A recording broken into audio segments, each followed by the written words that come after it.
to normal. See you later." Immediately knew she was back in Sheol because the excruciating pain in her body instantly disappeared. Your Majesty was by her side and was supporting her body. She gestured at to calm down as she stood up by herself and wiped off the blood on the corner of her lips.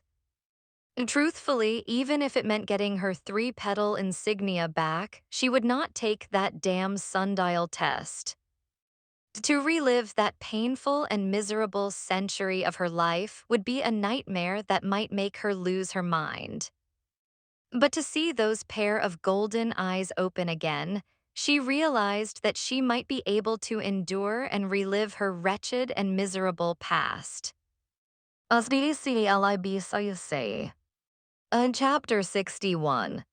Every day, she would visit in the frozen sundial room while thinking about how to acquire those leaves Sienna told her about, but that was not the only thing that had been occupying her mind. All the things she learned since she arrived here in Sheol had been making her mind blow to the point where she didn't know what to think anymore. Thus, after a few days of being preoccupied by that mind-blowing information, she decided to just cross the bridge when she gets there. She decided to put aside these deities' things and focused on getting her three-petal insignia back.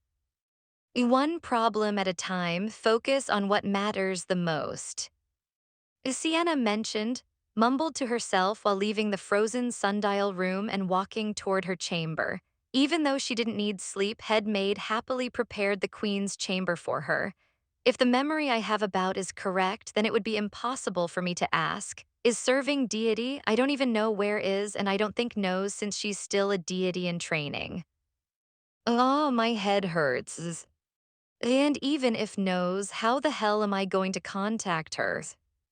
She tried to contact through the communication crystal she had in her storage ring, but when she used her essence, it crumbled to ashes right before her eyes. It was a good thing she hadn't taken out Pule. Now that she's the deity of death, she remembered that Pule was a gift from a deity who was part of the heptad, a circle of deities with powerful essences after the supremes. She didn't remember the deity's name, though. Pule had no consciousness at first, until she poured her life essence into her and she became a very noisy child. Entering her chamber, she summoned head maid and the head of manservants. We greet her majesty, the two bowed, and may her majesty's nights be filled with eternal peace. What peace? I don't know that. She held back a sigh. Do you two know a way to contact someone in? His face brightened. She was excited to be of help to her deity, and at that moment she finally could. Your Majesty, there is only one way to contact from Sheol. You can send an oracle. Frowned and immediately looked down, afraid that she might have said something wrong to her deity. Naturally noticed that. I'm not frowning at your suggestion. I was just thinking hard if there was a temple of the deity of death in. Do I even have a believer in the first place? Step forward to assist. Your Majesty, a believer who could hear your voice and spread your words doesn't need a temple. A person who could hear the deity of death's voice is the kind of person who had experienced death multiple times and still live. Hearing that this oracle's suggestion had become feasible, the problem was didn't know how to send an oracle. Having no memories of how to be a deity is very difficult. I don't even know how to do a simple task like sending an oracle. And the worst thing was there was no one who could teach her how to use her deity's powers. Unlike when she became the mistress of nature, she had deity at that time. Deity might just be a vessel, but she was an amazing mentor. We will prepare the divine altar right away, Your Majesty. Sand's initiative was much appreciated by. We will inform Your Majesty once it's ready. Was relieved. Here in Sheol, the night never ended. It was thanks to the sundial in the throne room that could tell that a night had passed. It makes a sound that echoes throughout Sheol to inform everyone that another night had begun. Very busy, Your Majesty, gave a wry smile. I heard from one maid serving the patriarchs that it was because many people died in. That perked his interest, many people. Yes, it seemed that they died horribly and also at the same time for some reason. Sighed and shook her head. This had been happening often, they always die in mass. Had a thought and smiled. Can I go to the judgment hall where the 7 patriarchs are working? I just want to take a peek. Answered, of course, Your Majesty. There is no place in Sheol that you cannot visit. Nodded and thanked the two again before sending them off. Once she was alone, she walked to the dresses prepared for her by and chose a dress that mimicked the night sky full of stars. When she wore it and saw herself in the mirror, she was satisfied with her appearance. Then her eyes looked up at her crown that appeared on top of her head one night, a halo crown with spikes made of bones and black gemstones-shaped skulls. And below that halo crown was her wavy jet black hair that reaches her knees. It's too long for her liking. She had tried cutting her hair in different ways, but it always grew back that she had already given up after a few tries and just let it be. Sighed and flicked her hair. Let's just go to the judgment hall and see if my guess was correct. With a flick of her hand, the door to her balcony opened slowly, creating an eerie sound she was already used to after a few nights here.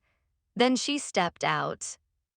From her balcony, she could almost see the whole Sheol. Did say that her chamber had the best view of Sheol. Flicked her fingers and a black chariot adorned with gems appeared in front of the balcony. It was drawn by 2 adorable, scary hounds.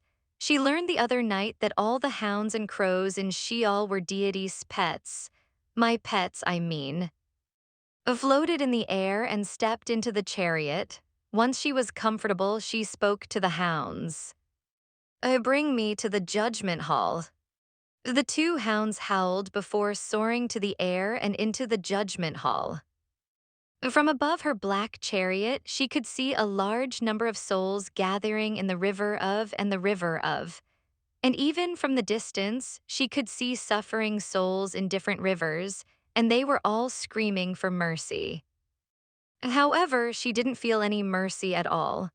With her deity of death's eyes, she could see every sin a soul had ever committed and how much punishment should be given. With her eyes, the souls couldn't hide, from their past sins to the manner of their deaths. As her chariot approached the judgment hall, she turned herself and the chariot invisible except from the patriarchs. When they landed, stepped out and looked around. As her eyes seized the manner of these souls' deaths, she smiled. I was right. These are people from Sky Castle, then that woman and head researcher should be here. Looked around, but she couldn't see the woman she was looking for until she heard someone complaining to the 7 patriarchs why she could be punished when she's a queen. Found her. Smiled and flashed herself to Pride's side, still invisible to everyone but the patriarchs.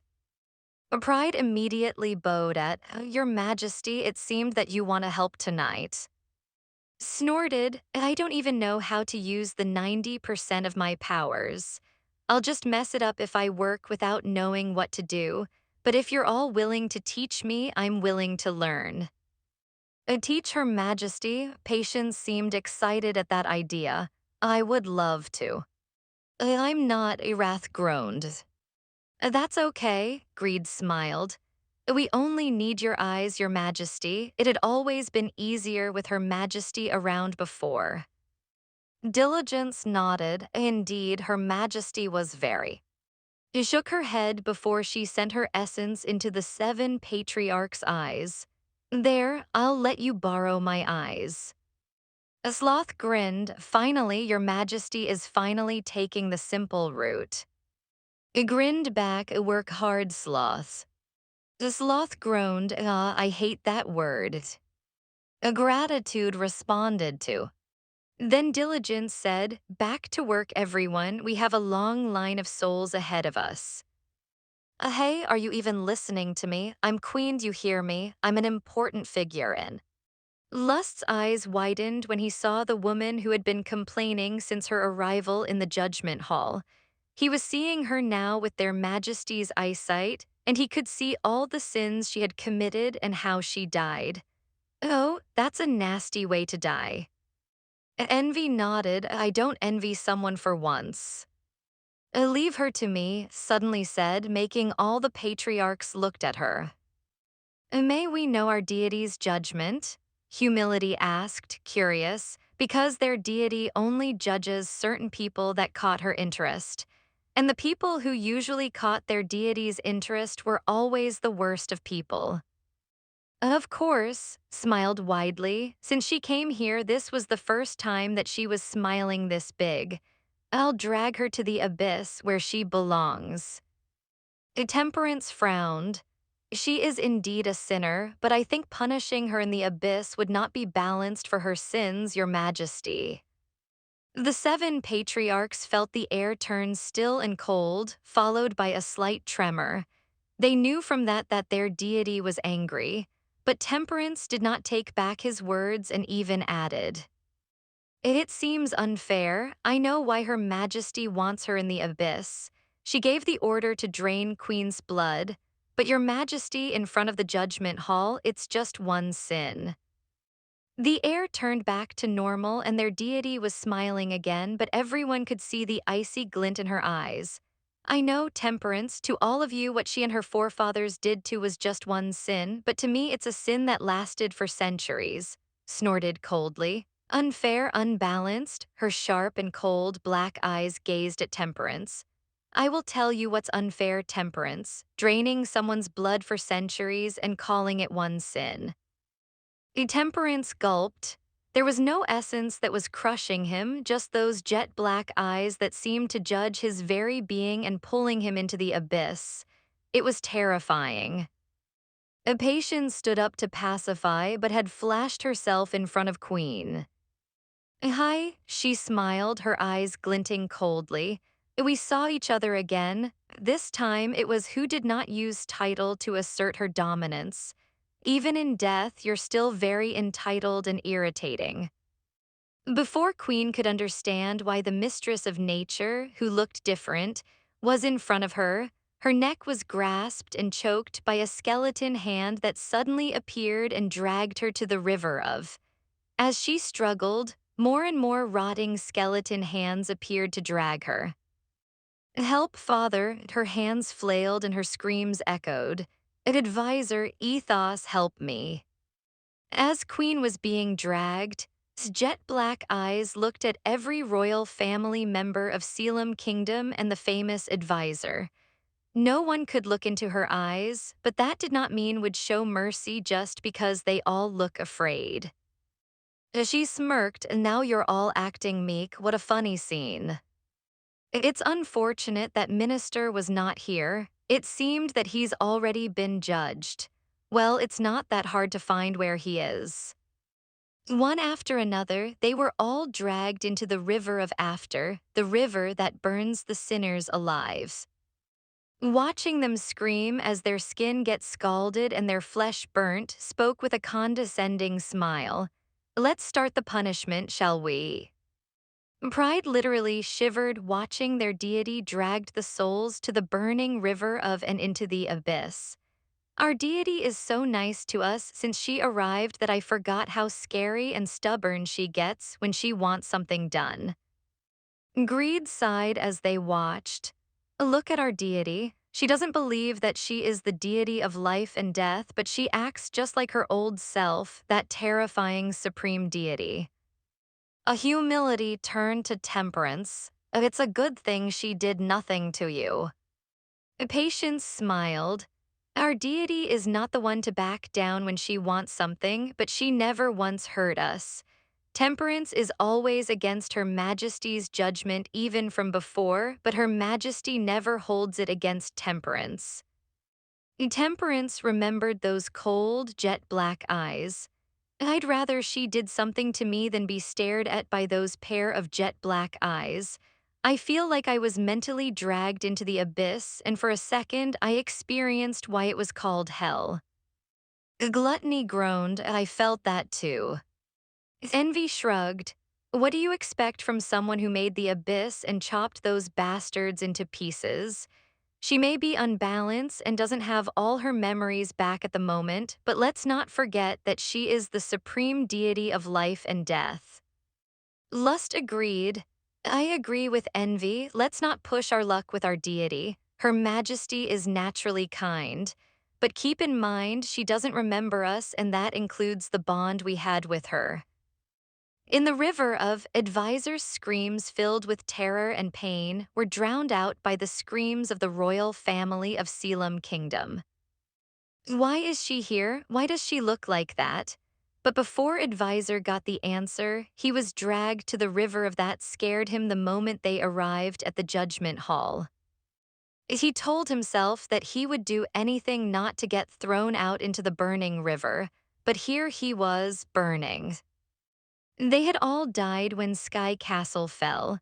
They thought it would be over after their deaths, but they woke up in this place and were told by the River of Keeper that they had to cross 3 rivers just to receive their judgment. After the suffering they endured just to reach the judgment hall, now they were being burnt. Their skin was being peeled off by the flame, and all they could do was scream and beg for mercy. Who was walking on the surface of the burning river clicked her tongue. What, you can't even take this kind of pain? But where we're going is much worse than here, you know, she beamed. And I'm all taking you to the abyss, a place where the real fun begins. This time did not restrain her essence. She let it spread through every corner of Sheol. But unlike the times where it caused the Sheol to quake, this time it was meant to strengthen the people working in Sheol.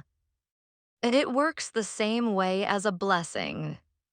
Although it had an opposite effect on the places where punishments were held.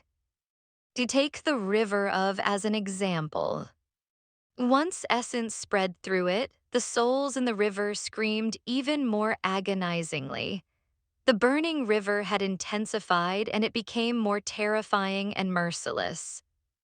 Pride smiled when he felt the blessing of essence and its opposite effect on other places in Sheol. It seemed that our deity has just upgraded the punishments. Temperance felt it too, but unlike the 7 vices who served the deity of death, the rest of the 7 virtues couldn't receive the blessing of what they needed was the blessing of life. I think it's fitting. Sheol has been neglected for far too long. Some places where souls are being punished had become bearable to sinners, which is unacceptable. Greed breathed in and smiled at the essence entering her body. It had been so long since we received such blessing from deity. It was not only the 7 patriarchs who received the blessing of. The hounds drawing the chariot grew in size. The crows had become bigger and faster. The servants on the Isle of had become indefatigable, and the river keepers had recovered the strength they had lost when the supreme deity of death died. Back in the river of, and the rest of the souls she dragged with her finally arrived at the entrance to the abyss. The stone door of the abyss had no embellishments other than a large shape of a dual-bladed scythe carved in the middle. Suddenly, an image of a scythe flashed through her mind. Is that mine? She stretched her hand to the side and summoned the scythe in her mind. Black dual-blade scythe with blades as dark as night with little stars shining in it appeared in his hand. The middle hand grip looked like the hourglass behind her throne, with the crow and the bony hand. And with the 2 blade scythes, only one had a sundial next to the blade. Gripped the scythe and smiled at its lightness. A nice weapon, seemed sharp too. With her eyes, she could tell that this scythe had ended so many lives that it was too much to count. It seemed that deity liked to cut up people just like me, chuckled at that before placing the scythe on the carved-in door. It fits, watched in fascination as the door glowed black and black fog came out of its edges as it unlocks. Then the scythe went back to her hand as the stone door opened on its own with an eerie sound. So, this is the entrance to the abyss, muttered under her breath and looked at the bottomless pit inside the stone door. She walked over and looked down. It was eerily silent. From where she stood, she could feel that the abyss houses the souls, but for some reason, that did not bother her. It seems like a long way down. It was so calm, but her invited guests were shaking in terror. It was not only who could feel the wickedness coming from the abyss, but didn't care. She jumped down into the pit while using her essence to drag down the screaming and pleading souls that tortured in the sky castle. With a straight body and with her chin up, continued to fall with no end in sight. After a while, she finally smoothly landed on a hard ground. She looked up and all she could see was endless darkness. But her eyes adjusted to the darkness quickly, and the first thing he saw was a statue of a man with a face she would never, ever forget.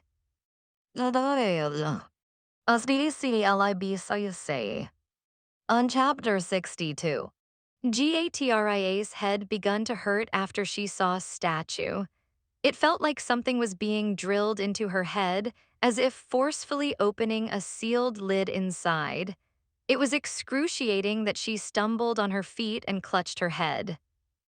Showing weakness to enemies was a big no in this book. So even when her head was pounding in so much pain to the point where she wanted to pull her hair, she gritted her teeth and endured, pushing away from her thoughts. As she faced the souls she dragged here and smiled when she saw them afraid of what was to come.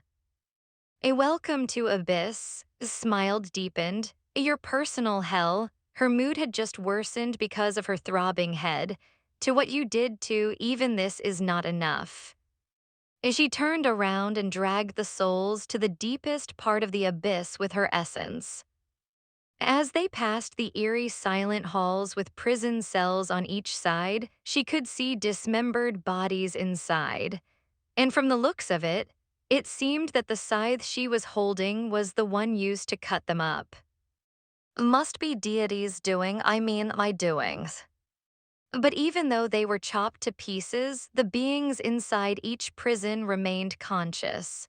Their red eyes narrowed on her the moment she showed up.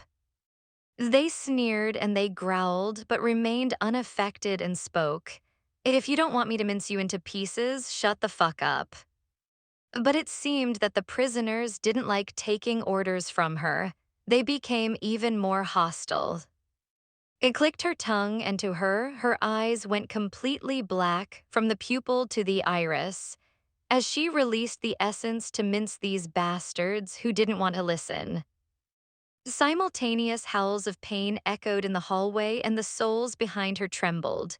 Advisor wanted to run away and escaped this hell, but there was no way out. Queen had lost her mind and was laughing and crying nonstop. The other royal families were the same. They were trembling in fear, but they had no choice but to follow the crazy and scary woman who dragged them here. And now they were seeing the beings in the prison cell being minced.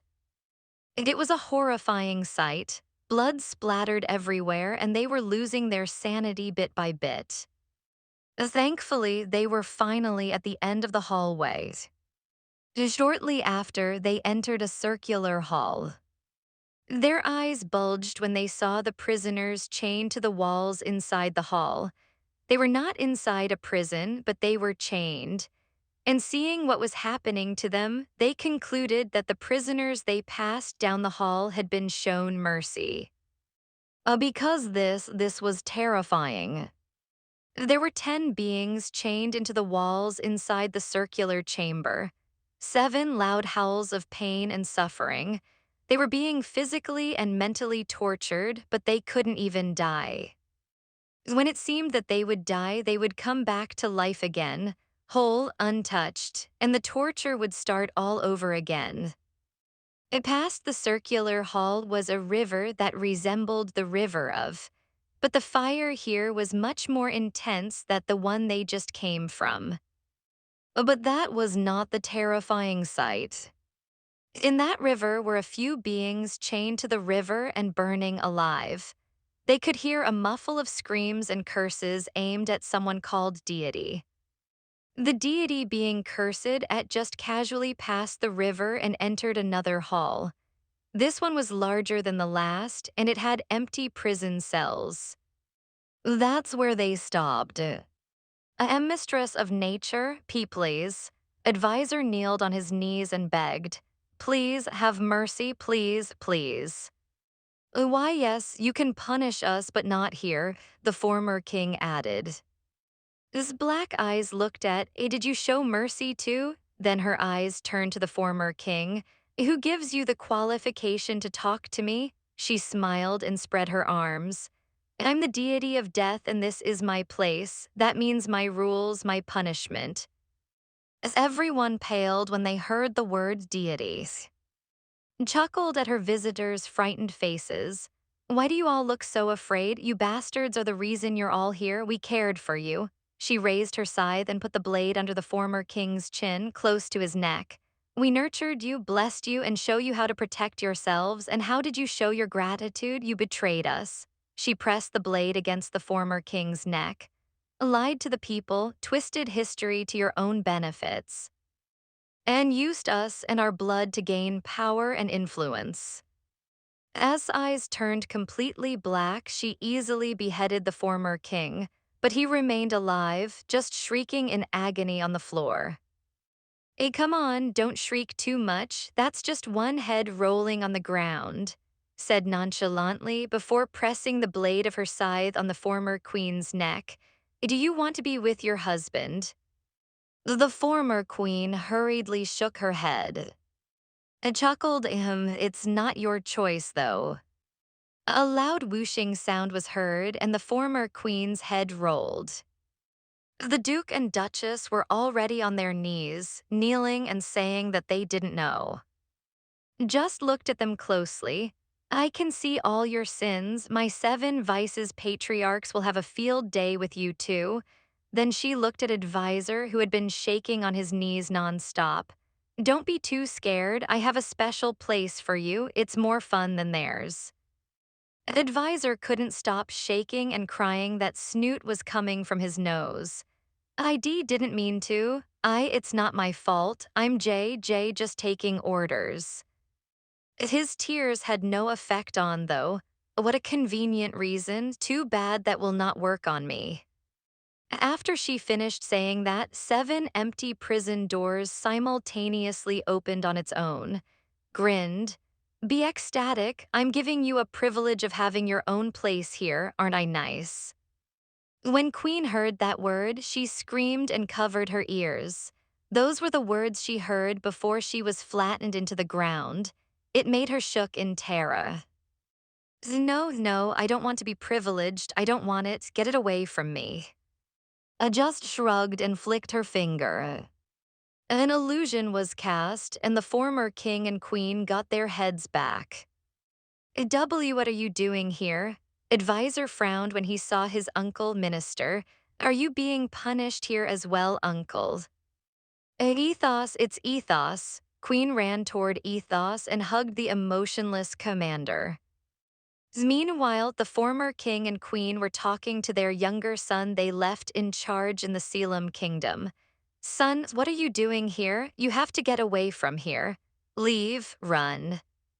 The mother and father were pleading the son while hugging him, thinking that their son had also been dragged here. Consequently, the Duke looked wide eyes at who he saw. It was his secret lover beckoning him to follow her. He had forgotten where he was and immediately followed.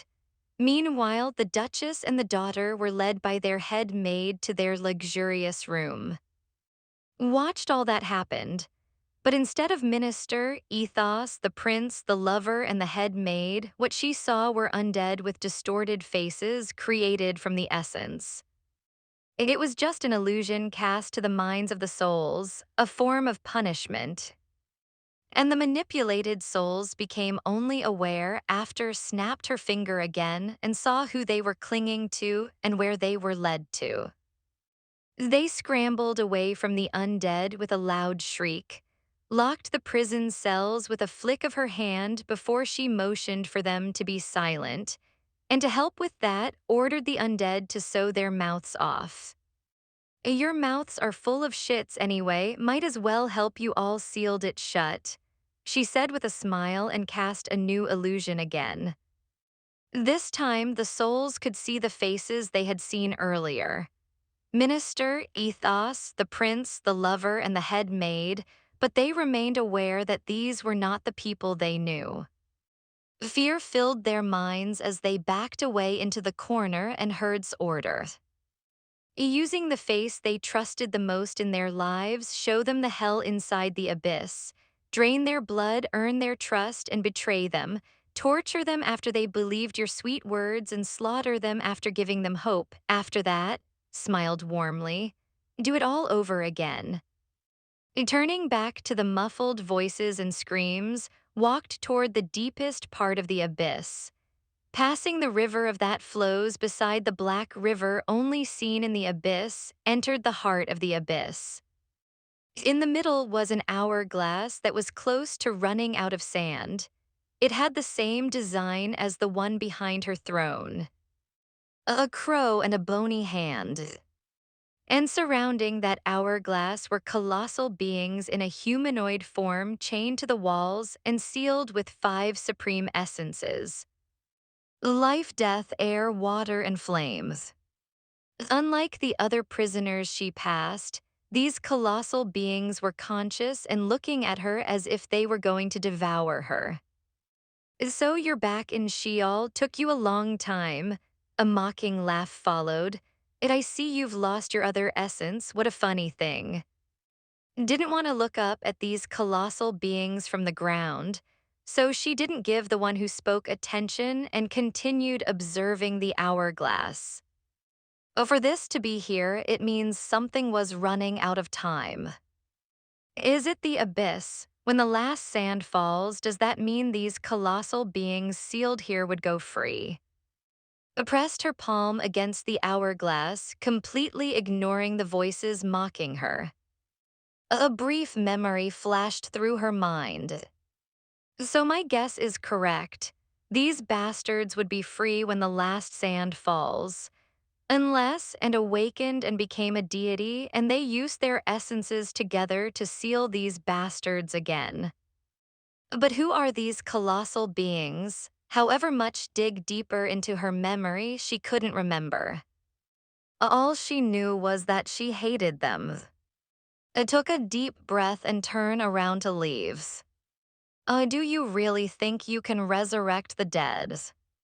That made her stop. The owner of that voice laughed. You see, I may be chained and sealed, but I can still see a bit and pieces of the future, just enough to know that the Dragon King will remain dead. A mocking laugh echoed. The Dragon King was so unfortunate. He gave you his everything, but you were too busy wallowing in your hatred and pain that you couldn't see him. It closed her trembling eyelids. Of course, the future is not all grim to the supreme deity of life and death. There is an infinitesimal chance to resurrect the Dragon King, but a price is needed in return. Do you want me to tell you? Steeled herself and walked away. She would never listen to these bastards who get off with her misery. But right before she was out of earshot, she heard the bastards speak. The price is your misery, isn't that a lovely thing? It continued her steps. She did not make a stop, did not look around, and just walked back to the first thing she saw when she landed in the abyss. The statue. Looked at it from head to toe before she pressed her palm against it, hoping she'll remember something. The moment after she touched the statue, her mind was pulled to a memory she had forgotten. She saw no deity, carrying the statue to her home on the Isle of in the realm of the deities. Look what I made for you. Looked at the statue of a man she didn't know flatly. You can put him in the garden next to the fountain, thanks. Clicked her tongue. How could you say that? This is the man you will fall madly in love with in the future. Rolled her eyes. Yes, whatever, now leave, you're disturbing my peace. Groaned. You're not listening to me. This is the man you'll fall madly in love with. And yes, I heard you the first time. Glared at. This man's name is Ka. Well, I didn't ask. I know, but I don't care. Grinned and continued. This man's name is, you will meet him someday and fall in love, but that's not the end of it. This man will betray you. Then I will kill him the moment I meet him. He's from the descendants of. Oh, that race who doesn't really die unless they want to. As the deity of death, she abhorred the. I bet I could give him an eternal death. Did not bother with reaction and continued with what she came here to do. He will betray you, but he doesn't mean to, okay? He's innocent, but he'll be raised to betray you. I can't see the whole fate between you two, but when that time comes, don't hate him or condemn him. He really loves you dearly. Also, he is going to be the key to your awakening. His frown deepened. Awakening to what? I don't know. Aside, so there is something the deity of the high seas and fates doesn't know. Shrugged, unbothered. Of course, life is already boring as it is. It will be more boring if I knew everything, don't you think? I like surprises. Besides, it's not like the future will change just because you knew what's going to happen next. Then she grinned. Anyway, make sure to remember what I said, okay? Understand and forgive him when that time comes. You'll thank me later. Is here. It was Eris, and she sounded pissed. His eyes widened and her face paled. Oh, I am so dead if Eris catches me. Teased the pale. What? You didn't see that coming? Your essence has failed you, deity. Did not mind and ran to the garden to hide. Don't tell Eris I'm here. Shortly after hid, Eris arrived. Where is, Appointed the garden. She told me not to tell you. Then I won't tell her that you told me. Eris started walking to the garden before she added, Get rid of that statue, I don't like it. Eris entered the garden and was left alone, staring at the statue. She didn't want to, but she committed the face of the statue into her memory. So if she saw him, she'll immediately know. And since you'll betray me someday, you'll be the first citizen of a new prison I'm currently creating in Sheol for those bastards. With a flick of her hand, the statue disappeared and was transported to the entrance to the abyss. After a short while, Sienna appeared with an excited grin. The Pule had gained consciousness. Deity really gave you a delightful gift. Flinched when the memory suddenly cut off and she was pulled back to her consciousness. After steadying herself, she looked up at the statue in front of her. Oh, the man who's fated to betray me. She closed her eyes and flashed herself out of the abyss and into her chamber, to the tears flowing from her eyes. Sollel was causing havoc in the Sea of the Devils. Didn't need to help. Just fury was enough to kill any sea monsters eyeing their boat. Had a fleeting thought when he recalled the flame his unleashed, when they learned from that something had forcefully taken Queen to somewhere unknown, and that she was not part of the living anymore. This Sea of the Devils might be turned into the sea of volcanoes and geysers. The natural Torque's water had become muddy because of the blood of the countless sea monsters killed and the residue of the lavas and flames from the volcanoes created. My queen, we're already exiting the Sea of the Devils. If you continue your onslaught, you might kill other innocent creatures in the ocean. That would be bad for the environment. A wave suddenly rose and splashed against, as if the wave was pushing away from the sea. Clicked her tongue. I'm still angry. We just got back and now she's gone again, that wench. I will burn her to death that even her bones wouldn't be seen. Another wave splashed against again, and decided to be a bystander and watched as the mistress of flame argued with the wave created by the mistress of the high seas. Fortunately, after a few dead sea monsters had calmed down at the same time, they received a message from. But it was not on the other side, but the mistress of the wind, who presumably would drop from above the clouds and kill him when they met. Just that alone made stiffened. Hey, where are you right now? And quickly answered, the sea of the devils, we're about to enter the sea of the lost. Frowned in the other line. The Sea of the Lost, that's a forbidden area formed in the ancient times. Do you already have a plan on how to safely cross it? Glanced at and cleared her throat. H said he has. A didn't seem angry, but's voice was getting smaller and smaller. Why yes, he's my love partner. Squeezed her eyes shut while waiting for the verdict.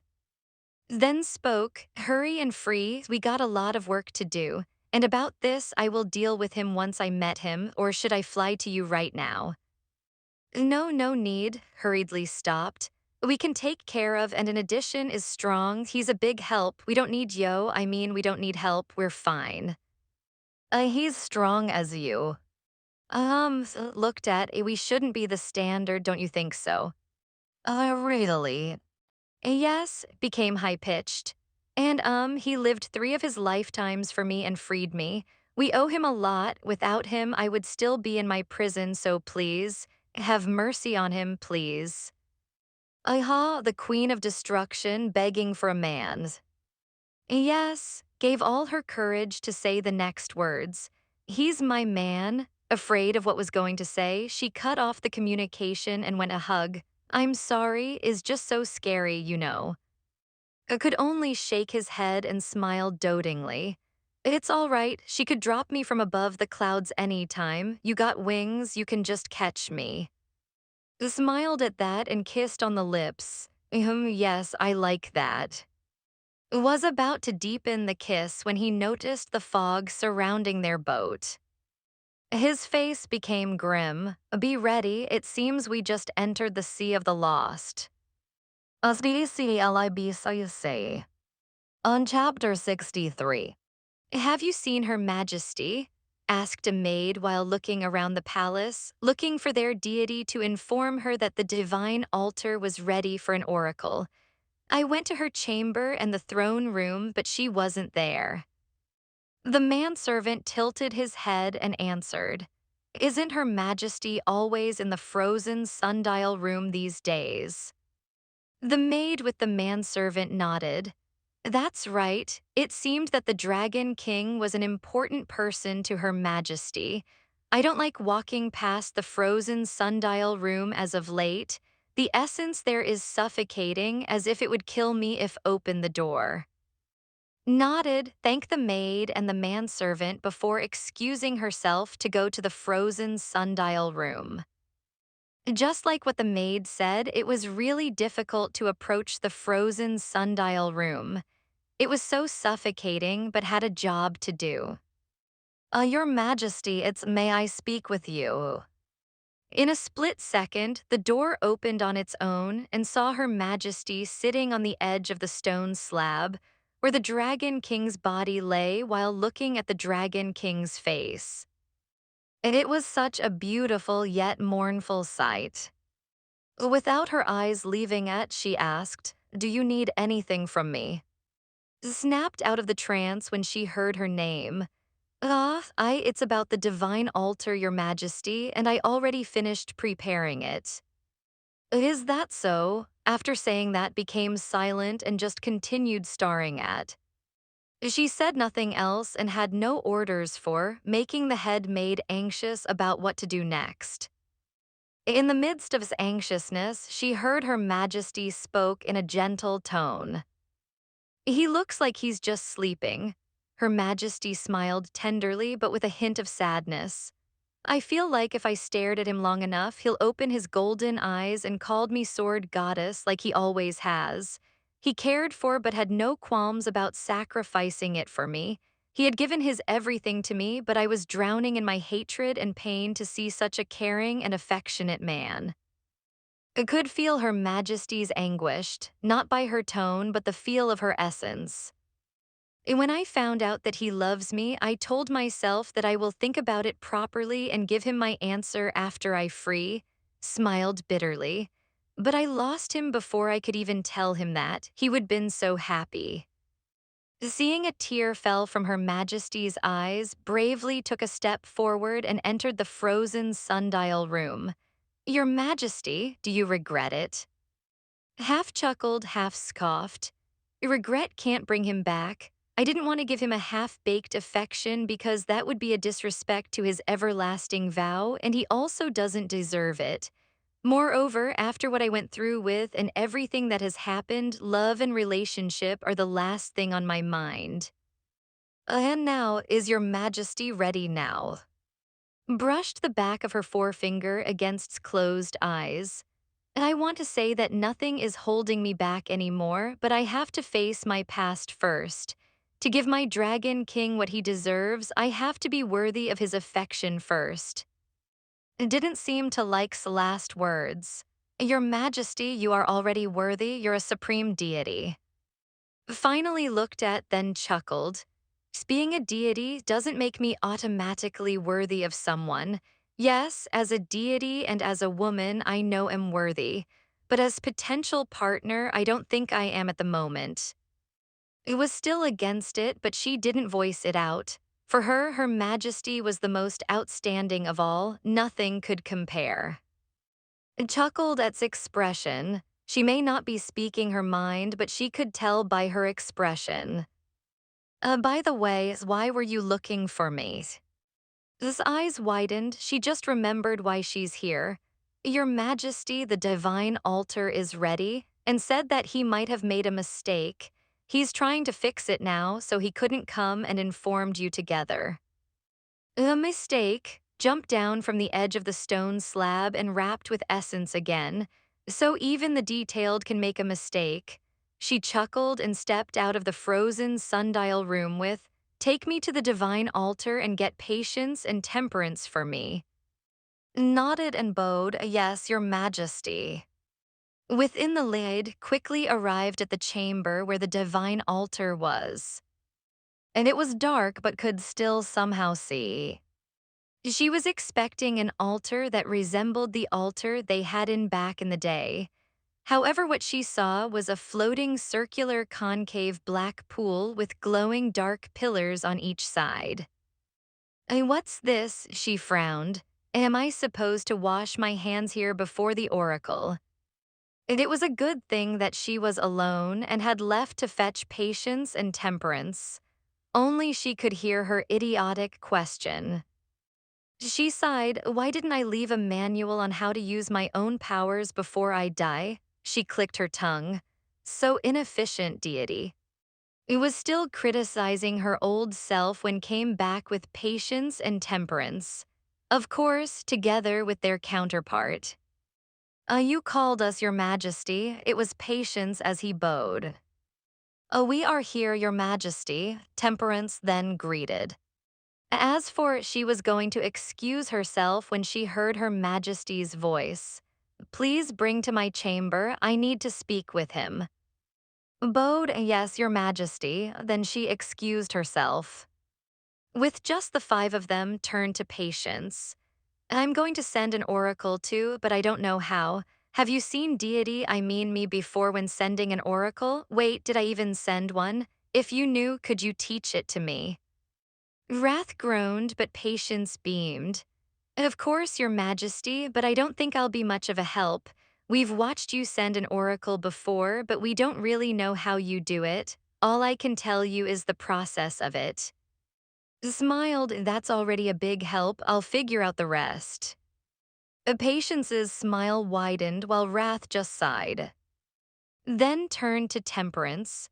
"I called for you here because I suddenly remembered something after I left the abyss. I left you in charge with him, didn't I?" Temperance nodded and explained clearly what had happened while their deity was gone. "Guarded the abyss after Your Majesty's death. He was very dedicated to the task Her Majesty has given him. Then, a few centuries ago, he informed me that he would assimilate himself into the abyss for an extra layer of protection. He seemed agitated, as I remembered.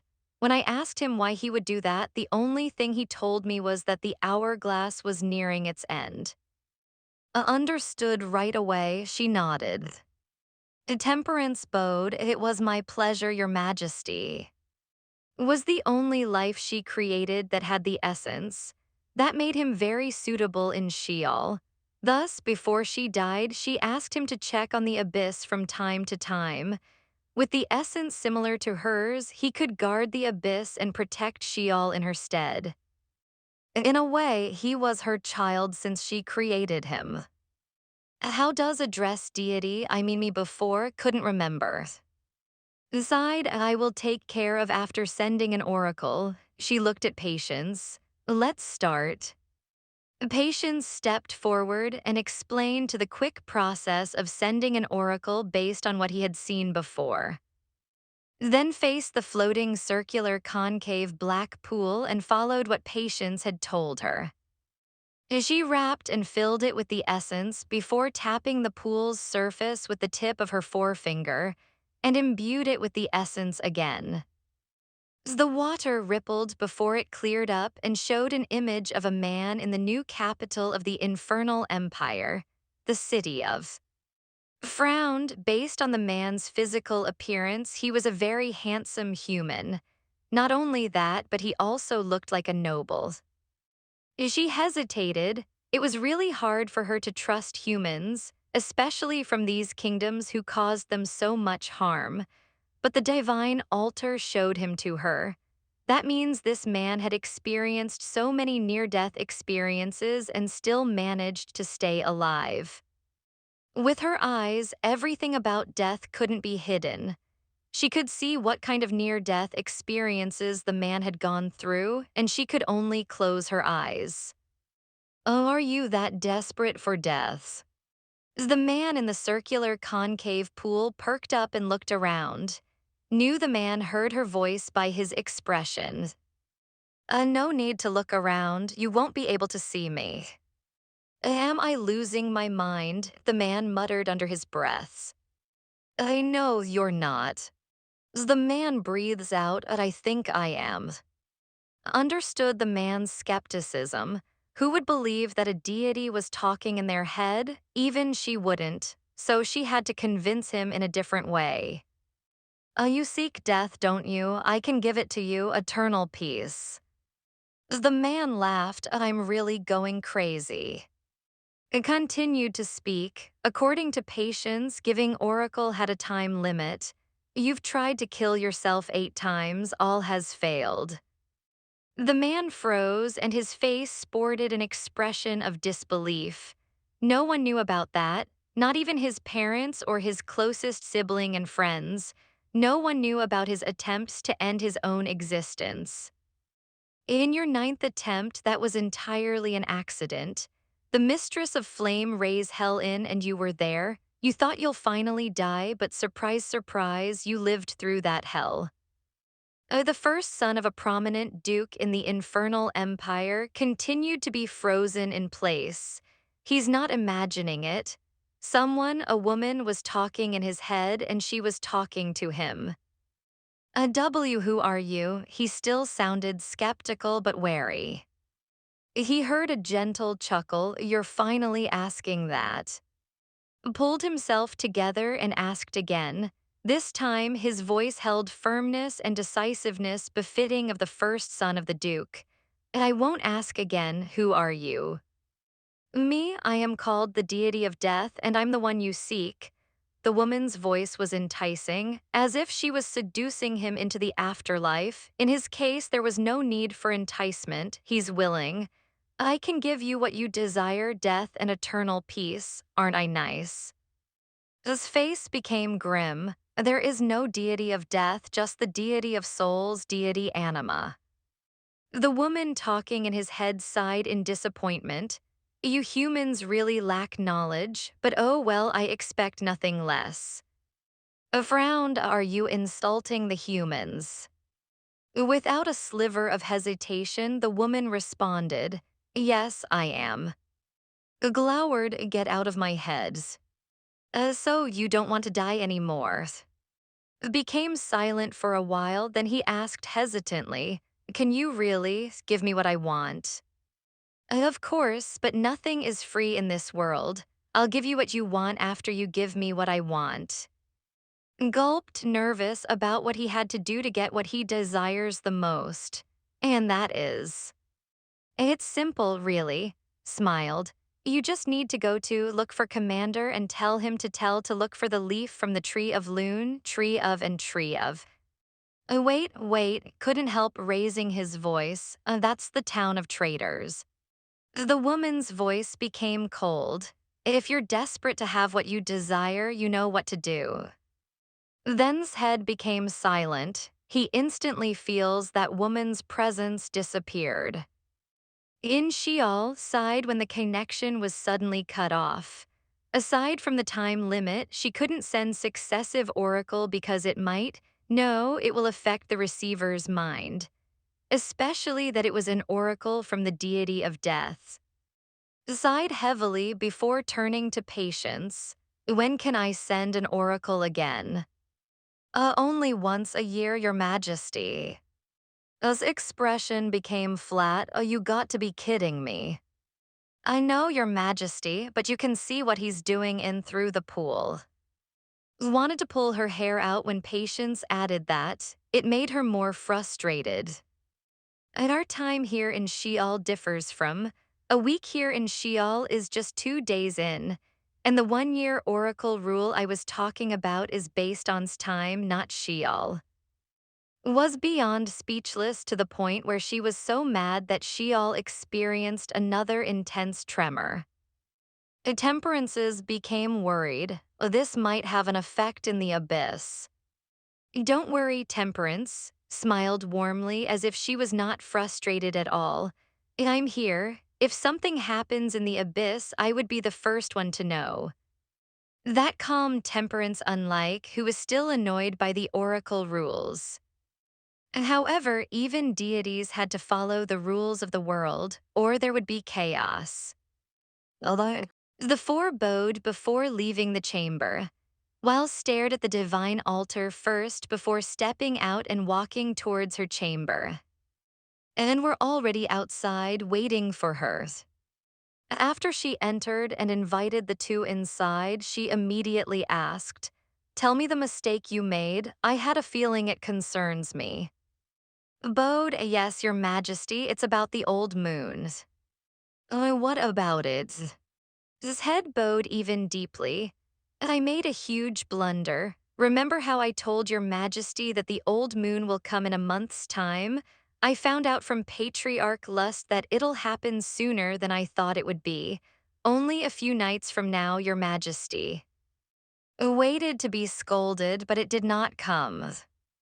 "Well, it can't be helped," shrugged. "Don't worry about it. What matters is that it still hasn't passed."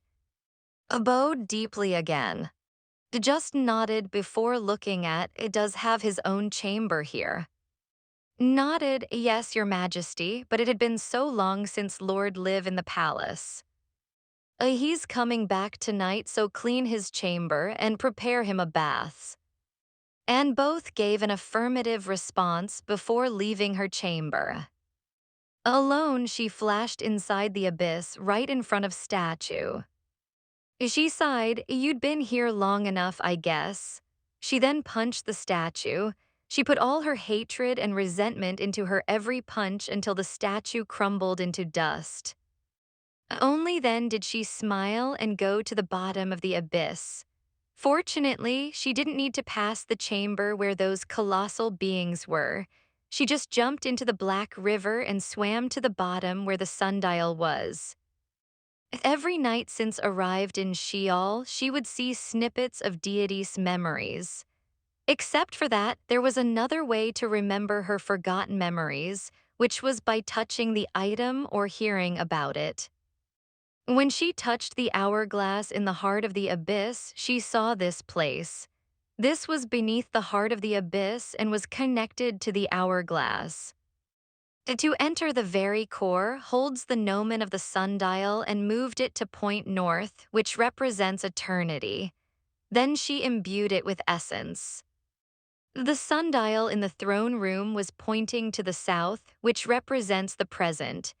If her memory serves her right, a pair of a sundial that points to east and west, which represents future and past, were in deity's possession. She closed her eyes when the sundial glowed dark and swallowed her, just like the black fog that took her here in Sheol. When she opened her eyes, she was in a small chamber with 4 different torches at each corner, illuminating the room and the floating stone slab in the center. These torches were made from a concentrated essence of the supreme deities. A torque torch made from deity's essence, water. A vermilion torch made from deity's essence, flame. A colorless torch made from deity Eris essence, air.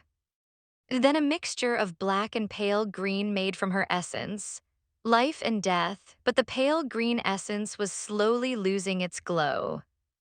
They said I made the abyss, but I don't think so. She may be the one who created it, but the foundation of the abyss relied on the essences of the 4 supreme deities, not just deity. Sighed, then took a deep breath as she approached the man lying on the stone slab. He really looks like me. That was initial thought as she laid her eyes on. Physically, he looked a little older than Little and he hasn't changed one bit. He still looks the same as the day deity, I mean, since the day I made him. Placed her palm on's forehead, no consciousness. He really assimilated himself into the abyss. Gazed at with a complicated look. I only told you to check on the abyss from time to time since you're the only one I created with a essence, not to offer your entire existence to it. I told you to mess with the 7 patriarchs if you get bored and annoy the hell out of them. I told you to play with my adorable pets if you get bored. But what did you do, Remained unconscious. Flicked his forehead and forcefully dragged his consciousness back from the abyss where he assimilated himself to. Opened his eyes wide as she gasped for air. After a few seconds wondering why he was back to his physical body, he realized someone was standing beside the stone slab he was lying on. He blinked and his jet-black eyes settled on a familiar face he hadn't seen in forever. Sam Mothers. As DCLIB say. On chapter 64. Mother didn't show any external reaction when she heard how addressed her. She just smiled and flicked his forehead again as if to wake him up from a trance. Yes, it's me, your mother. Now, care to explain why you assimilated yourself into the abyss? As far as I can remember, I told you to play and have fun. Did not respond, he just stared at his mother in disbelief. Reached out his hand to touch pinky finger. Mother, what happened to you? Why can't I sense life in you? Smiled casually as if it did not matter. Because I don't have it anymore, I lost it. I quickly got up, his expression was still full of disbelief. Then he held both his mother's hands to check. It's really gone. Gently patted right cheek when she saw how devastated he looked. It's okay, I'm working to get it back, mother is fine. But was unconvinced. That means you're unbalanced now, mother. You're already wicked even with life and death's essences. I'm worried that you'll become more evil, mother. Looked at her creation, her son, flatly. Don't worry, I have been very nice. I really looked in doubt. Smiled, yes, I even gave a group of souls their own personal room.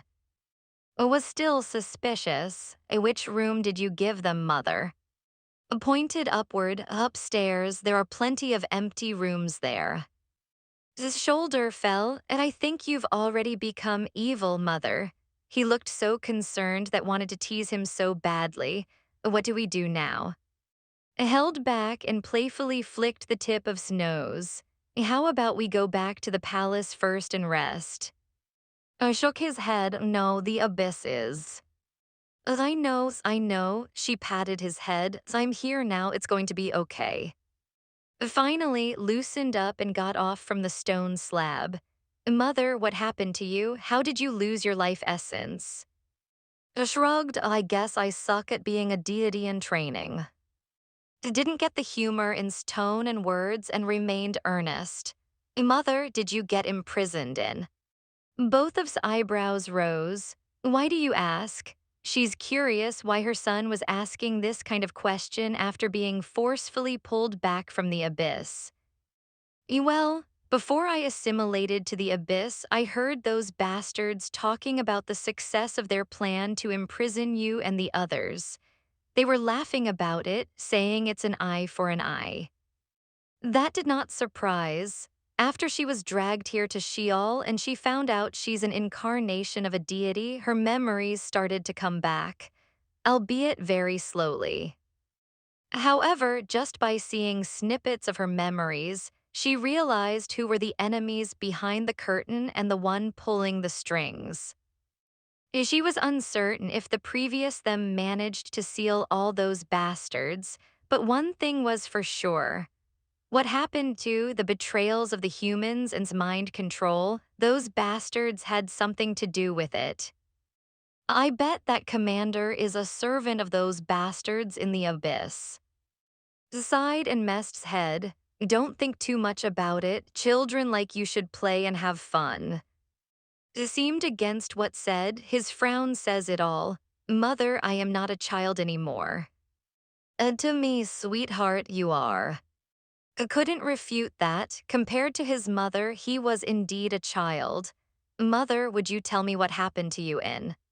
I had a feeling would continue to worry if she didn't, so she told him her story while leaving the abyss. Of course, she left out some gory details, didn't need to know how many died by her hands. She only told him what he needed to know. So, the Dragon King died protecting you and now you're working to get your three-petal insignia back to resurrect him. However, you weren't sure if the oracle you sent would reach Aunt Eris. I mean Aunt. Nodded, yes, that's about it, see, no need to worry. His face fell, so Uncle is dead. Stiffened at that and looked at questioningly. How did you know his name? I never mentioned it. She had always used Dragon King when referring in her story. Looked back at her with the same questioning look. What do you mean, Mother? Why wouldn't I know the Dragon King's name? When those bastards who called themselves waged war against the deities, beginning the Anarchy War, deity couldn't be at the forefront of the war because her task was to keep the realm in a safe space. So she sent her half-brother instead, the Dragon King. Didn't Uncle become your general in the Anarchy War? Seeing the clueless look on his mother's face, he frowned. Mother. Don't you remember? It seems I can't hide it anymore. I don't remember most things, she confessed. I only started recalling my memories bit by bit after I arrived here in Sheol. Oh, became somber before he earnestly looked at her and said, smiled and pinched cheek. Of course. Anyway, about your uncle, did he die in the war and got reincarnated like me? Shook his head. No, Uncle had wounds, but not life-threatening. I was there when he carried your wounded body to the Isle of. It was mind blown that knew her that long, but her mind's focus was on something else. She cupped her child's face. Did you just say that you were on the Isle of? Nodded. He was confused why his mother was asking him that, then he remembered that she's still in the process of getting her memories back. Of course, Mother. When you created me, you put a small amount of life essence in me so I could play on the Isle of when you're not staying in Sheol. Although you couldn't imbue me with a lot of life essence because it's harmful to me, so you kept it to a minimum. Thus, I can't stay in the realm or that long. I have to come back to Sheol every night to not cause any harm to others and to myself. There are some restrictions as well, but it's not that important. Smiled, then it turns into a soft chuckle. Who needs an oracle when I have a son like you? Blinked at his mother and understood. Do you have a new task for me, Mother? Not a task, but a request. She fixed his hair that she messed up. How do you feel about visiting and seeing your Aunt Eris again? Who enjoyed helping his mother out with anything, immediately nodded. A request accepted, mother. And chuckled at that, all right. Nodded before saying, aside from the information about Sheol, the deities, and the Anarchy War, I can talk about everything else to them. Stilled, she had heard that before. From he couldn't talk a lot of things about the ancient times that seemed to be also called the Anarchy War because of an oath. Did you swear an oath too? She asked her child.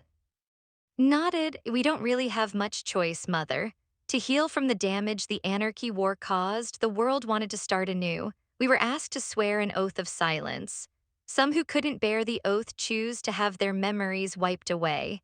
Negative thoughts and emotions are harmful to an already dying world, so it was an oath that needed little convincing from everyone who survived the Anarchy War. And to use such a drastic measure must be on its last breath at that time. Frowned when a thought came to mind. New deities in the form of the soul vessels, new deities in training, a new race, a new culture, and a new life. Everything was new, as if did not have a history. They called it ancient history, but nobody really talked about it, especially the Anarchy War. And the deity that comes up after the war were the soul vessels the supreme deities made. Felt that an agreement happened between the supreme deities and the world, and it seemed that she would only know about it when she gets all her memories back. The ancient times were not only about those bastards, the death of the supreme deities and the Anarchy War. There was more to it, and whatever it was in her forgotten memories. I want to remember. Is there a way to hasten the process of recovering my memories? She turned to her child. Did you hear me talking about the world in the past, just before my deaths? You once mentioned that the world asked you for something, but that's it. You didn't tell me anything more than that as far as I can remember, mother. Nodded and smiled at while patting his head. It seemed that there was really something between the supreme deities and the world. She'll dig deeper into it after she got her 3-petal insignia back. By the way, while you're at it, pick someone up for me from the city of the new capital of the Infernal Empire. Who? The one who received my oracle. Oh, knew that to hear his mother's voice, one needed to be desperate for death. Should I deliver them to their eternal peace? No, just drag him around to experience life. Maybe he'll change his mind. Smiled at that. For someone created with essence, loved life. Even if he could visit in the realm, there were things he couldn't touch or experience because he was the child of death. He those who could at first, but his mother always made sure that he was having fun, satisfied, well taken care of, and enjoying life. His mother made him realize that even if he was the child of death, he could enjoy life too in his own way. So the devastation he felt when he lost his mother, looked at him. I missed you. His expression softened and she hugged her child. She couldn't say those words back because she had forgotten about him. All she could tell was, you'll never lose me again, I promise. Nodded and smiled. He was glad to have his mother back again. The CIRA and hadn't gone out of the sacred forest to look for documents about gemstones since half of the forest died in an instant. Knew immediately that something must have happened to Queen, and she was anxious. Finally, after an excruciating wait, she learned from Queen what happened to Queen. Was enraged, and the only thing that consoled her was the fact that Queen was freed, and the Sky Castle fell. Are we going, princess? Asked. They heard from Commander that Queen was summoning all the surviving and their allies to. Wanted to go too and see Queen up close. That would be a dream come true for her, but she had more important task to do. They still knew nothing about the Black. It was frustrating. No, we're not. answered, let's focus on the civil war happening in the Elven Kingdom. I need that throne. Nodded. If that is so, then please have an early rest, princess. We will take back the Elven Palace tomorrow from the two dukes who banded together to destroy our faction. We need our princess there. Was grateful too for being here, supporting her, but she noticed something. Why are you calling me princess now? What happened to my lady? You know I hate being called that. Yes, I know, nodded earnestly. But I'm calling you that not because you're an elven princess, but because you're my princess. Was beyond speechless. As if I have my bow with me now, I would shot you. Just gave his charming smile. I think our relationship is improving, princess. You used to threaten me with your bow every single day, but now it's been 5 days ever since. Gritted her teeth. Stop annoying me. I'm already stressed enough because I can't go to meet Queen. A soft pair of lips pressed against hers. It was. By now was already used to that feeling, but she was still stunned because Thief was at it again. Stop stealing kisses from me, she hissed. I probably won't stop. You. Stole another kiss and then vanished, leaving annoyed. Clenched her fist and muttered angrily under her breath, be thankful I like you, you thieves. Then from behind, she heard's voice, I know, princess. Was so startled that she shrieked.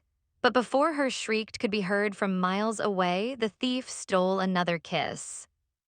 Hakkaran and were literally lost in the sea of the lost. The navigation device the dwarves and the druids were so proud of was not working. The fog was obstructing their eyesight and waves had stopped appearing. The sea was cold, still, and silent. It was eerie. Then out of nowhere, heard a voice. She looked at, can you hear that?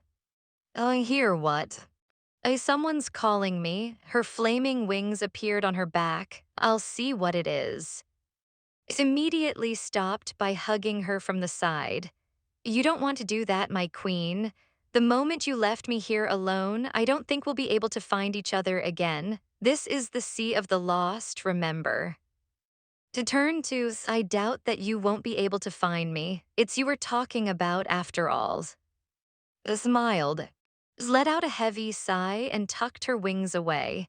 But I think we're going in circles. Maybe an aerial view might help. No, that'll make our situation worse, trust me. Of course, trust, so she didn't argue and asked, do you have a plan? The navigation is not working. At night, we'll start moving. For now, let's just rest. Frowned, is something about to happen at night? At night here, you'll see a light that resembled a light from a lighthouse. And so we'll follow it. No, we'll stir away from it. That light will lead you nowhere until you completely lost yourself in this sea. It clicked her tongue and hugged with her chin on his shoulder. I hate this kind of obstacle. I can't burn it. It chuckled and combed hair with his fingertips. And that's what I'm here for, to get rid of things you can't burn. I like that. Smiled before it suddenly fell when she remembered again. And I'm worried about, I know she can take care of herself wherever she is, but what if she's in a situation where she couldn't? Then we better free Queen fast so we could lend a hand in looking for her. If only burning the entire Sea of the Lost would help us get out of here, I would. Just chuckled and kissed on the forehead. It'll be fine, we'll be out of here in a few days. But I still want to burn this damn sea. So many annoying mysteries. At least in volcanoes and such, only one thing will happen to you once you entered. You'll be scorched to death faster than you could say, where am I? Laughed and claimed the mouth of his queen. He had a feeling that his wouldn't stop complaining if he left her mouth alone. Fortunately, night finally fell, and a light that seemed like a light from a lighthouse made its appearance. Let's get away from it, was about to man the boat when he and heard the sound of a small wave lapping against the boat. The water had been still since they arrived, so what was it? Walked to the side of the boat and looked down, then a smile appeared on her lips. It looks like is back. Walked toward to see what she meant. The chain. The chain made of water. Yes, its favorite weapon of choice. Let's follow it, I'll navigate. All right, went back to the boat's helm and listened to navigation based on's chain. After a sleepless night and saw a burnt, lifeless island not hidden by the fog. By the shape of it, it seemed like a battle took place here and this was the remnant of it. Blinked at the burnt island, bewilderment was in her red eyes. I can feel my essence on that island, but not exactly. It's stronger than mine, but they're oddly the same. It seemed like I did that, but I'm pretty sure I didn't. I stood beside, observing the burnt island. He could feel it too, even was responding. I think it's a blood of flame. I turned to, but you're the only one who has it. I know, but I can't be mistaken. It's a blood of flame, and it's calling me. I can hear it. Grinned. Let's go, I want it. Seeing elated expression, didn't talk her out of it and moved the boat near the island. Then flew toward the shore and leapt from the boat to the shore. And an unexpected happened. The moment their feet landed on the shore, except for their bodies, and everything was burnt. Now 2 people stood on the burnt island shore, naked. As say. On chapter 65. It was a good thing that had a second storage ring in the boat for emergencies because if he hadn't, they'll starved. The ring storage he had on got burnt together with his clothes. All the supplies he had with him were gone. Turned to ask if she knew what was happening when he found her staring at him and brazenly admiring his nakedness. Grinned when she got caught staring. Chuckled while shaking his head, "You're welcome, my queen." Laughed, then flicked her hand. Instantly, flame wrapped around their bodies, and when it disappeared, they were once again fully clothed. And this time, their clothes didn't get burnt. Although it clicked her tongue, "I prefer you naked, though." Later. Smiled at that before getting serious. Our clothes got burnt because this island was designed that way. It seems that only someone who had a blood of flame like me can set foot on the island, or else they'll be scorched to death, just like our clothes that were not made from my flame. It seems like I have to thank for saving me this time. It is mine, though. It's me who you should thank. Smiled helplessly at childishness that had been showing often lately. Yes, my queen. Pleased by doting on her, bent down on her knees and touched the ground. The entire island had been scorched a long time ago, but it seems like it's still burning as we speak. How long? Probably centuries, no millennial ago. Frowned at the ancient times. Nodded, yes, aren't you from that time? I remember a little about it, shrugged.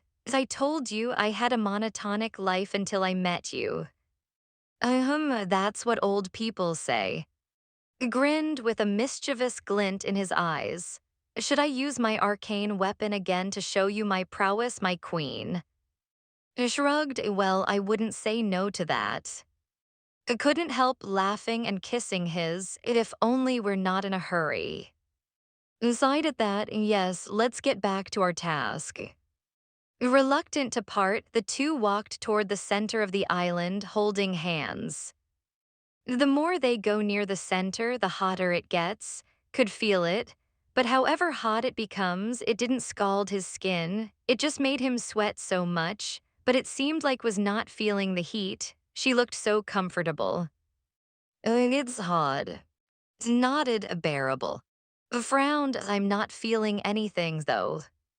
Wiped off his sweat. Well, you said that the essence here resembles yours but more powerful. Maybe that's why. I can take your flame since I have, but this one is stronger than your essence. At least I'm only sweating. Was still worried. Can you endure the heat? You can wait for me on the boat if you want. Yeah, I'm good. I'll tell you if it gets unbearable. Okay. The two continued until they reached an entrance to a cave, if it could be even called a cave. The arch entrance was a hardened lava, scorching even from a distance. You're not going with me, immediately said. That is going to kill you. Yes, it will. As much as he wanted to stay by his queen's side all the time, there were times that they had to do things separately. I'll roam around the island to see if there's more than this cave. Shoot a flame to the sky if something goes wrong. I'll hurriedly run to you. Smiled, kissed with tongue, then without hesitation, she went inside the cave as if there's a beautiful spring waiting for her there. Stood there for a while, worried, before he forced himself to move and roam the island. Inside the cave, the deeper went, the stronger that essence similar to hers becomes. Her heart was pounding at every step she took. She was beyond excited. She couldn't wait to see what that essence was. It touched the cave's wall, its lava. A volcano. It continued going deeper into the cave until she reached its end and saw a pool of magma 1,000,000 times more scorching than her flame. She frowned. How could that even be possible? Was this left behind by deity? That was the only explanation she could come up with since it was the same as hers. Looking at it, it resembled her blood of flame, like the one flowing through my body, just 1,000,000 times stronger than mine. She really couldn't believe it.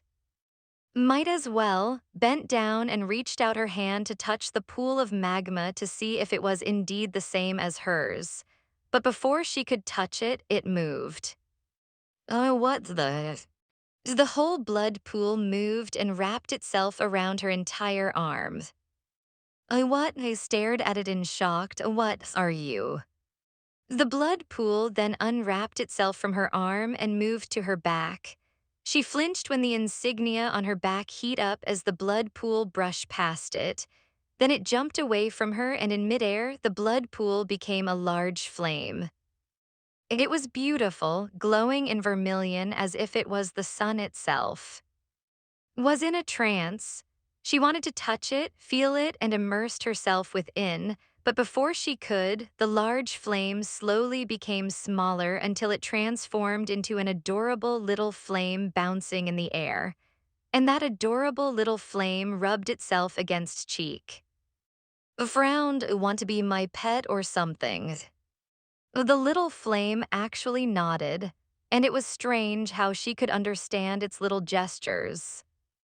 So it has consciousness. I'll take you with me if you promise to listen to me. She was not even certain of its origin or if it was harmful, but she felt a strong urge to keep it. Or else I will throw you. With a brief pause, she thought of what made her flame uncomfortable and used it to threaten the strange little flame. Into that hole in the fatting ocean. The little flame trembled and withered, expressing that it was scared by her threat. A good let's go then is waiting for me. The flame stayed by side as they leave the cave. When they came out, the flame immediately flew toward who was waiting for her outside and rubbed itself against cheek. Looked at the little flame with a frown. What is it? A blood of flame that turned into a little flame and wants to be my pet, said with a shrug, then looked at from head to toe to see if he was okay. Seeing that he was unharmed, she was relieved. Did you see anything interesting on this island? She asked. He shook his head. Except for this cave you explored, there's nothing in it, just a burnt island. Looked at her new pet. Why are you in that cave? The little flame danced around her before rubbing itself against her cheek. She sighed. You can't understand me, what a dumb flame. The little flame flared up and went a hide behind, as if asking to defend it. Was amused. My apologies, little flame. I'm on my queen's side all the time. Puffed her chest proudly. Hear that? Come back here. Don't hide behind my man. The withered little flame went back to his side and perched on her shoulder. Found the scene funny that he couldn't help chuckling. What? Asked when she heard chuckled. Nothing, sobered. I just thought for a second that the little flame reminds me of you. Frowned. How so? Adorable. Narrowed her eyes on, let's go. I don't want the little flame to see how indecent we can be. That maid laughed as he followed behind his queen. He was still laughing when they reached their boat. Pinched his cheek, annoyed. Stop laughing, let's follow the chain again. And both dropped their gaze to the sea where they could see the chain just underneath the surface. This chain led us here, and I found a blood of flame similar to mine. Had a hunch. Whatever that island is probably knew about it since this is her chain. Nodded. All right, you navigate, I'll steer the boat. And left the island and followed the chain once again, only stopping when they need to. After a few days of navigating, the fog started to dissipate until it fully disappeared. Are we finally out of the Sea of the Lost? Asked after their surroundings cleared up. It seemed so. His response halted with a deep frown when he heard the sound of water rippling and burbling. Can you hear that? She immediately summoned her flame wings and flew up to have a look. The little flame followed. After only a few seconds in the air, and the little flame went down and landed back on the boat. It's a brook. A brook in the ocean. A brook was usually found in streams. Yes, and it's going downhill, very steep too. Could only sigh, it's not like we have a choice. He motioned at the chain they were following. It was leading them toward it. Did you see what's down there? A waterfall, but I couldn't see the bottom. It seemed endless. I love a course. And chuckled at its frustrated expression. We deviated from our original route the moment we followed the chain. Since we're already here, she kissed on the cheek. Let's see where it leads us, okay? All right, the frustration on his face disappeared. As long as we're together, we can go to hell for all I care. Smiled at that, then let's go, my lord. Yes, let's go, my queen. Mother, when do I visit? Asked his mother while having a meal. He found out that this was his mother's first meal since she arrived in Sheol. His mother's reason why she did not feel hungry, so she did not think of food. Since eating was not a necessity, his mother had forgotten about it. I heard from that you would leave Sheol on the night of the old moon. May I accompany you, mother? Drank the dark wine said was her favorite before, one sip and she understood why. It would be good if you left Sheol as early as you can. As for the old moon, she would do some not nice things that she didn't want to see. I just have something to do that night. Patience told me that the old moon would only shine for a short while, so I have to be fast with my errand and return. Nodded. Then be careful, mother. The old moon will only be visible for an hour in Sheol. That means you only have a few minutes in because of the time difference. You have no life essence and you are tied to Sheol. That includes your time, mother. Patted head. I knows, don't worry, I will return immediately. And even if I didn't, Sheol would forcefully pull me back here. By the way, is it just me or you've become taller? You gave me so much essence after we left the abyss that I grew a bit, mother. A bit was taller than her now, and if basing on his appearance, he now looked a few more years older than and, well, as long as you are doing fine, so when do you want to leave Sheol? When the sundial reverberates, a sound that signifies a new night in Sheol, which means it was morning in, I have to inform Aunt Eris about those tree leaves fast so you can have your life essence back and resurrect Uncle. Smiled and messed hair, my son is very sweet. He seldom smiles, but at that moment his mother's smile was contagious. I learn from you, mother. The smile deepened. I must become an exemplary role model to my son. By the way, since you can't take anything from Sheol too, what are you going to do about your clothing? It seemed that had already thought about it as he answered her without hesitation. You asked me to pick up your divine chosen, so I'm thinking that I'll just ask him if I could borrow some clothes. Recalled the man who heard her voice. He's human, but he seems nice. Not all humans are rotten mothers. Looked down, I know, but it's still difficult for me to trust them. And I understand. Didn't want to force his own belief on his mother. He believed she would heal in her own way. May I see your divine chosen mother, so I'll have an idea how he looks like. Of course, after our meal. The mother and son continued their small talks throughout their meal. Afterwards, took to the oracle chamber. Both standing in front of the black circular concave pool, touched the surface of the pool. It rippled for a second before the water became clear and showed them the same handsome man saw the first time. Oh, that's him. Stared at the man's face, engraving the divine chosen appearance into his memory. Afterwards, he frowned. Mother, what is he doing?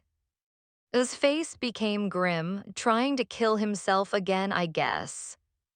A familiar sound rang. It was the sundial. A new night begins in Sheol. I must leave now, mother. Without waiting for his mother's response, he hugged her goodbye, then vanished. Was wondering where went when she felt his presence disappeared in Sheol. She immediately became anxious. Maybe because she considered her child, not feeling his presence was very discomforting. Until she saw her child in the circular concave pool. His eyes widened and her hands clasped over her mouth, where a loud gasp escaped when she saw where appeared and how he looked like. She called out as if he could hear him, "What are you doing?"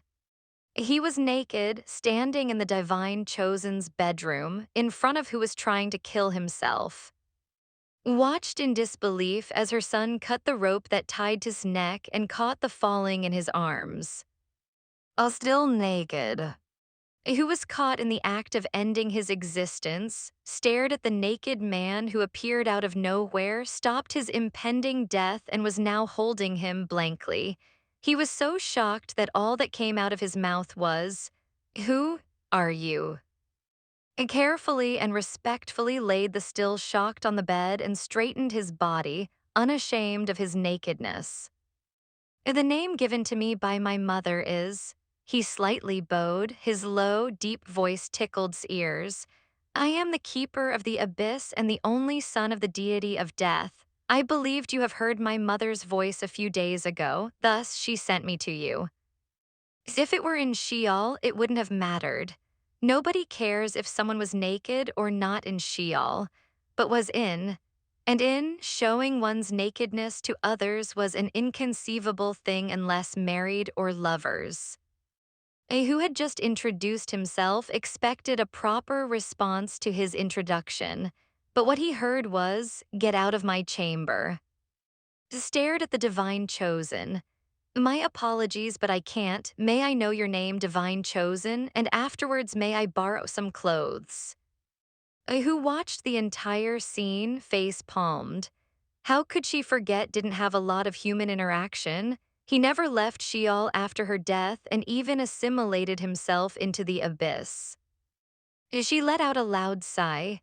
My dear son, at least put some clothes on first. You're making our death-seeking noble uncomfortable. So on the other side hissed, "Do not call me that, and why are you in my head again?" Stilled, wait, you heard me, but that was not an oracle. I would appreciate it greatly if I couldn't, snapped. A divine chosen, you can hear my mother. What is happening? I was confused. What did my mother say? Demanded. Heard the voice in his head, and then looked at the still naked man in his bedroom. He felt like his life would become even more chaotic with the addition of these mother and son duos. I just want to die. What is all this?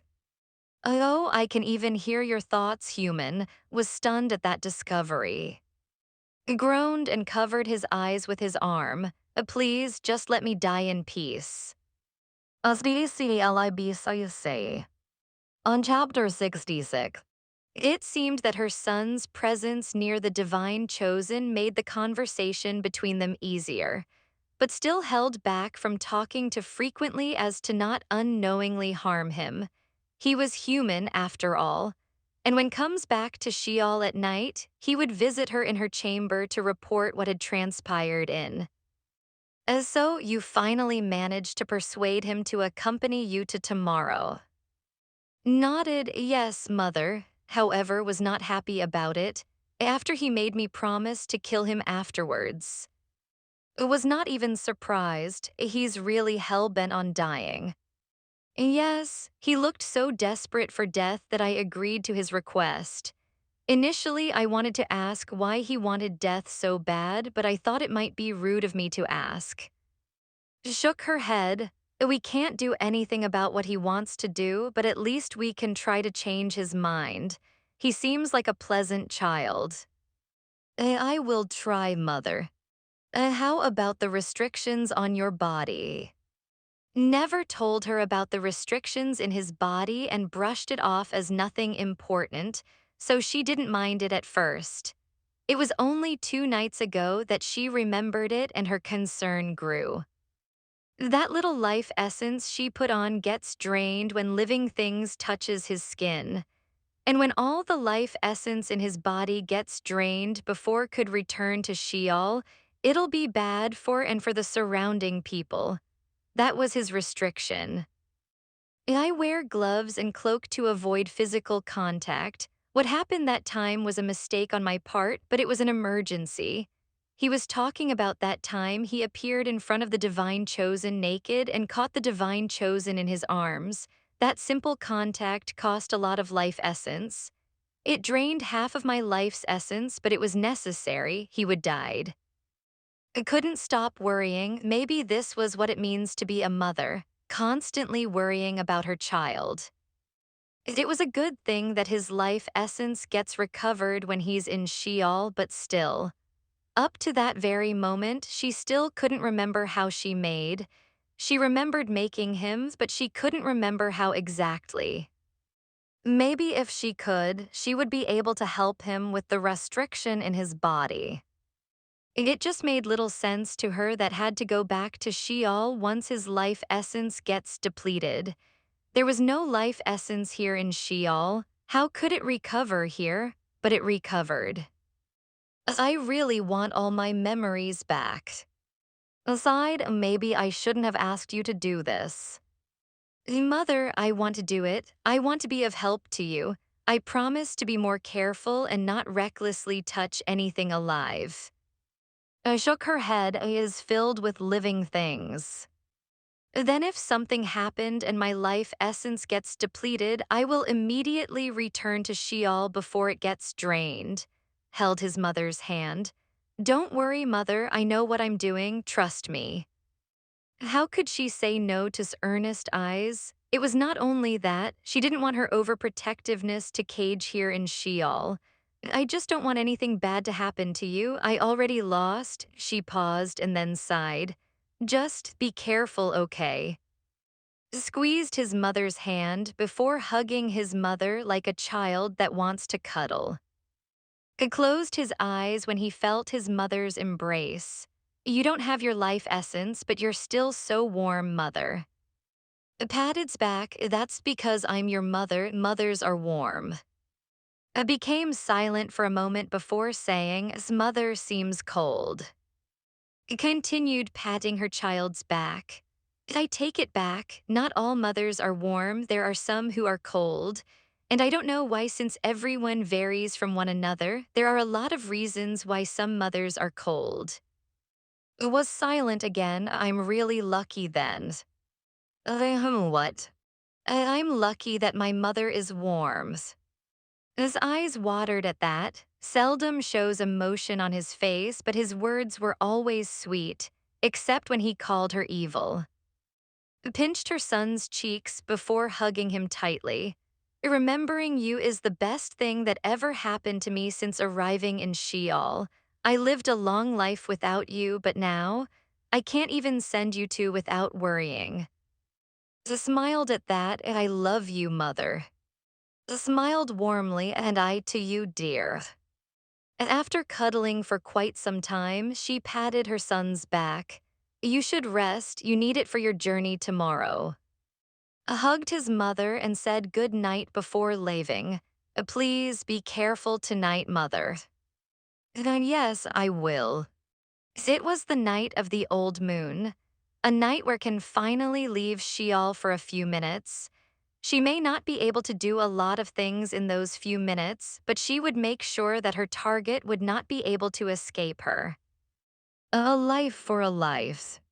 Stood up from the bed and clad herself with her onyx war regalia. Then she went to the frozen sundial room. Was still asleep, no dead. She cupped face, and I told you I always fight for my happiness, and this is the first step. I will fight until I get you back. It was a promise to herself and to. Then left the frozen sundial room and went to the throne room. And patience and wrath were there. She frowned at the four. It is something the matter. She understood An's presence since these two dots on her a lot, but patience and wrath being there was a surprise. And what was surprising was that it was Wrath who answered her. I want to see what Her Majesty is going to do. His eyebrow rose, what I'm going to do. Wrath nodded and handed her a sphere vial with a mixture of translucent and red mist inside. What's this? She asked. A part of mine and Patience's consciousness, Wrath answered. If Her Majesty takes that with her too, we will be able to see everything you'll do there. Give me a reason why I should take you too with me. Because I want to see how Her Majesty is going to unleash her wrath, Wrath answered straightforwardly. As one of the 7 patriarchs serving the deity of death, it would be my pleasure. I had no qualms about it, so she nodded and kept the vials. It's time, Your Majesty, said who was observing the always dark sky of Sheol. The old moon is about to come out.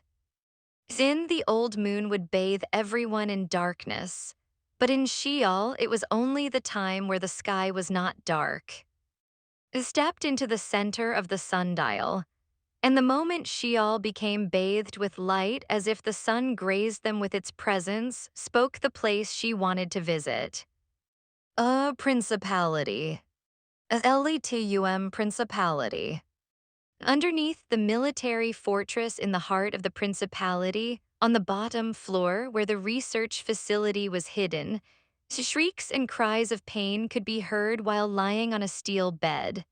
Her arm and leg that had rotted and were cut off by to save the rest of her were still not fixed. It was bleeding, throbbing, and unbearable.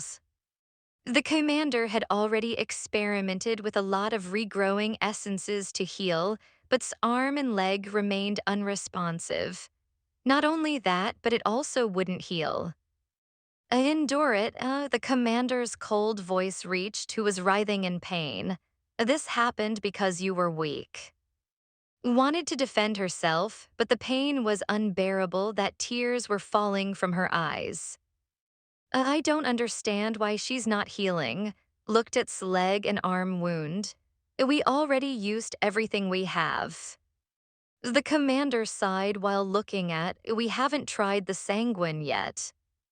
Frowned, but commander, we're already running out of sanguine. We only have a dozen of drops left. Then what do you suggest we do? The commander turned to. I have no problem leaving to die if we have a replacement for her. It's either we fixed her or we make a new one. But as you know, it's hard for someone to survive the sanguine experiment. Decide I will get the sanguine then. The commander nodded and returned his attention to swoons. It bothered him that after exhausting everything in their disposal except for the sanguine to heal the wounds, it wouldn't close.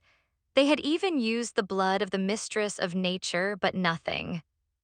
Nothing works. Just what kind of essence did encounter? What kind of essence could make a body rot right before their very eyes and remain even after being cut off? He actually had a hunch, but it seemed at the moment. The awakening will not happen until it was already too late. Or did something happen to hasten it? But nothing was supposed to happen as long as they followed the path dictated by fate told by their forefather. A commander, here is the sanguine. The commander blinked and accepted the transparent vial from May the Ancestors Heal or Else. Frowned, there was an edge in the commander's tone, as if something bad would happen if the sanguine couldn't heal. But there was nothing the sanguine couldn't heal. Yes, nothing, until it was used on Swooned and it did nothing. As Swooned continued to bleed, her shrieks became even louder and desperate for relief. It was as if the sanguine made it worse. His mouth opened in shocked. But how? It's the sanguine, how could it not work? The commander sighed and threw the transparent vial on the floor with so much force it shattered everywhere. She turned to the commander while restraining her surprise. Commander, what happened? Why is it not working? The commander gritted his teeth, and his anger caused the facility to tremble. He then vanished and flashed himself to his work chamber, leaving the writhing and the confused. Immediately used her lightning ability to follow and pacify the commander. The commander calmed down. How could I calm down? He hissed and glared at who just entered the work chamber. She's back, that wench is back. His expression mirrored confusion. Who's back, Commander? This was her first time to see the commander looked so agitated. That wench. The tremor inside the facility became even more intense as the commander released his fury. How did she awaken? Who are you talking about, Commander? Was becoming more concerned just by looking at the commander's agitated expression. Who else? The deity of death. The commander hissed and his eyes widened. She's back, that wench is back. Right at that moment, everything went dark. What happened? Before could make a spark of lightning in her hand to illuminate the whole chamber, she heard the commander spoke in a grave tone. She's here. Who? The commander's voice was grim. As fast as you can, inform everyone important to hide no. Run as far as you can. His eyes widened in disbelief. The commander had never given such an order. They always fight and they always won. Commander, she may be a deity, but if we all work together, we can win. I go now. Had no choice but to swallow her protest and used lightning to travel in a speed of light to heed the commander's order. Back in the work chamber, the commander drew out all the powers that had been brewing in his blood for centuries and clad himself with a full war regalia. In all of principality, no, in all, only he could stop the deity of death at the moment. Yes, stop and not defeat. But how did she awaken? It was not supposed to happen this early. If she awakened when got wounded, it had already been a while. Why just attack them now? Why wait? The commander's mind was coming up with thoughts after thoughts until he came to a conclusion. Something must be stopping her from doing what she wants. Is it the world? It couldn't be. The world has always been on their side. It must be that something amiss happened in her awakening and it restricted her.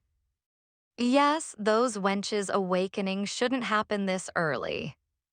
But the mistress of nature awakened and something happened. Now that he was putting his chaotic thoughts together, he remembered that out of those 4 deities in training, the mistress of nature had the least chance of awakening. Because they made it so. She was the deity in training they needed to cripple. And they did through her lover's betrayal, withering the first of her three-petal insignia. The commander chuckled. She must have awakened as the deity of death, but not as the deity of life. Even so, his chuckle became a wry smile. An unbalanced deity is still a deity. Sending prayers to their forefather, the commander left the work chamber only to stop midway. It's cold. Not freezing, but eerie. It was eerie cold. He gritted his teeth and muttered under his breath, death is coming. Say. On chapter 67. As the whole bathed in the darkness of the old moon, the principality was bathing in a different kind of darkness. It was cold, eerie, discomforting, and it crawls into the skin and gnawed onto one's flesh until there was on fear left. It was the darkness brought by the deity of death's visit. Inside the facility was busy guiding the survivors of the sanguine experiment. These survivors may not be as strong as but they would do well in war. Also, because it's the commander's order. A hurry to the exigency hidden passage run. Didn't need to explain to anyone why they were running. Anyone could feel it in the air. Something eerie was coming, and it's coming for them.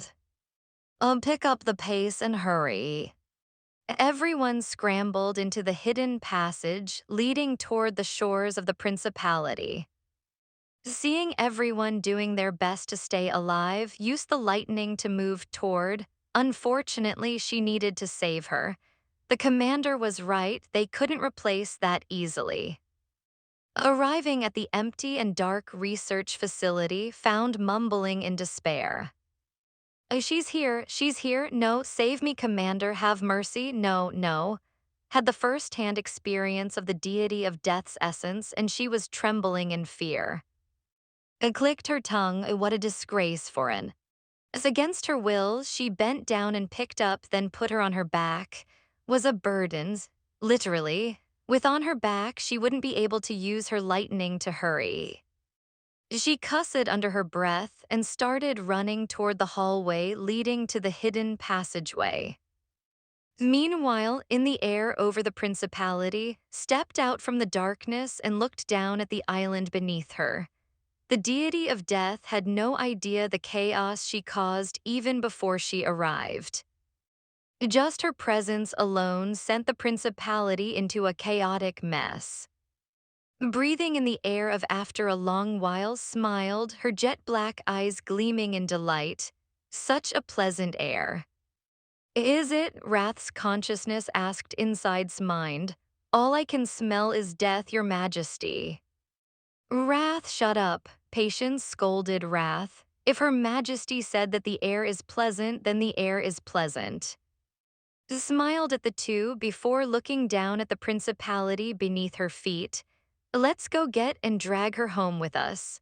The death essence I left behind in her flesh is telling me she's trying to run away. Running away from her majesty, Wrath clicked his tongue. What a hopeless endeavor, no one could escape our deity. His eyebrow twitched. Wrath, I didn't know you were so talkative. Patience sighed, shut up, Wrath. Oh, let him speak, Patience. Descended to principality as if she was going down the staircase, so graceful and elegant. Wrath only knows how to grunt since I arrived in Sheol. I want to hear more of his thoughts. Maybe he had another description of me other than. Patience bit his lips while Wrath frowned at the sarcasm he heard. It called me evil, now Wrath is calling me, dramatically sighed. As far as I remember, I am a very nice queen. Landed on top of the military fortress, her eyes looking toward the direction where she could feel the presence of the death essence she left in. She's running, but not fast enough. She commented and stepped towards direction when someone, a warrior clad in dark war regalia, blocked her. He stinks like those bastards, Patience commented. He's certainly one of them. How is he not in the abyss? Wrath asked. Answered as a memory came back to her. He probably got lucky together with some of them. She then gave her attention to the warrior blocking her way. You got lucky that you didn't get dragged into the abyss, right? Instead of answering her, the warrior pointed his halberd at her. You will not go any further, deity of deaths. She tilted her head. Such a pleasant dream you're having. She summoned her double-bladed scythe in her right hand and smiled. Well, how about I give you a nightmare, commander? The commander himself when he saw the scythe, but he did not expect her to throw the scythe onto the ground with a simple order. Eat everything alive. The commander did not wait. He threw his halberd toward the deity of death, but she disappeared right before his eyes. He frantically looked and spread his blood essence around until he felt death looming behind him. She's behind me. The commander quickly turned around, wrapping his halberd with blood mist to restrict the death essence, but he found no one behind him. He hissed, I didn't know the deity of death is a coward. Right then, a voice so close to his ears whispered from behind, Commander, I always do what I say. When I said I'll give you a nightmare, I'm not bluffing. He immediately turned to his right, but no one was there. Then the same voice whispered so close to his left ear. You see, Commander, killing you will not be enough to entertain me, so I decided to bestow you a gift from the bottom of my kind heart. Then a hand grabbed his helmet from behind and crushed it effortlessly. The regalia made from his blood easily got crushed. He tried to move to put a distance between them, but he found his body frozen and unresponsive. What is happening? Was she always this strong? His crushed helmet was completely destroyed, and he felt a cold hand grip the back of his head. It was the hand of death. The deathly coldness that penetrated his head traveled down to his neck, down to his shoulder, abdomen, and all the way down to calf and feet. His body was deathly cold, and he couldn't move, however much he used his blood to restrain the death essence enclosing him. Move, damn it, move. The commander gave all his strength to summon his blood essence, but after all that, all it did was make his pink finger move. What kind of power is this strong? He had stopped trying to escape and just resigned to his fate. Commander, the deity of death was speaking beside his ear again. For what you did to me, to us, death is too merciful, so accept my gift of decomposition. Every night, your body will be eaten alive by something you couldn't see right before your very eyes, and you can't do anything about it but feel the agonizing pain of being eaten alive, flesh after flesh, until there's only bones left. And then when the sun shines, you'll be whole again as if nothing happened. And when the night comes, you will experience my gift of kindness again. Her voice hinted a smile. Aren't I the nicest? The commander's eyes were filled with terror when he heard decomposition. It was the most gruesome curse of the deity of death. He knew because he had read it in the old script so many times. Even the supreme deities of Pantheon took note of that curse. But that was not the end of his nightmares. Out of the kindness of my heart, let me bestow on you a second gift. It's called harrowing. After your body became whole again when morning came, you will experience a harrowing pain every few minutes of the day, just to give you a taste of what's coming at night. And since I'm very generous, the gifts I bestow will accompany you as long as you live. And in death, I will be there as well to give you a more generous gift. The hand that was gripping the commander's head let go, and the deity of death materialized in front of the commander, whose body had withered. Tell those bastards above you to get comfortable and wait for me. I'm coming for them too. A cold smirk appeared on her lips and her jet black eyes were glinting with belittlement. They should have been more thankful that they didn't get dragged into the abyss like your supreme deities. She rolled her eyes at the words supreme. But I guess the pantheon just doesn't learn. We will re-educate you. But for now, I'm here to drag to hell and introduce her to your forefathers. Then the deity of death vanished, leaving the withered commander on top of the military fortress. The next place the deity of death was seen was in the hallway outside the research facility, in front of who was running with on her back. Stopped who you, the mistress of nature. It's the deity of death, wench, corrected before flashing in front of her and grabbing's face. Even with her lightning, she was no match for a deity. She was thrown to the side after dropping on the ground while her flesh on her side was rotting. The same as, no, immediately cut the rotting flesh on her side and using the speed of lightning she ran.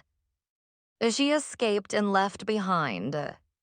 The relief she felt when the deity of death didn't follow was immense. But now her side had a gaping wound that would never heal, just like Back in the hallway was shrieking when she couldn't forget that jet black eye and hair. This was the woman who made her feel the most excruciating pain, much more agonizing than the experiment she was put through. No, tears were falling from his eyes, but the woman with jet black hair and eyes just smiled at her. Don't worry, I will treat you well. For starters, I already save you a room just for you, nice, right? She shook her head, and while screaming at the top of her head, she crawled to escape. Without her other arm and leg, she didn't go far. If only her time was not limited, would let crawl until she gets bored. All right, time to go, she announced jovially and grabbed the only foot of, as promised, I will drag you to hell, a life for a life. Patience and wrath were silent the entire time. They knew she could be a little mean, and what she just did now was just the tip of the entire mountain. This was nothing, really.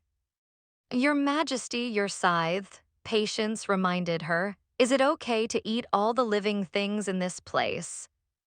That's okay. Can't you feel it in the air? This is a graveyard with the scent of Sanguine's blood. Continued dragging the shrieking. Their supreme deity of life. She nodded. I used to wonder what kind of essence they have that goes against the essence of now that I have awakened, I finally realized what it was. It was Sanguine's blood. They must been experimenting. She recalled, and in some ways these women resembled them. They're probably deities in training, too. Maybe they're trying to make a deity out of Sanguine's blood. She was, after all, the pantheon's deity of nature. Aside as she continued dragging. As her memory slowly recovers, she's gradually remembering what happened in the past.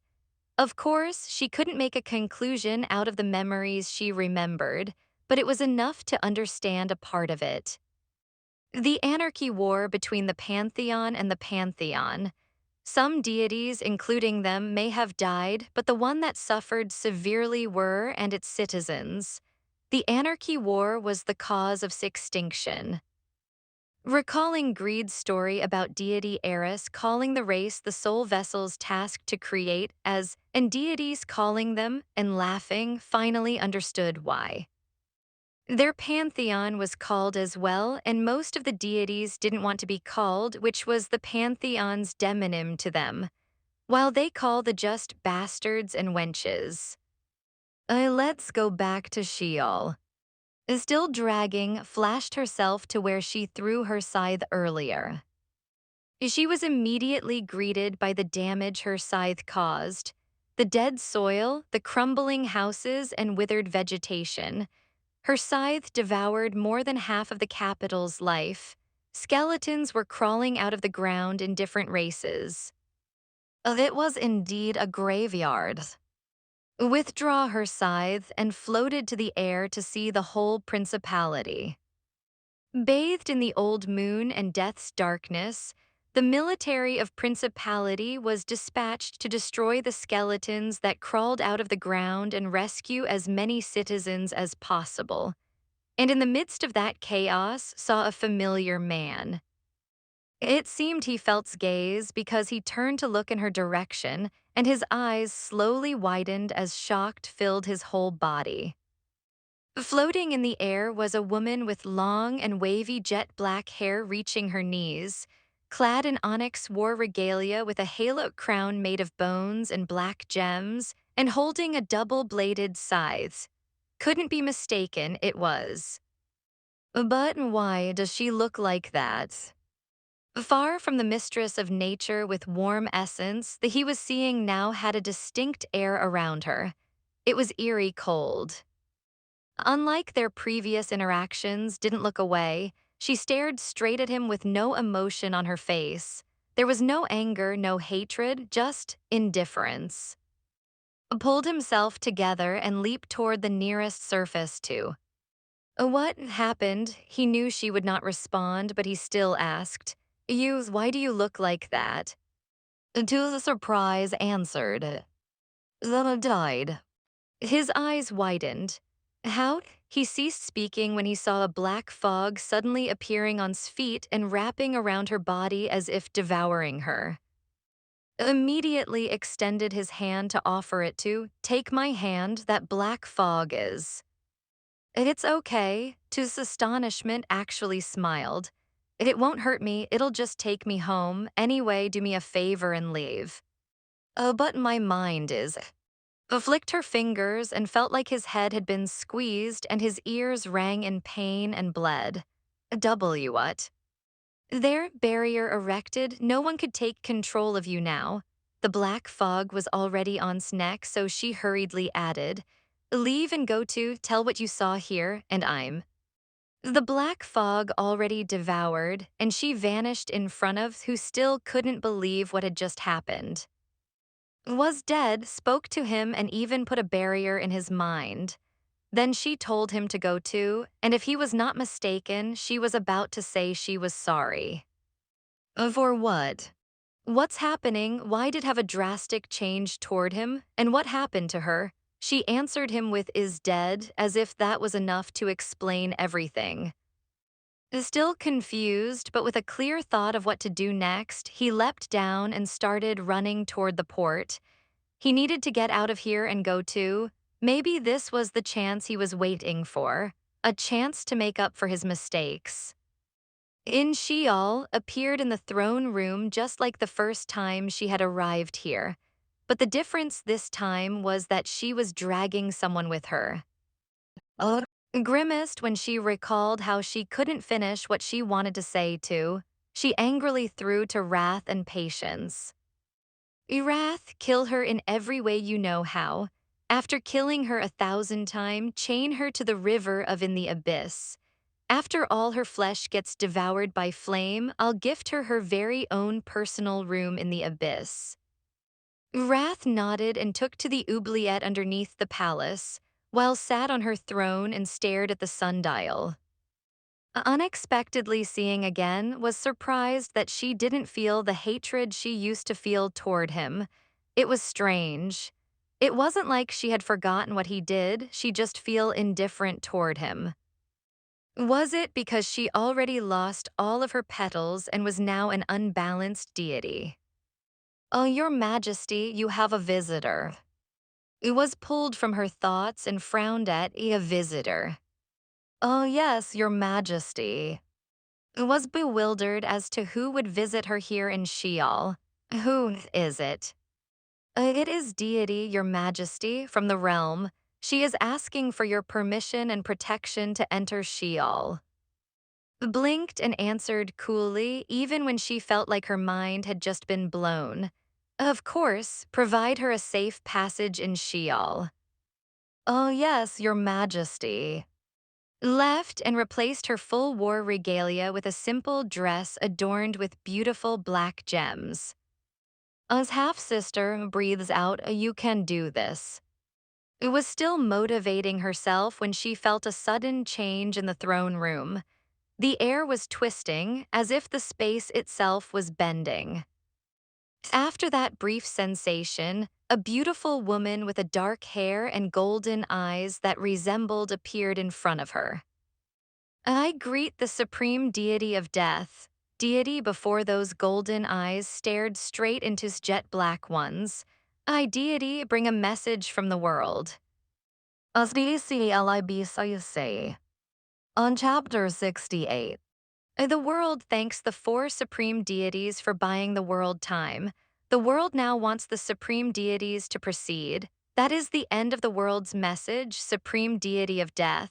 Not even once did deity mention deity of life when addressed. Does she know that the current supreme deity was unbalanced? May I hear your response, supreme deity?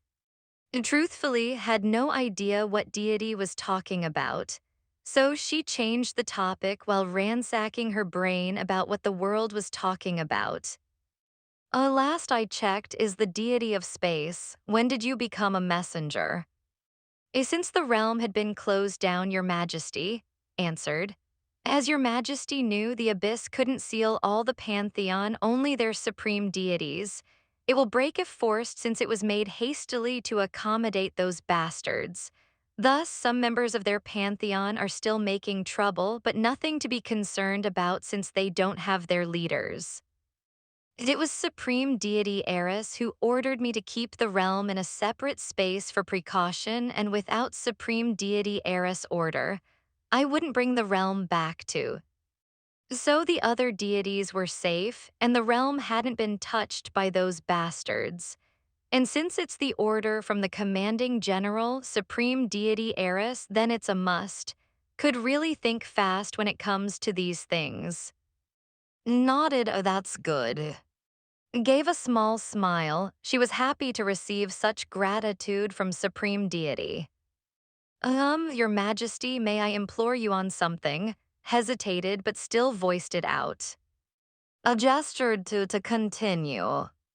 May I see my brother? Knew would ask, she nodded. Of course, follow me. Rose from her throne and walked toward the frozen sundial room while was beside her. The realm had no contact with since our deaths, right? Was making small talks while walking side by side and trying to remember what the world was talking about. Yes, your majesty. We didn't influence in any way and just poured our essence into the ecosphere as per your majesty's order to heal. With the death of Sanguine, the supreme deity of nature of Pantheon, and without their other supreme deities leading them, they have done nothing major that would cause another anarchy war. A Sanguine's expression became grim. It seemed those bastards are experimenting on her blood to create a deity. Create a deity? Couldn't believe what she was hearing. They seem to be moving in a lot these past centuries. Although the world doesn't seem worried about it, it said that everything that was happening in was aligned with Supreme Deity's foresight with only minimal changes. I really want all my memories back, internally groaned. To tell you the truth, I'm still in the process of recovering my memories. There was no sense hiding it. I only remember snippets of my memories. It's gradually coming back, albeit slowly, thus I don't really remember what the world meant by we may proceed. Was very shocked that she had stopped walking. Stopped as well and turned around to face, did I shock you? Nodded, we thought Her Majesty has finally fully awakened and paused. She looked worried for her. When didn't feel the life essence from Supreme Deity earlier, she thought that Supreme Deity was just suppressing it because they were in Sheol, but was greatly mistaken. Smiled sadly. Your brother's death caused me to awaken prematurely. I lost my 3-petal insignia too, so as of now I have no life essence. Pressed her lips together. Is there a way for me to help your majesty get back the 3-petal insignia? The smile widened. It's all right, I'm already working on it. Sighed in relief. That's good to hear. We've all been worried in the realm while waiting for our supreme deity's awakening. Gestured her hand to the hallway leading to the frozen sundial room. Shall we? It would not be good for you to stay in Sheol longer than you need to. Nodded, Sheol never gets a visit from other deities unless it's necessary. This place sucks out any form of life essence from anyone. So to visit Sheol safely, one would need the protection of the deity of death for safe entry. Your Majesty, your awakening has an effect on the others as well. Now that you have awakened, albeit unbalanced, the other supreme deity's awakening will also happen anytime soon. Said knowing that supreme deity's memories were incomplete, she decided to provide her with what she knew. I believed supreme deity already came in contact with the core essence she hid before her death. Her memory will start to slowly come back as well before her full awakening. Blinked, frowned, confused, then it dawned on her. Oh, right, it's Supreme Deity, and your Majesty goes by the name now, right? Nodded a yes. Smiled, then may I address you as Supreme Deity? I love a course. Arriving at the front of the frozen sundial room, didn't dare open it herself. She could feel the death essence protecting the door that could even cripple a deity. Oh, my brother is inside, she asked. Oh, yes. He's very well protected. I love a course. Opened the door and invited inside. Seeing her brother's dead body, she was not as devastated as the time she felt their connection had been severed. The moment her brother died, she knew she felt it. Their siblings' bond was broken and she couldn't feel him anymore. She didn't imagine that the first she would see her brother again after a millennium would be like this, gazing at his dead body. Your Majesty, do you know? Cupped her brother's face.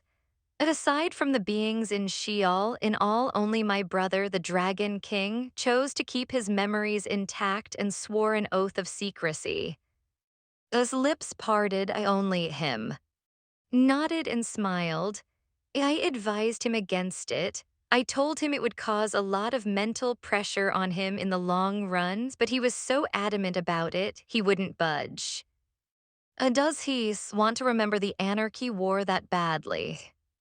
Shook her head. Not the Anarchy War, it's his general he wanted to remember. His eyes widened, his General Emmy. Nodded and chuckled before flicking her brother's forehead. He was so stubborn about it. He knew your Majesty would remember nothing after the reincarnation, and he wouldn't be able to tell you anything because of his oath, but he was so adamant about it.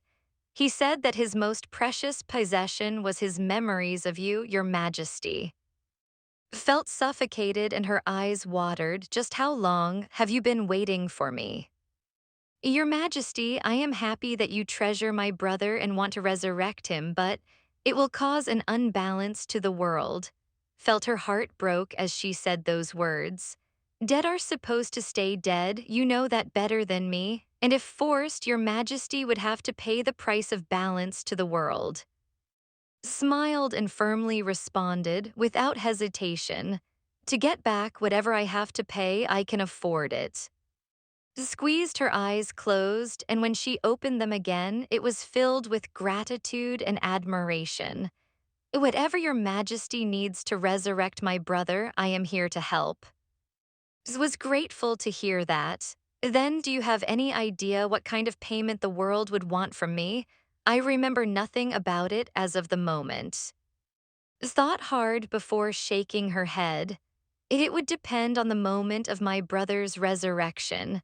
At that brief moment before he opens his eyes again, whatever is precious to you at that very second, that's what the world would take from you, your Majesty.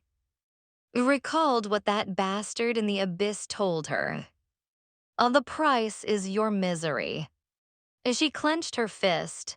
If her misery could bring her Dragon King back, she would be willing to pay the price. Although nodded before giving a piece of her essence. Please take this, your Majesty. Frowned as she accepted a piece of essence. What is this for?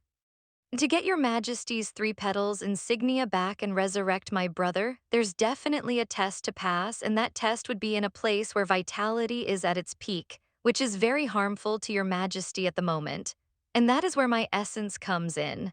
It could bend space and give your body a thin layer of protection from vitality. Unfortunately, it could not fully block all the effect of vitality on your majesty's body, but it could make the pain bearable. Was touched, she knew how important's essence was to keep the realm safe in the space she created, and that space feeds off from's essence. So to give her a piece of it when she needed every drop was moved. Although did a curtsy again before smiling.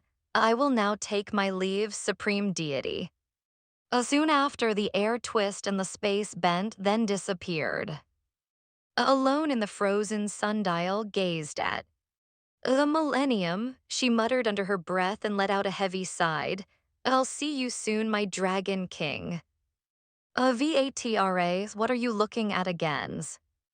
When heard that voice, she flinched and hurriedly splashed the clear water of the concave pool on the divine altar.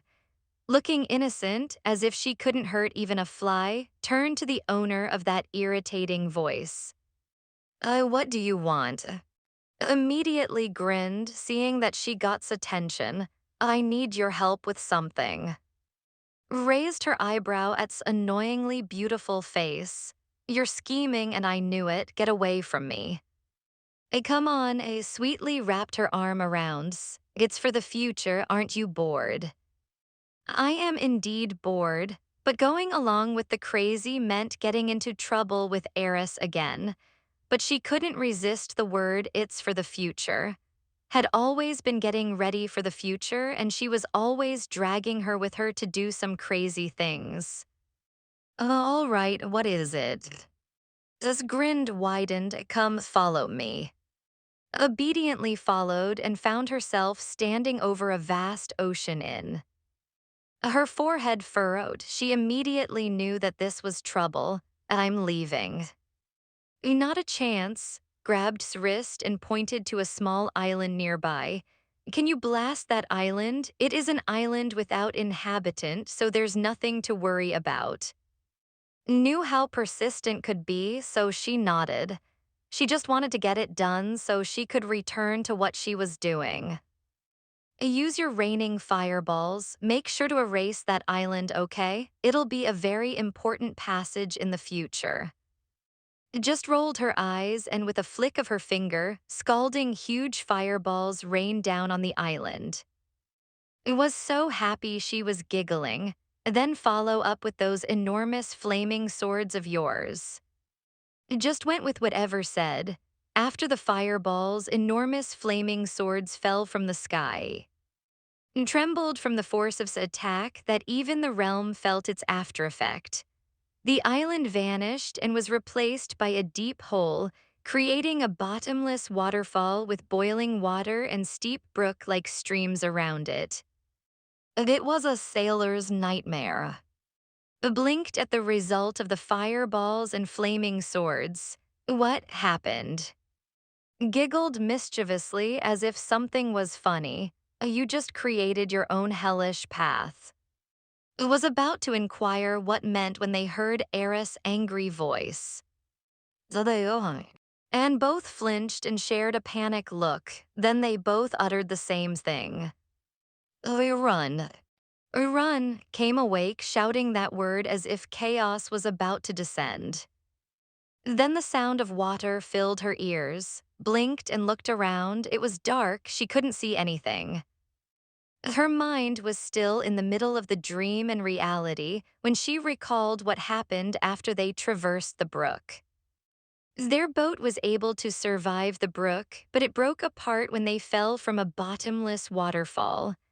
The only reason they didn't plummet to their death was because of her flaming wings. She caught, and then that's it. She couldn't remember what happened after that. She was about to get up when an arm stopped her. I'm right here, my ladies. Immediately calmed down, she didn't even think of using to track down, she just panicked. Sighed before summoning a small fireball to illuminate their surroundings. She frowned when she felt that something was amiss with her flame essence, but didn't delve into it. What the? She grimaced when she saw their surroundings. Where are we? She was lying on a plank floating in the water. She assumed they were at the bottom of the bottomless waterfalls and was holding on to the plank while his body was submerged in the water. Our boat. It was destroyed when we fell into the waterfall. This is one of its parts. Patted the plank before cupping her face. How are you feeling? You just lost consciousness after we fell. Seeing's face filled with worry for her, she recalled her dream. In her dream, she was looking at a man through the concave pool at the divine altar, and she swore that the man she was looking at looked exactly like. Her name in that dream was, and she called, isn't that second name in her mind? Lyle. Blinked and smiled at, I'm okay, I just had a dream. A dream. Nodded and looked up. From where they fell, only a small dot of light could be seen. That's how deep this waterfall was. I swear that dream looks exactly like this, the brook and the bottomless waterfall. But in my dream, this brook and waterfall are the result of my fireballs and flaming swords attack. Then giggled and said that I just created my own hellish path. Abruptly stopped when she felt like it wasn't a dream, but something that had happened a long time ago. She clutched her head. What is this? Lyle. Calmed herself after hearing's worried voice. I'm okay, can you take us there? She pointed the waterfall. Behind that is a cave. My essence is in chaos right now. I don't think I can summon my wings. Immediately moved and swam toward the waterfall with the plank where was lying down. By the way, where is the little flame? She couldn't see or sense it. After you lost consciousness and your wings disappeared, it enclosed us inside a thin flame sphere to protect us. That's how we managed to survive the fall. Then it suddenly went inside you through your flame insignia in the back and it never came out. Continued swimming. I think that little flame is part of you, my queen. It knew me, it saved us, and now it's inside you. It had never been this confused in her entire life. But she brushed it off and decided to focus on what's in front of her.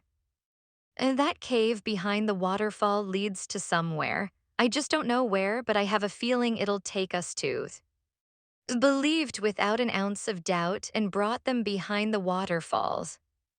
Both soaking wet, used one of her abilities that suck out all the moisture to dry their clothes.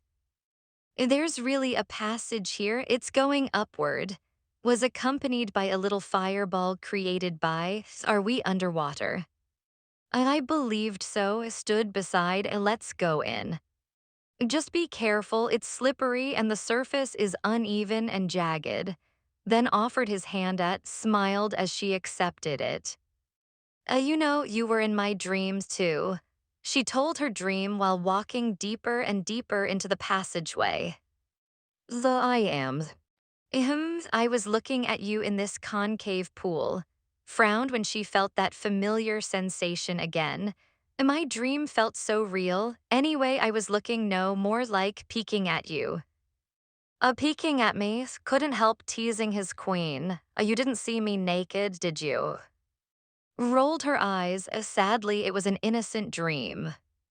Laughed, is it now? Yes. Okay, it's innocent, stifled a laugh, so what am I doing in your dream? Reading. Reading. I even remember what the book you're reading looks like. It's a book with a black leather cover and a white 3 interlocked spirals pattern in the center. Stilled and looked at in surprised, he indeed had that book. It was a book passed down in his family, and he was the current and only owner of that book. What? I asked, seeing how he was looking at her. I have that book. And it was time to be surprised. You do. Yes, it's an heirloom. That's crazy, was now gaping, so what I saw in the dream is somehow real. Didn't know how to answer that. If it's real, does that mean you peeking at me is real too? That silenced while smiled.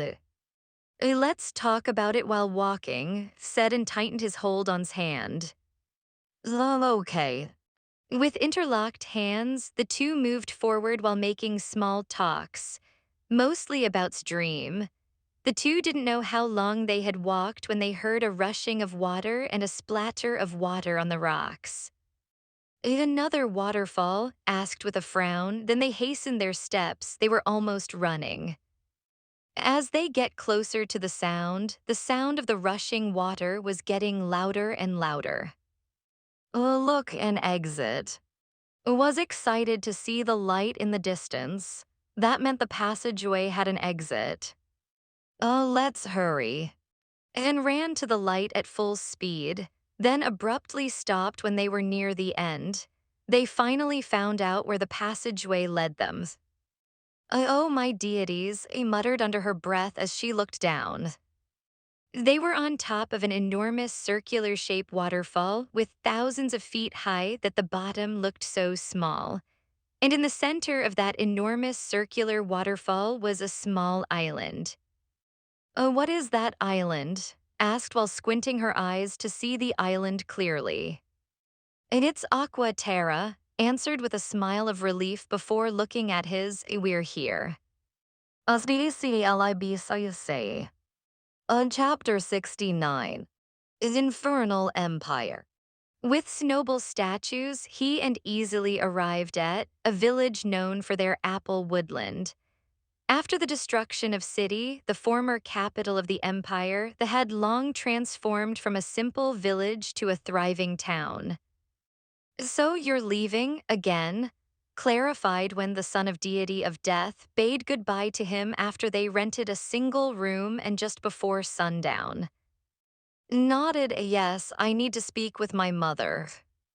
Gave a teasing look, do you know what they call sons like you? A mama's boy. Gave a blank stare, yes, I am a mama's boy. Stifled a laugh, indeed you are, then gradually his expression became somber. Well, at least your mother feels the same way. Immediately understood what was saying. I spoke to my mother about that. She said that not all mothers are warm, and she didn't know the reason because everyone varies with one another.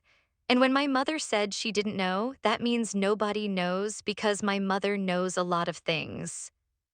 I could tell how proud was with her mother that he couldn't help asking, what about your father? Gave a quizzical look, father, I don't have that. So he grew up with a broken family. Are your parents separated or is your father dead? Became even more confused. No, I only have a mother. She created me by herself. Stared at dumbfounded. She created you by herself. Yes, she's a powerful deity. She created me and gave me life. By created, you mean like from the womb. What? Of course not. She created me. Who was more confused than the first time he heard was created, changed the topic. Can you come back early tomorrow? I want to reach before sundown. There are a lot of bandits in the road since this destruction, and since you're not with me at night, I rather avoid bumping into them. Of course, nodded earnestly, and I will come back as early as I'm able to. Nodded all right.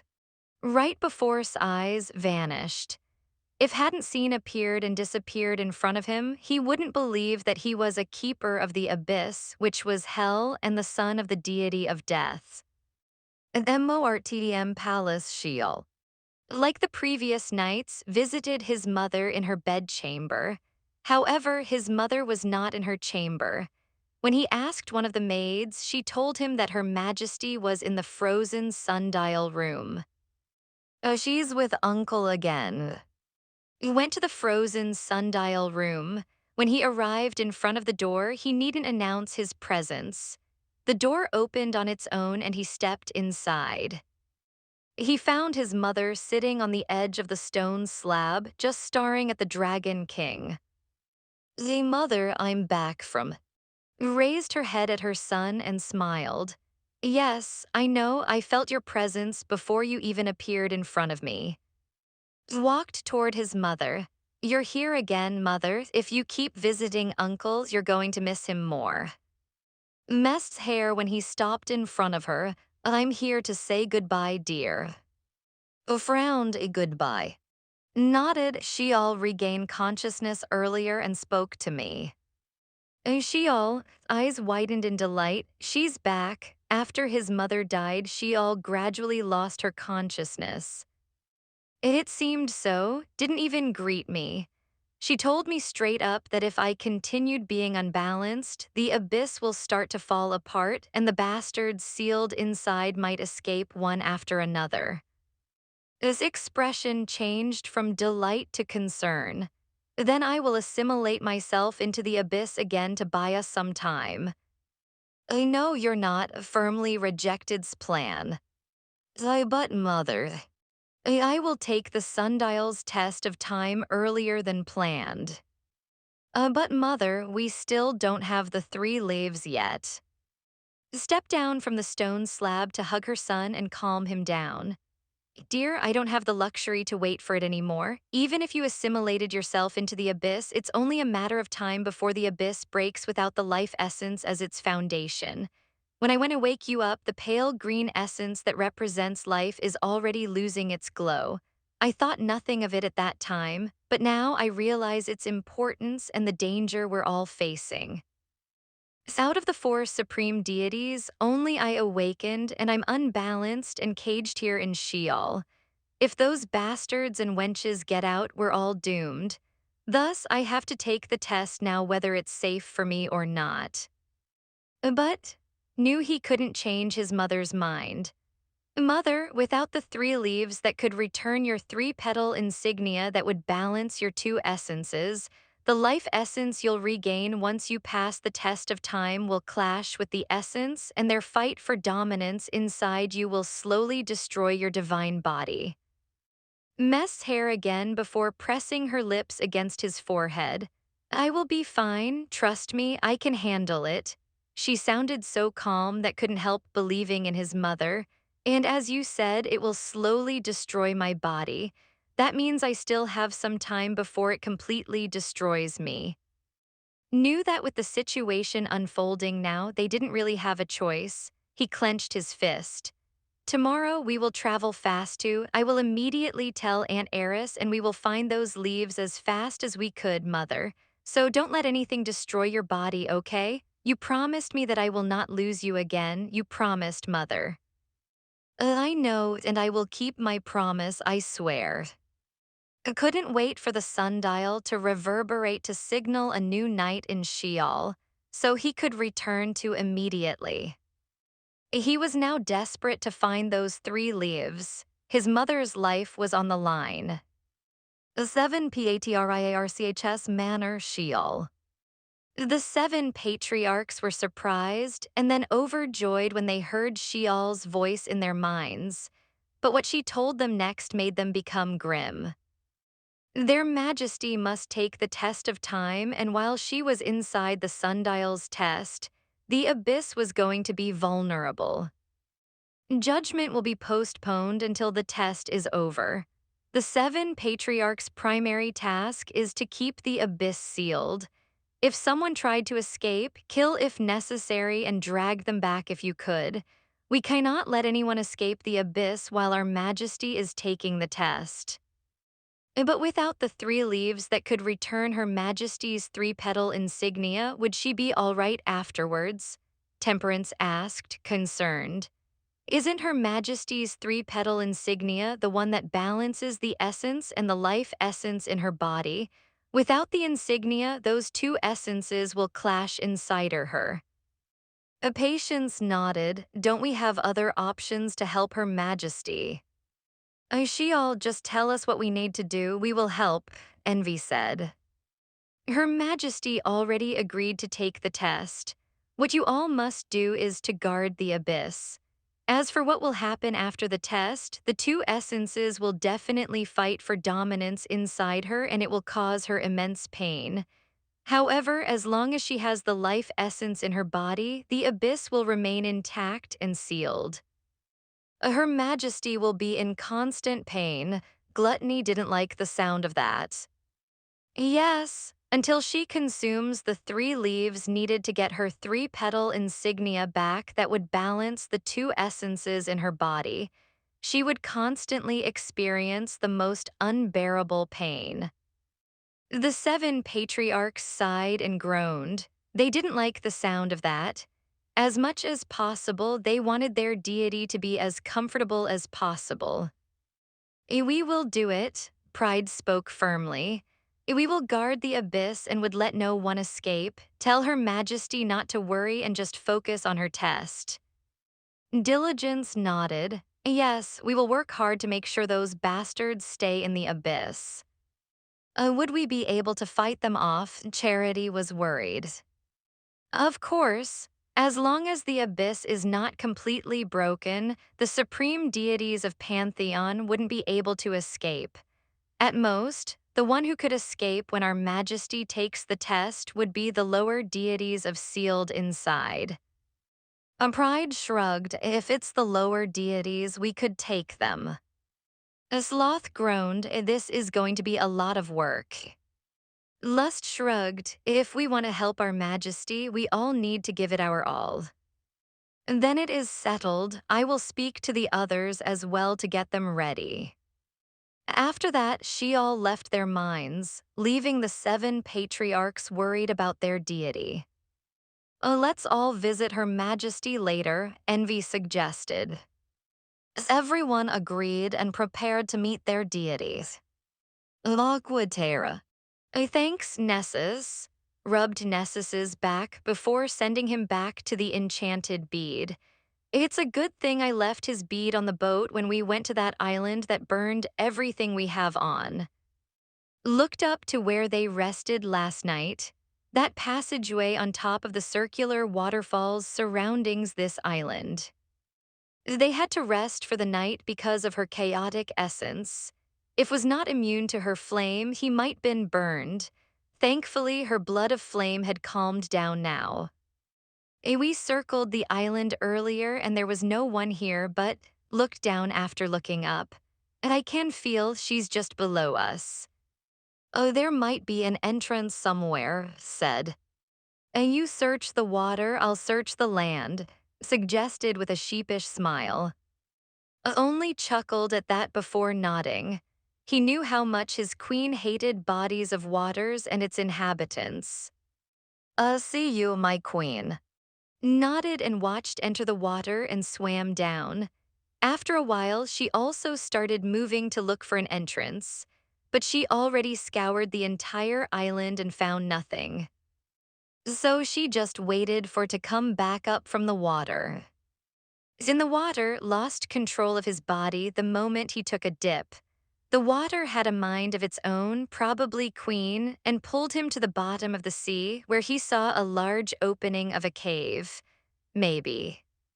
After that, the water threw him up as if he was some kind of sack. Thankfully, he knew how to swim and could hold his breath for a decent amount of time. Immediately summoned her wings and flew to when she saw him resurfaced far away from where he dove, pulled him out of the water. What happened? Coughed a bit. Nothing, I just got pulled and thrown by Queen in there. Glared at the water. I swear, if you do that to my man again, I'm going to leave you here. As a response, she sprayed water at. You're so annoying. Just shook his head, seeing arguing with the water again. My queen, there's a cave down there. Queen showed it to me for a reason, I bet. Maybe it's an entrance or something. Want to dive there with me? Even when still annoyed, responded, sure, let's go. Took's hand, just hold your breath and brace yourself. Queen is a bit crazy. Rolled her eyes, what a bit, she's crazy. A large body of water slammed into and halting swords. And then it pulled them down to the bottom of the sea, then carelessly shoved them toward the cave's entrance. A string of profanities flew out of his mouth the moment they resurfaced in the cave. You crazy, nasty, annoying she-devil, shrieked. I swear I will burn you to death the moment I see you. Immediately hugged to calm her down. Calm down, it's okay, we're here to free her, remember? Oh yes, but that doesn't mean I can't burn her first. He tightened his embrace on his queen. Calm down, breath in, breath out. Your essence might get chaotic again. Your blood of flame reacts to your emotions, remember. Was so annoyed but had to listen to because it felt really uncomfortable to have her essence in chaos inside her. I'm calm now, she breathes out. Are you sure? Let's just get going and be done with this. She clicked her tongue. And I want to lie on a soft bed for once and sleep the whole day with you. All right, smiled and held's hand. Let's see where this would lead us again. Nodded, started walking with. And it was slippery, steep, and with jagged surface, but they easily traversed it. They had experience after all.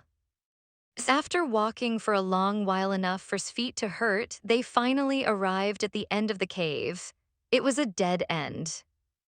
Breathes out to release his frustration. I think we need.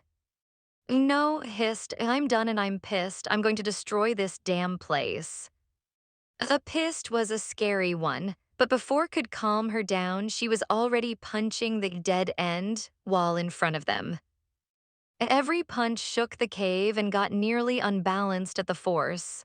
Was that pissed? Was already getting ready for the cave to collapse because of punches. But what collapses was not the cave, but the wall was punching in frustration. The wall broke down, and behind that were dozens of soldiers wearing the tribe's alliance armor with their weapons pointed at them. Smirked at what a puny welcome party. Just stood still and watched as his queen burned her way inside with her destructive flame. What is it? Asked when he looked at her palm after defeating dozens of soldiers in a few blinks.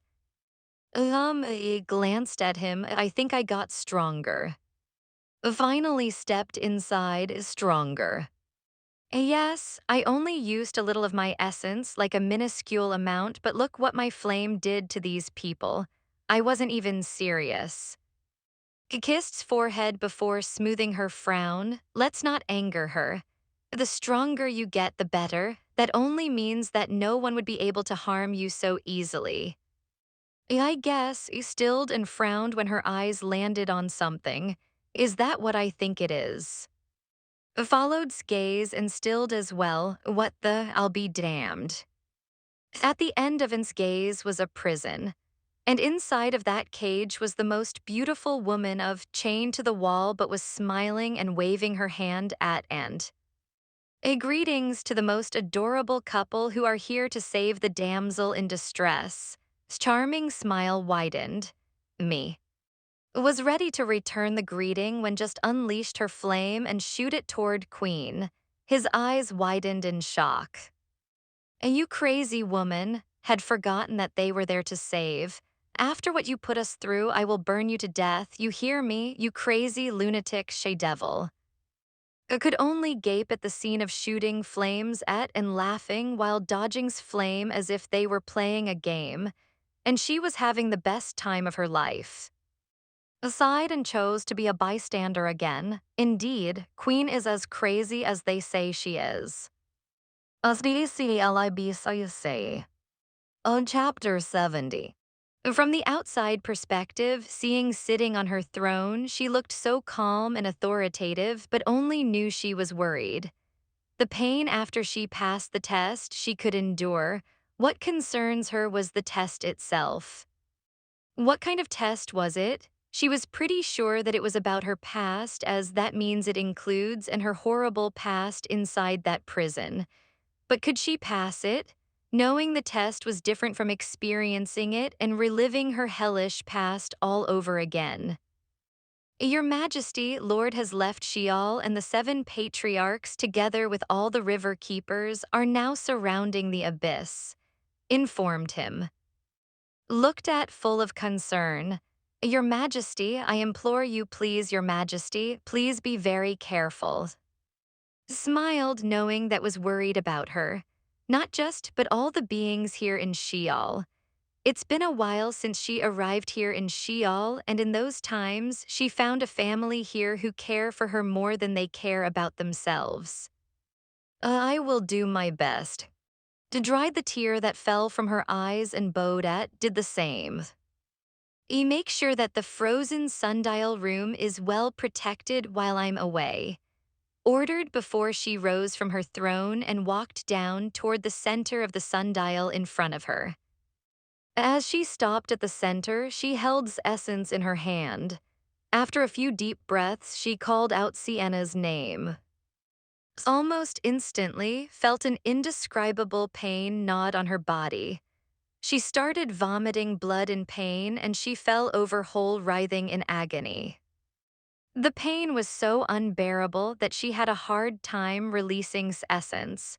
When she was finally able to, she immediately felt the pain lessened. It was as if she was enclosed in another space while still existing in Sienna's space. It was a very strange feeling. But what matters to her the most was that the pain was not unbearable anymore. Oh, it's you're here again. Looked toward the direction of that voice, Sienna. Sienna beamed. It seemed deity is helping you, that's good. Without her essence, I don't think you'll even be able to start the test. Could only smile wryly. Anyway, Sienna clasped her hands together. Come follow me, I'll take you to the gardens. Garden winced when she felt pain hit her body. It was bearable but painful nonetheless. Followed behind Sienna silently while enduring the pain. Everywhere she looked was plain white, and since she remembered nothing about this place, she had no idea where they were at the moment. Sienna peeked at, is it painful? Just a little. Sienna nodded. You should get used to the pain. Without the three-petal insignia, you're going to endure a lot more pain until you consume the 3 leaves I told you about. Just smiled while gritting her teeth. And anyway, Sienna hopped as she walked. The world tree has been looking forward to seeing you again. The world tree. Oh, yes. I thought I'll be taking the sundial's test. Sienna stopped hopping, turned around, and stared at. After a while, she tilted her head. You still don't remember a lot, do you? Just shrugged. That's all right. Sienna waved her hand and resumed walking. You awakened prematurely after all. I think the world tree is expecting it. She was not even surprised when I told her you're back, but missing the life essence. Just listened to Sienna talked on and on while gritting her teeth and enduring the pain. Since you can't remember, let me tell you, we are in between and the realm where deities live. This place is so important to control, and the realm that those bastards wanted to have it for themselves. This place is the reason why Anarchy War started. Oh, we're here. Actually wanted to hear more, but Sienna already stopped talking and was now running. So she looked forward and halted when she saw the garden. It wasn't as big as she thought it would be, but it still captivated her. It was overflowing with life and vitality that it hurt, and the source of it all is that massive oak tree in the center of the garden. They come on. Was awakened from her thoughts by Sienna's voice. She blinked a couple of times before stepping forward. That's the world tree. Sienna excitedly pointed to the massive oak tree. Hurry. Walking toward to the world tree, that was when see that a part of the world tree's roots was dead. She frowned and was about to ask what happened when she heard a voice of a middle-aged woman spoke in her mind. Welcome back to the Grand Garden. Frowned, Grand Garden, what a common name for an extraordinary garden like this. Heard the world tree chuckled. Well, you can criticize yourself for the name. Immediately takes it back. I think the word grand suits this place, don't you think so? You are still the I know, the world tree sighed. I would like to speak with you in private, but that wouldn't be possible at the moment. I will perish if you touch my trunk now. Oh, the essence, so, I'm here to take the test. Oh, yes, Sienna told me. Looked around, where is the sundial? Oh, you're standing on it. Stepped back and looked down. Roaming her eyes around the garden's ground, she was indeed standing on the sundial, and at the center of that sundial was the world tree. So, as she looked at the world tree, my test. Oh, right, the test. The world tree sounded as if she was sighing. Truthfully, I can give you your life essence right at this very moment. You created me after all, we share the same essence. Wait, what? Felt like she was just mind blown again. I created you. Yes, of course, to support the world and the life in you created me, we share the same essence. I am the connection between and the realm. That's why, as you can see, a part of my roots is dying. That represent, when you lost your three-petal insignia, a part of died with you, and it manifested on my roots. That worried if I get my life essence back will be healed. I love a course. You said earlier that you can give me back my life essence this instant. What's with the test then? It's for the balance. I am starting to hate that word. Well, you're the one who preached it all the time, second only to. I mean, believed in balance. Of course, as the deity who can see fates, she believed in balance the most. The world tree sighed. You may not remember this, but before your deaths, you and visited me. She told you and me that a time would come when you will lose your life essence. When you heard that, you immediately created a plan on how to get it back, and the test is part of your plan. Really wanted to smack herself in the head, so this test is my doing. Yes, you said that it isn't easy for you to lose your life essence. For you to lose it, you must have experienced a horrible life that filled you with so much negative emotions and thoughts, killing the life essence inside you. Thus, you devised a plan, a test in the sundial of time. Remind me again why I devised that, was annoyed with herself. You said that if I just give you your life essence without the test, it would be useless. You are still filled with so much negative emotions and thoughts that your new life essence will wither and disappear again, and it'll be catastrophic than losing the first one. So to avoid that from happening, you must pass the test to cleanse your divine body of negative emotions and thoughts that could cause the life essence to wither again. Once you passed it, I will give you your life essence back. Frowned, thinking deeply about the test. If she was, Anne's thinking was the same as her, then the test would have something to do with her negative emotions and thoughts. So, I have to relive that hellish part of my life to pass the test. She really didn't want to. Yes, but it's called a test for a reason. So, what's my test? She sighed and rolled her eyes. What kind of test did I make myself suffer? You will relive your life from the moment you lost your first petal to the moment you lost the last one. I from to, she muttered under her breaths. And your test is, while you relive that life, you mustn't lose even one petal. That got's jaw dropped. She had even momentarily forgotten about the pain her body was experiencing. Impossible. As if you lost one, the test would repeat again, and again, and again, until you passed it or you give up. She shook her head, no, that's impossible.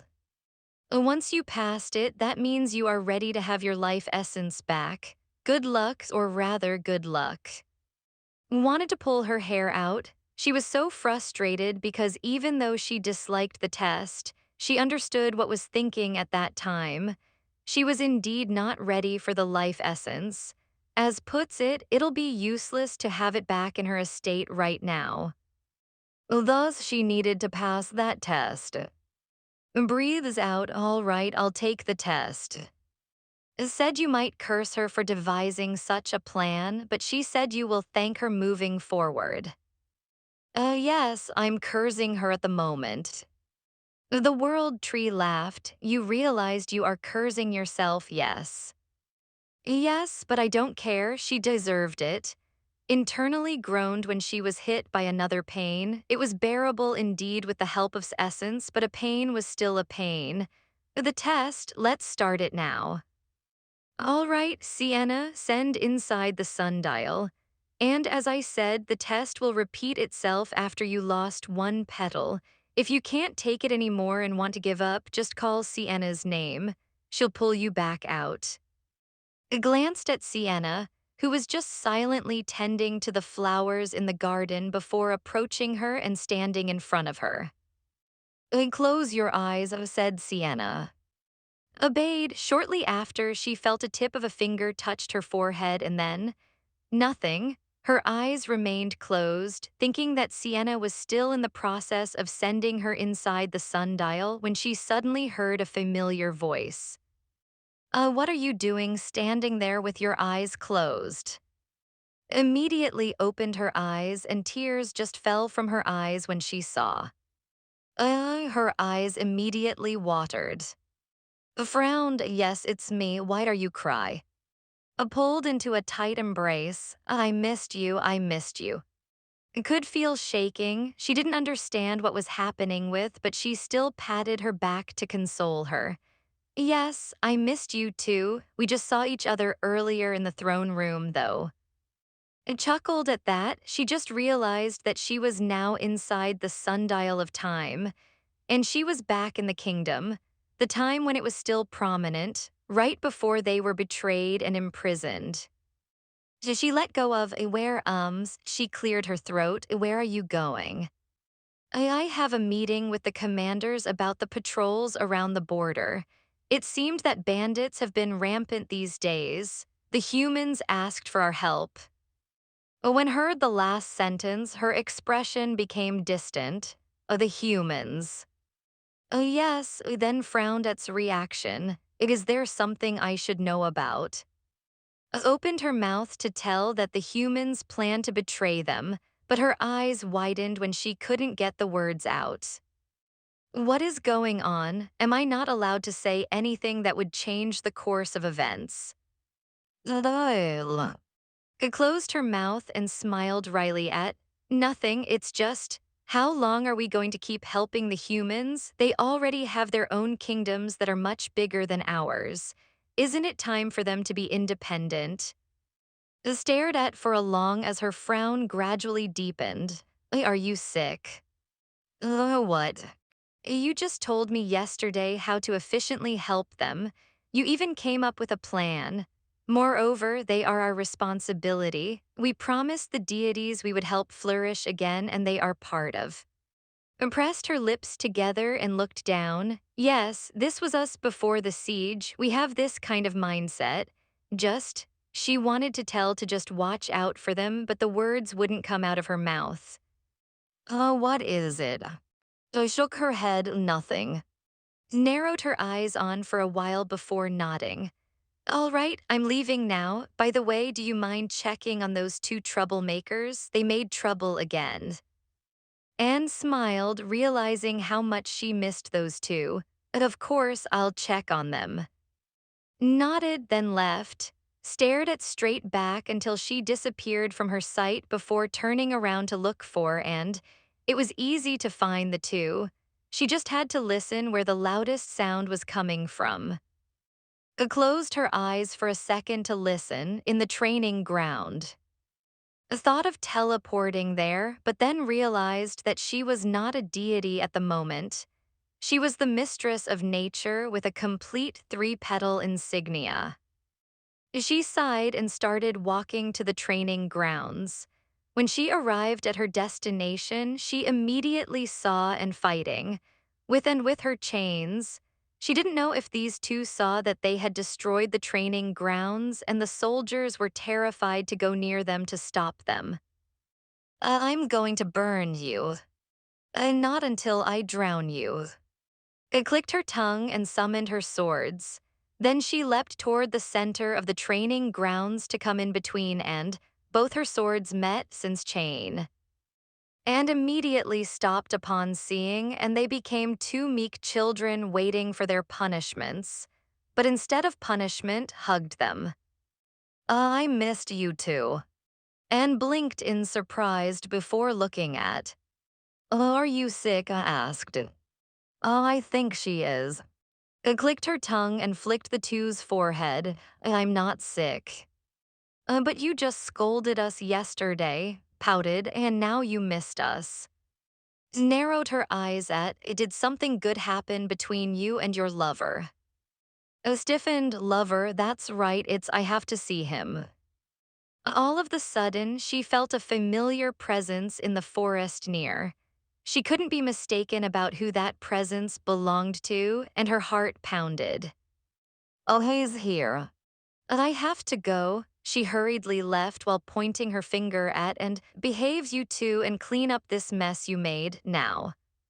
Both pouting and nodded while blaming each other for the mess they made, but's attention was not on them. She was running out of the palace toward the forest nearby. She was out of breath and huffing, but she continued running until she entered the forest and saw the owner of that familiar presence she felt. Sitting under the big tree, leaning against its trunk with his eyes closed, was the man who had his heart pounding so fast. His lips trembled and her eyes watered. That's right, he's alive here.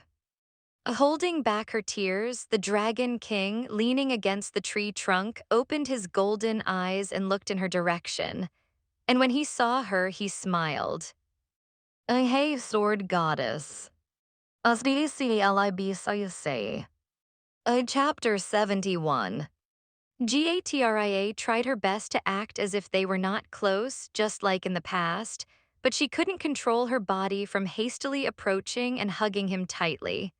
She had been gazing at its closed eyes in the frozen sundial room, wishing it'll open again to see those golden orbs. And now that she had seen it again, she couldn't help herself. Who was surprised by the sudden embrace was frozen in place. He just sat there with his hands up in the air as if he was surrendering, not daring to touch the woman who already belonged to someone else. Sword goddess. Sensing stiff body realized what she just did. Instantly, she let him go like a hot potato. I'm sorry, I just missed you. Became unknowingly lost in golden eyes. Those golden eyes that used to look at her warmly and lovingly were looking at her with confusion. What are you doing here, by the way, sword goddess? Got up from sitting on the ground and dust off his back. You're not here to challenge me into a duel again, are you? It chuckled at that and shook her head. No, I just couldn't continue her words again. Running here after sensing you is probably not the best response. Just looking for someone and I saw you here. Those, the Dragon King looked around with a frown. I didn't see anyone. May I know who you're looking for? I might be able to help. As far as memory was concerned, this did not happen in the past. She was certain that she did not meet like this. How about you? Tried to change the subject. Why are you here, just passing by? Stared at its face for a short while before nodding. Yes, just passing by. I'm just resting a bit, actually. Where are you off to? Home. Stilled home, you're going back to the dragon's domain. Nodded and smiled. Yeah, I only came out of the domain to check on someone. They seem to be doing well and happy, so I thought of going back home. Nu was talking about her. He was willing to step back and give way because she was happy. That was how he had always been. Actually, I'm going back home for my sake. Smile disappeared. I thought I'll be fine, but I guess I'm not that nice after all. Wanted nothing more than to grab by the hand and leave to get away from all the hell she was about to experience. But she reminded herself that she was in the middle of a test. A test that would determine her future, and she had no plan to fail or give up. Once she gets her life essence back, she would get her own Dragon King back. Yes, let's focus on that. This now was her past. It already happened. There's nothing she could about it. Forced herself to smile, have a safe trip home. Nodded. Nodded, and she watched leave with a smile. And that same smile disappeared when disappeared from her sight. Let's pass this damn test. Left the forest and went back to the palace to get her equine. Then she rode it to the cabin where she and always meet. Even from afar, seeing that familiar cabin shook her and she felt suffocated. She had to stop her equine to breathe and calm herself. It might be cowardly, but she really wanted to turn around and never come to this cabin. However, this was her past, and she had to relive it. And it's okay, she spoke to herself. This already happened, you're just reliving it, you can do this, everything will be okay. Taking a few, I'll be fine. Taking a few more deep breaths, resumed riding her equine into the cabin. When she got there, the door was ajar and she could hear soft humming from inside. Squeezed her eyes shut, took deep breaths, and conditioned herself before stepping inside the cabin. Is that you? I'm in the kitchen. Was frozen in place. She couldn't move her body when she heard talking to her so intimately.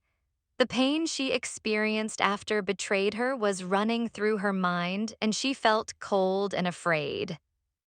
She bit her lips. No, wake up, this is just a test, a test. But however much she told herself that she was inside a test, the pain and fear were real.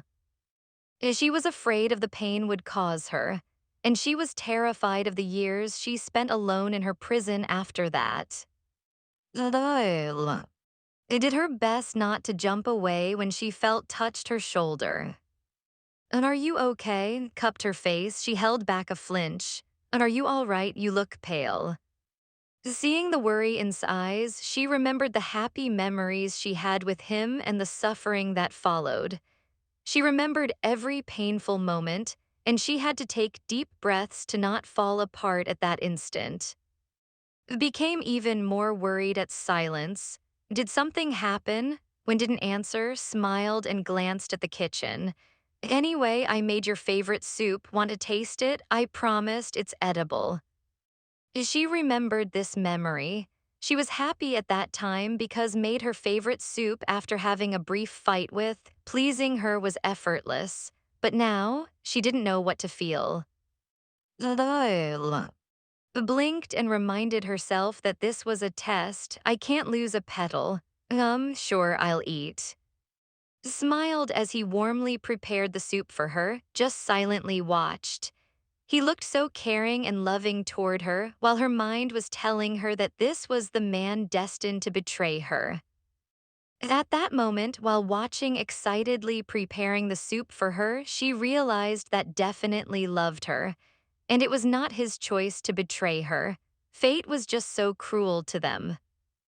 Tears fell from her eyes. Instead of feeling the usual hatred she had for, she felt sorry for their broken relationship.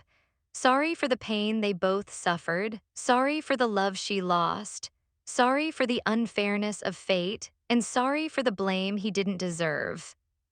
Hurriedly dried her tears before could see it. It's ready, grinned at while looking proud. And I'm telling you, I did well this time. It tastes very good, I hope. Walked toward the dining table for two. Are you sure it tastes good? As far as she could remember, the taste of this soup was horrible. Of course, don't you trust me? That question made smiled wryly. You suck at cooking. What? My sweetheart is so judgmental. Went us back and hugged her from behind. This is my first time cooking for you. How could you even say that? Subtly left's embrace, just a wild guess. That's mean, complained while sulking at her. Shrugged, it's the truth, though. And to prove, too, that his cooking was good, tasted the soup only to grimace at the taste. You're right, it tastes bad. Put the spoon back into the bowl before he looked at seriously. Ria, did I do something wrong? What? I can feel the distance between us since you arrived. Slight frowned. Did I do something wrong, or is it again asking you to end our relationship? That's right, knew about's dislike of him. No, it's not like that, I just dreamed something. What kind of dream? Looked at, observing his reaction. I dreamed that you're going to stab me in the stomach. His expression darkened. I would never do that to you, ever. I love you, you know that. Yes, I know, smiled and went to sit on the dining table. Say, we rarely talk about your family. Are they like too? Do they dislike me as well? Sighed at that. Well, he sat beside and held her hand. It doesn't matter what my family thinks of you or our relationship. I love you and I will fight for you. Stared at in my dream where you stabbed me, my people died and my kingdom fell, and then I was imprisoned and exploited. My blood was drained every day for personal usage and gain. I lost my sisters. I suffered alone in that cold prison, weak and powerless to do anything for myself. And while I'm suffering, you went to visit me there and stared at me so coldly, as if you haven't hurt me enough, you cut my already bleeding wounds. I resented you every day and it only escalated after I escaped. I hated you, I wanted to kill you so bad I'm shaking, and I blamed you for every pain and every suffering I experienced and endured. It was horrible that it changed me. I can no longer see good in people. I don't want to lend a hand anymore to help, afraid that I'll be betrayed again. Killing had become as easy as breathing to me. It was so late when I realized what I had become. If not for him constantly reminding me that there's still goodness in the world, I would plunge the world into hell and make it suffer the same pain I experienced. Tears were falling from her eyes nonstop. I hated you so much. I didn't care if you have your reason. All I can see was your betrayal. That's all I care about. And now, seeing you again after that dream, I feel guilty and sorry. Seeing cry so much gathered her in his arms. It's okay, it's just a dream. I won't let it happen. I will never betray you, never. Nodded, still in tears. I know, but they will make you betray me. You were born to betray me. All the pain came back again as she cried in his arms. As tears fell heavily from her eyes, she felt a sensation so familiar to her in her back. Even before the betrayal, I lost a petal. Right before her eyes, the world reset and she was back in the kingdom again, hearing's voice. What are you doing standing there with your eyes closed? Her eyes snapped open and she looked at a. Yes, it's me. Are you okay? You look out of it. Smiled and nodded. I'm okay. All right. Anyway, I have a meeting with the commanders about the patrols around the border. It seemed that bandits have been rampant these days. The human asked for our help. Would you mind checking on those two troublemakers? They made trouble again. Silently nodded and watched leave. When it was just her, she didn't go to the training grounds like the first time. She went straight to the forest outside with her equine. But wasn't there under the tree, there was no one there. Suddenly, she heard a rustling of leaves behind her, followed by footsteps. A sword goddess. Turned around when she heard that, and her whole face brightened when she saw why you're here. Yeah, I was just passing by and was planning to rest for a bit. Right, nodded, you're heading home. Frowned, how did you know? I didn't know how to answer that, so she lied. A wild guess. Yos walked past and sat under the large tree. I am indeed heading home. It's a little lonely to travel around alone. Smiled at that when she recalled something. I guess. Anyway, no plans to stay in, even just for a few days. Stared at for a short while before shaking his head. I have to go home and sleep. Sleep. Yeah, sleep for everyone's peace. Stared its golden eyes for so long that she could see in their depths how much treasured her. She smiled, have a safe trip home then. Smiled back. Chuckled too until she heard's next question. How are you and the warlord going strongs? It had to give her all for her smile not to wither. Yes, we're happy. That's good, I'm happy for you. Nodded and stared into his golden eyes. He really looked genuinely happy for her. Say, probably a few hundred years from now. Looked at her confused. She shook her head and smiled widely. Nothing, anyway, I'll get going now. Have a safe trip home. Nodded and watched leave. In the back of his mind, something was telling him that something was off. But seeing how happy these past few months with Warlord was, he brushed it off and left as well. He needed to go home and sleep this pain off. Gatria went to the cabin. Just like the first time in the test, was there making her favorite soup. Unlike the first time where she had to take deep breaths and calmed herself before stepping inside, she just stepped inside and went along with her past. Prepared the soup, she ate and found it horrible, teased, and then spent the rest of the day with him. I will be busy in the next few days, told her before kissing the back of her hand he was holding. I might see you again in a week. He sighed. I'm sorry, it's just that my father wants to speak with me after kicking me out of the family. I want to talk to him thoroughly this time so I could introduce you to my family next time. I could only nod. She knew that the next time they see each other will bury a cursed dagger in her stomach. It was the start of her hell. I'll miss you, I cupped her cheek before leaning in. Knew what was coming next. Instinctively, she subtly pulled away and stood up from the ground. It's getting late, I have to go back or is going to nag me again. Stared at before nodding, I'll send you back. No need, she smiled and started walking toward her equine. I can manage.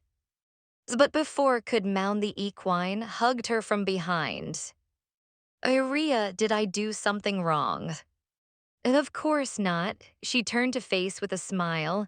And I just want to go home before realized I left.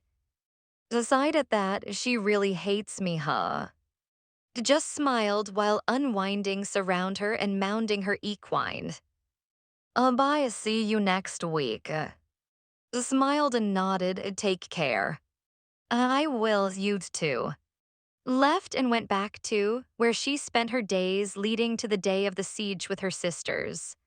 She followed everywhere to be with her, and then she even played with the two troublemakers in the ocean where they accidentally destroyed an uninhabited island, causing to blow up, and for the first time, she was actually scolded together with and.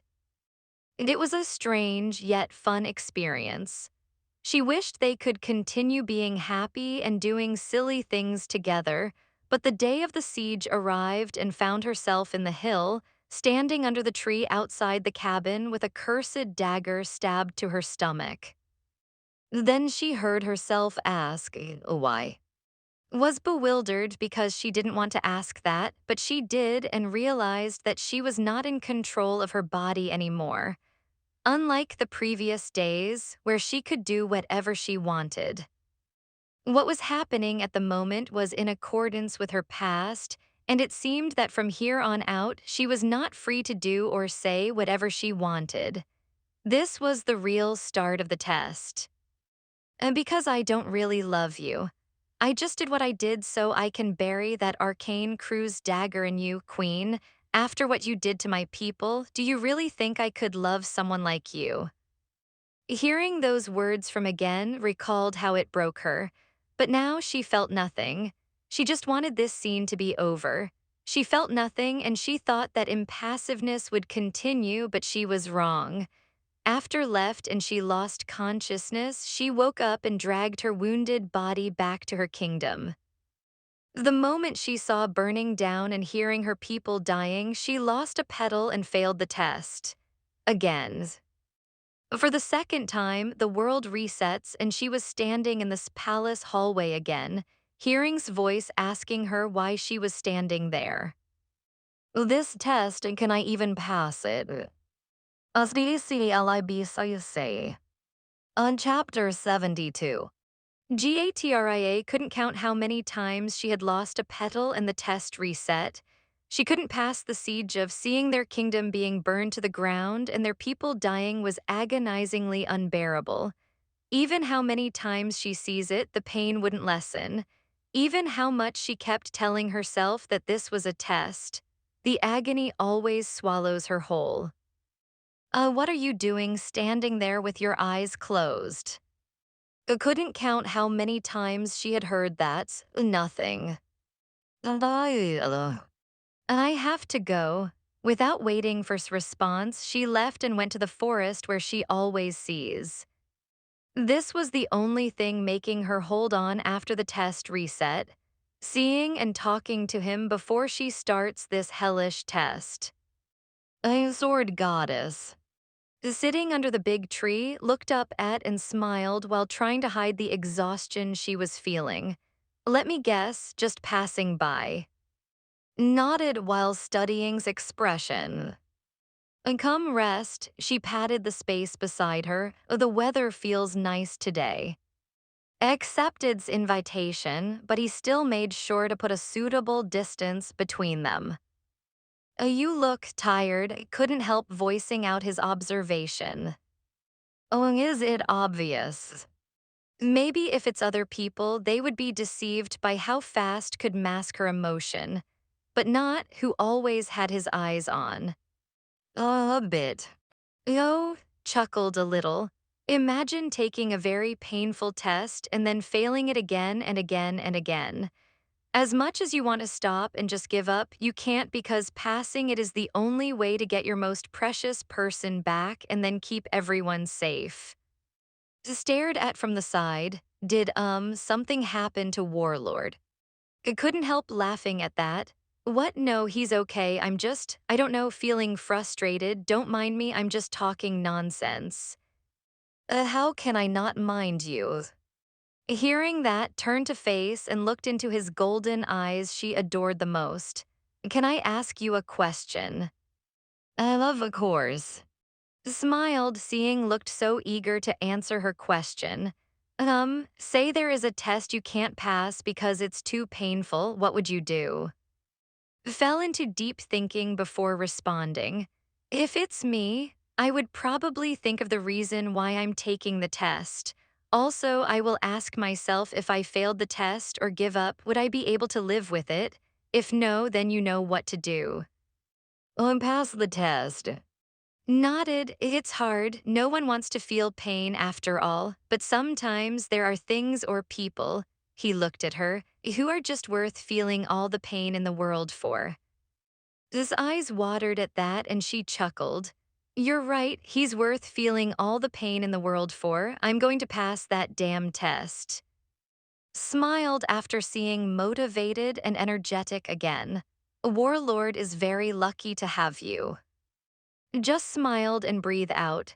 She just noticed now that after retaking the test, failing, and then coming to this forest countless times to see, this was the longest she had spoken with him. Taking a deep breath, got up and bade goodbye to, I have to take my leave now, she smiled. Take care. Smiled back, I will, you too. Looked at those golden eyes one last time before leaving the forest and continuing with the test.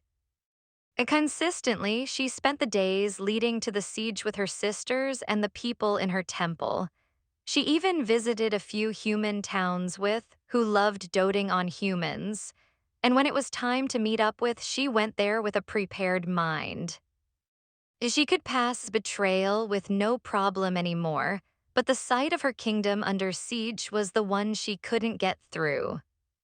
However, this time, after dragging her wounded body to and saw what had become of again, she didn't blink and watched her kingdom fell. The pain was suffocating. It was unbearable to see her people die, but she didn't deny or escape the pain by closing her eyes like she used to. She opened her teary eyes wide and took everything in. She watched everything happen. Her heart bled for her people as she accepted their deaths and the agony of losing her sisters. In her heart and mind, she kept what said, "I'm taking this test to protect the people I care about." This scene that broke her in every way already happened, and she could never do anything about it. What she could do was protect her people that survived the siege, protect his sisters, protect Sheol and resurrect. These were the people she couldn't live without. These were the people who were worth feeling all the pain in the world for. Her tears blurred her eyes, and the next thing she knew, she had lost consciousness. She finally passed one of the hellish parts of her life. Now another hellwood begins. Gatra flinched when a sharp knife cut and pierced her skin. She had been cut and bled dry for countless times since she regained consciousness. Sometimes she would even lose consciousness while her blood was being drained. Being chained to the wall, surrounded by stone, her weakness, she couldn't lift a finger. This was one of the most difficult moments of her life, desperate and hopeless moments, and she was reliving it. Didn't know how many days it had been since she was imprisoned here. All she knew was that she had been cut up so many times than she could count and remember. When she took this test, all she could think about was the pain she suffered. She had forgotten the time she spent alone and being cut up and bled dry in prison. Reliving this hell meant reliving it every day for nearly 2 centuries until and her group rescued her. No wonder I became crazy with vengeance. This would make anyone insane. Thankfully, she hadn't lost a petal yet. You can do this, you can get through this. That's what she had been telling herself every time her consciousness was awake. She would remind herself that she was doing this for the people she cared about and for herself. It works most of the time, but that did not mean she was not losing her mind every day. She even came to the point where she was thankful when she bled dry and she would lose consciousness, because that meant she would not feel this suffering that just wouldn't end. A year in the prison could still motivate herself to endure. She had also become aware of where she was and her surroundings. 5 years in the prison was thankful every time she lost her consciousness. She didn't even feel broken when visited her to look at her coldly. 10 years in prison and she just wanted to remain unconscious. She didn't want to wake up because awake or asleep, it was a nightmare. 20 years in prison and had already gotten used to the cold and stillness around her. Loneliness gnawed at her like a beast, and tears would just fall from her eyes without warning. 30 years in prison, and she had become numb from the constant pain of being cut up and bled dry. After 50 years passed, started calling out's name. She missed him so much it was driving her crazy. 70 years in, and she was desperate to see her sisters. To see, when she's awake, she would call their names repeatedly because she felt like she would forget if she didn't. 100 years in her prison, and desperation escalated into despair, followed by hopelessness and anguish. Let me see, please. Her flesh continued to be cut up, and her blood continued to be drained. Past 100 years, and anguish became fear. Dread and anxiety consumed her waking moments, thinking that she would never see her sisters and again or cease golden eyes or apologize to. The torment would only stop when she's unconscious. Reliving nearly 2 hellish centuries of her life was another kind of torture. She was barely hanging on. The only thing that kept her going was the thought that after all this torment would come find her and then she would see and everyone again. Endure it. Over 190 years in prison, there were more days that was unconscious than awake, which she was thankful for. Her body had been worn out by the constant cutting of her flesh and bleeding her dry that she couldn't feel anything anymore. She just wanted it to end. Along the way, she had even forgotten that this was just a test she needed to pass. It had become her reality. She assimilated herself into her past that she was reliving. It was frightening. Until finally, she felt familiar essence. It was warm and fierce. A smile made its way to his lips. Finally, I'm going to be free. His heart throbbed as she thought of that. She wanted her freedom to come fast, so she absorbed all the nature's essence around her. The stone would suck it away from her, but nature was all around her. She was able to use that essence to listen to his request and guide her group toward her prison. The moment she breathed fresh air, she knew she had been freed. And when she opened her eyes and saw his worried expression, tears fell from her eyes. Ugh, it's finally over. I'm finally free. But she couldn't do anything or say anything that didn't align with her past. Her body was moving on its own, and her mouth was saying the words she had said. I missed you so much, hugged her tightly. And I'm so happy to see you again. I'm so glad I might start dancing. The crying chuckled. That would be a sight to see. She hugged him back. I missed you too. Finally freed and awake, could sense the nature's essence around her. Absorbing it and healing herself in the process, she waited for it to return from city.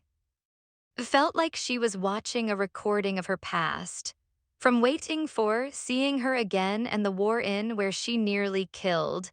If she was in her current state of mind when that war happened, she would have done things differently. She was seeing the fault in her decisions and actions that was clouded by vengeance and rage. But she couldn't change it. This was her past. All she could do was to be responsible for her decisions and actions. I'm so thankful that we traveled on foot. I am honestly in tears. Frowned at, this was one of her precious memories. After complaining the whole time, was thankful because he saw his apple of the eye, the half-demon, in the tavern there at. Is that the half-demon you'd been telling me about?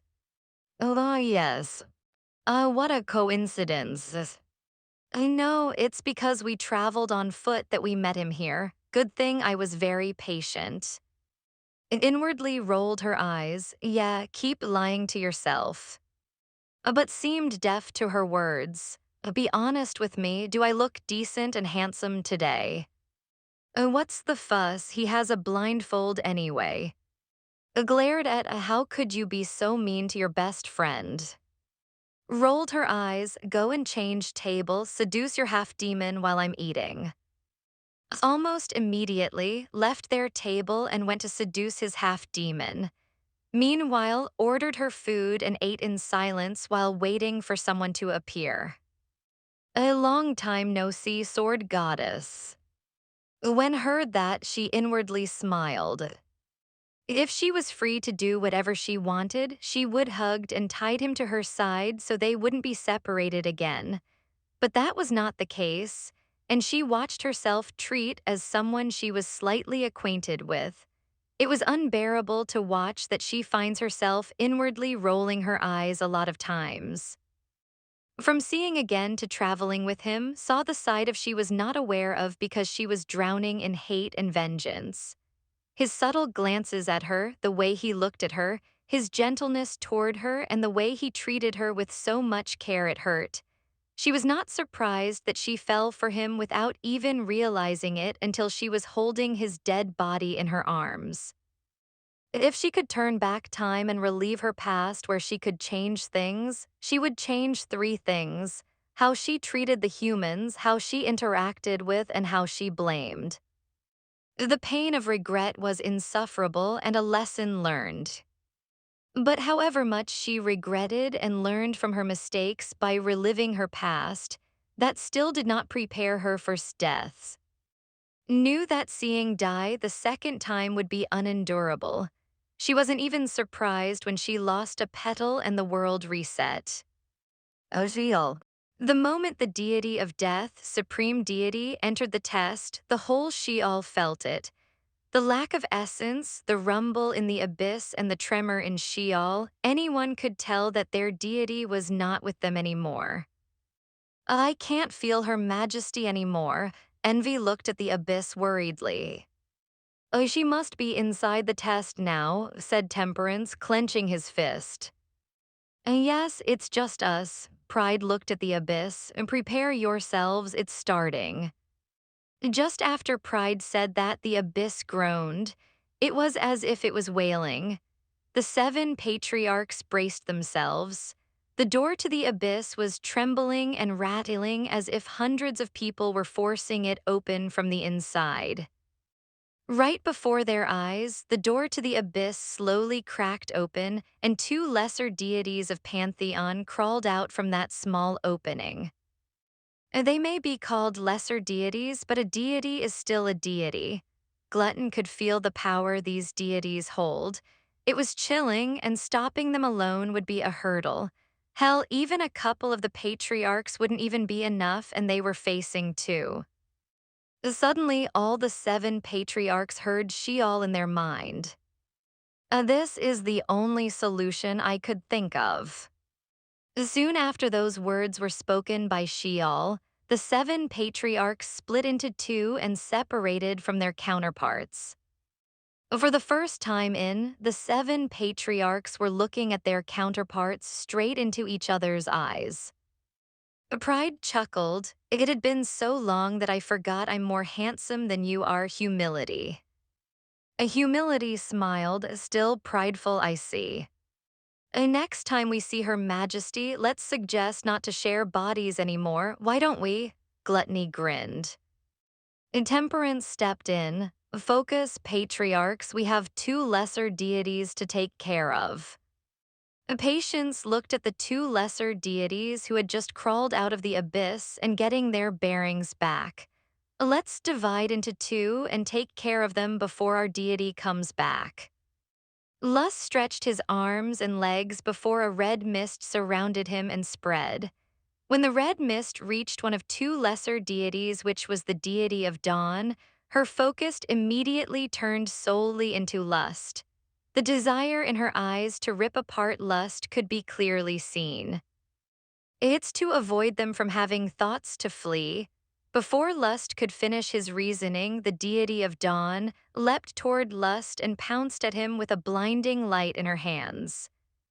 Those blinding lights could burn anyone it touches, but before those hands could get a hold of Lust, Humility stepped in and blocked it with his transparent shield. The shield broke, but Lust was protected and only received a minor wound. Lust instantly wrapped the red mist around and imbued her with another desire, the desire to end her own existence. Clicked her tongue, as if that would work on me. I'm a deity, you bastard. Attack again, and Humility blocked her. The shield broke again, and a part of Humility's arm was blasted off. Lust tried again. The desire was much more potent this time, but only struggled a bit to control herself before she gets a hold of her focus and attacked Humility and Lust again. From behind Humility, Gluttony disappeared into the ground while Sloth made a copy of him that didn't die and made it do whatever he needed to do, attacked. And since Sloth's copy doesn't die whatever did, it bought them some time for charity to heal Humility and Lust. Gratitude, chastity, and diligence, protect yourselves, Humility said after making a transparent dome-shaped shield around the 3. Go in there, Charity, after healing us. The Charity nodded and hastened her healings. At that moment, the red mist reached the other lesser deity. Unlike this deity easily dodged it by just waving her hand. I am the deity of joy, she said as she summoned a curved sword in both hands. A desire that weak wouldn't work on me. You don't look joyful to me. Pride summoned his glaive and spin it around his wrist. Wrath, who had been silent since the beginning, stepped beside Pride with only his fists and nothing else. Behind wrath and pride was patience, using his powers to enhance wrath and patience's abilities. The longer the fights get, the powerful patience's enhancement. Seethed before grinning maliciously. After I'm done with you all, that wench will have a hard time with your scattered bodies. With the 7 patriarchs preoccupied, they didn't notice another deity slipping out of the abyss. And this deity had a goal unlike the first 2. She had an order from their supreme deity. Immediately flying stealthily toward the aisle, she secretly entered the palace, silently passing through the hallways and into the frozen sundial room. Even without the deity of death, supreme deity in Sheol, the essence protecting the frozen sundial room could kill even a deity. But the deity standing in front of the frozen sundial room was unafraid. She welcomed death. Because in her death she would take the Dragon King with her. I had waited for this day, a payback to that wench deity. And I will take what's precious to you like how you took mine. With a cold, nefarious smile, touched the door and opened it. As say. On chapter 73. Frole, the deity of souls, grinned when the door to the frozen sundial room opened. When she stepped inside, she could feel the essence protecting the door seeping into her skin, sucking the vitality out of her flesh and blood, but she didn't give a damn. As her life slowly dwindled, her sole focus was on the Dragon King's body lying on the stone slab. She will return the misery that the wench put her through when she killed Sanguine. She will also take what's precious to her to make that wench feel what she felt. Extending her hand to grab the soul out of the Dragon King's body, Skrin widened. I would given everything I have to see that wench's face once she came back and see that the Dragon King has no soul anymore. This attention was focused solely on the Dragon King that she did not see the incoming scythe aimed at her until it was only inches away from her. It was too late to block it, especially that the essence eating her powers and life away was so vicious that its speed of mortality was terrifying even to the deity of souls. The scythe severed hands, and her screams of agony echoed in the room. The essence from that scythe that resembled that wench helped the essence killing her to hasten her death and even weakened her powers. It tried to prevent the essence from spreading more and killing her faster, but the essence protecting the frozen sundial room was more vicious than she thought. It couldn't be stopped. She struggled to breathe, but she remained steadfast. She wouldn't let her death be in vain. And when Sheol told me that a deity entered the palace, I expected a lot more, but it's just you. Her fury exploded and she was shaking in fury. Who doesn't know the keeper of the abyss when that wench was away?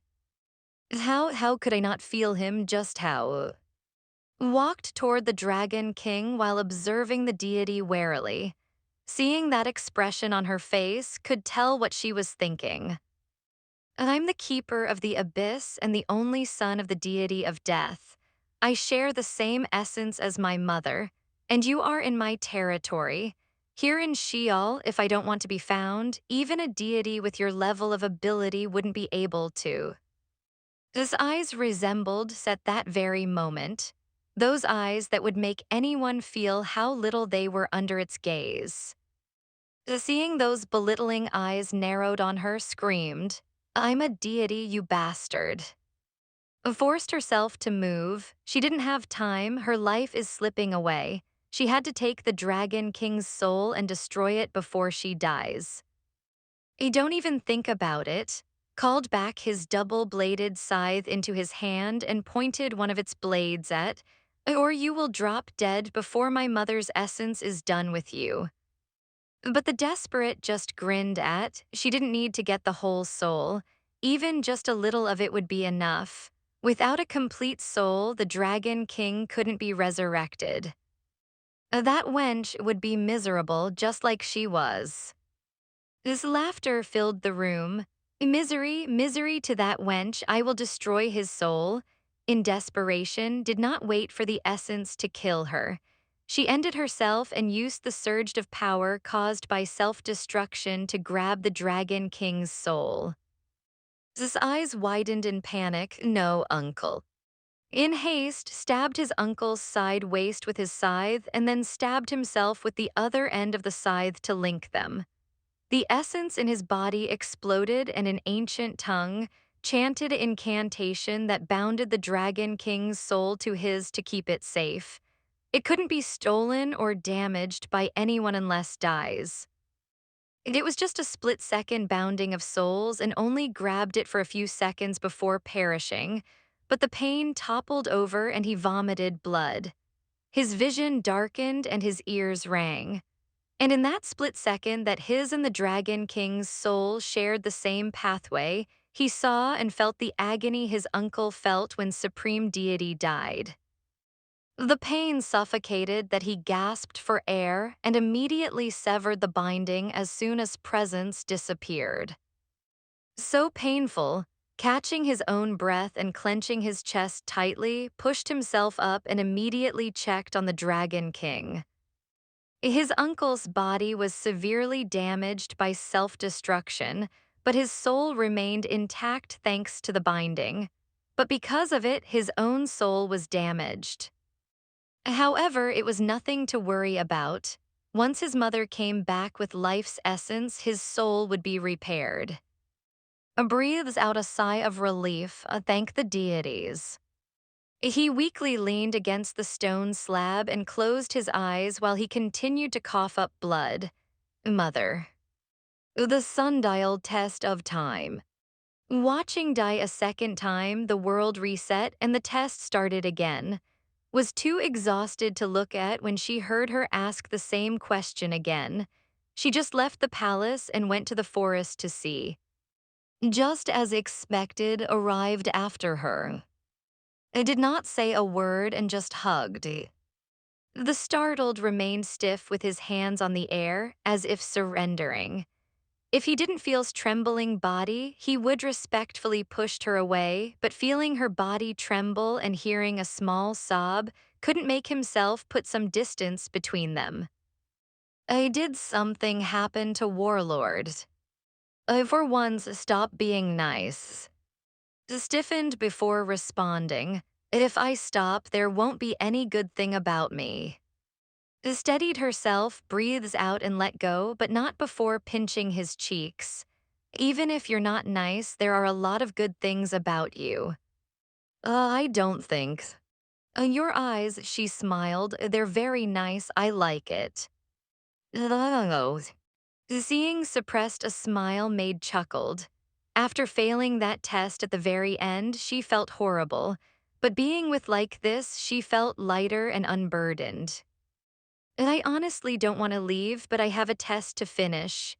Backed away from and smiled. 2 centuries from now, I'll see you again. Unfortunate, I wouldn't be able to do what I want because of a test, same as you.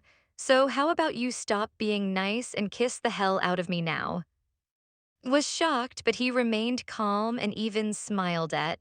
I would love to, sword goddess, but I wouldn't dare touch someone who belongs to another. My mother would turn in her grave. Laughed, and I thought you'd say that. She laughed again as she backed away. But you know, even if I don't belong to another, you still wouldn't dare kiss me. You're a gentleman like that. Blinked in confusion, was talking as if she was certain of it, as if she had seen it. That's why, the moment those golden eyes of yours opened, I will do the honor and claim those lips. It's mine anyway. Was so perturbed at what had just happened that he just stood there and watched leave. His mind couldn't process what had just happened. He didn't want to delude himself, but it was flirting with him. Probably not, she enjoys teasing people after all. Meanwhile, the light-hearted mistress of nature left the forest with a smile, ready to take the test again. Reliving those horrible memories again, braced herself for another centuries of torture.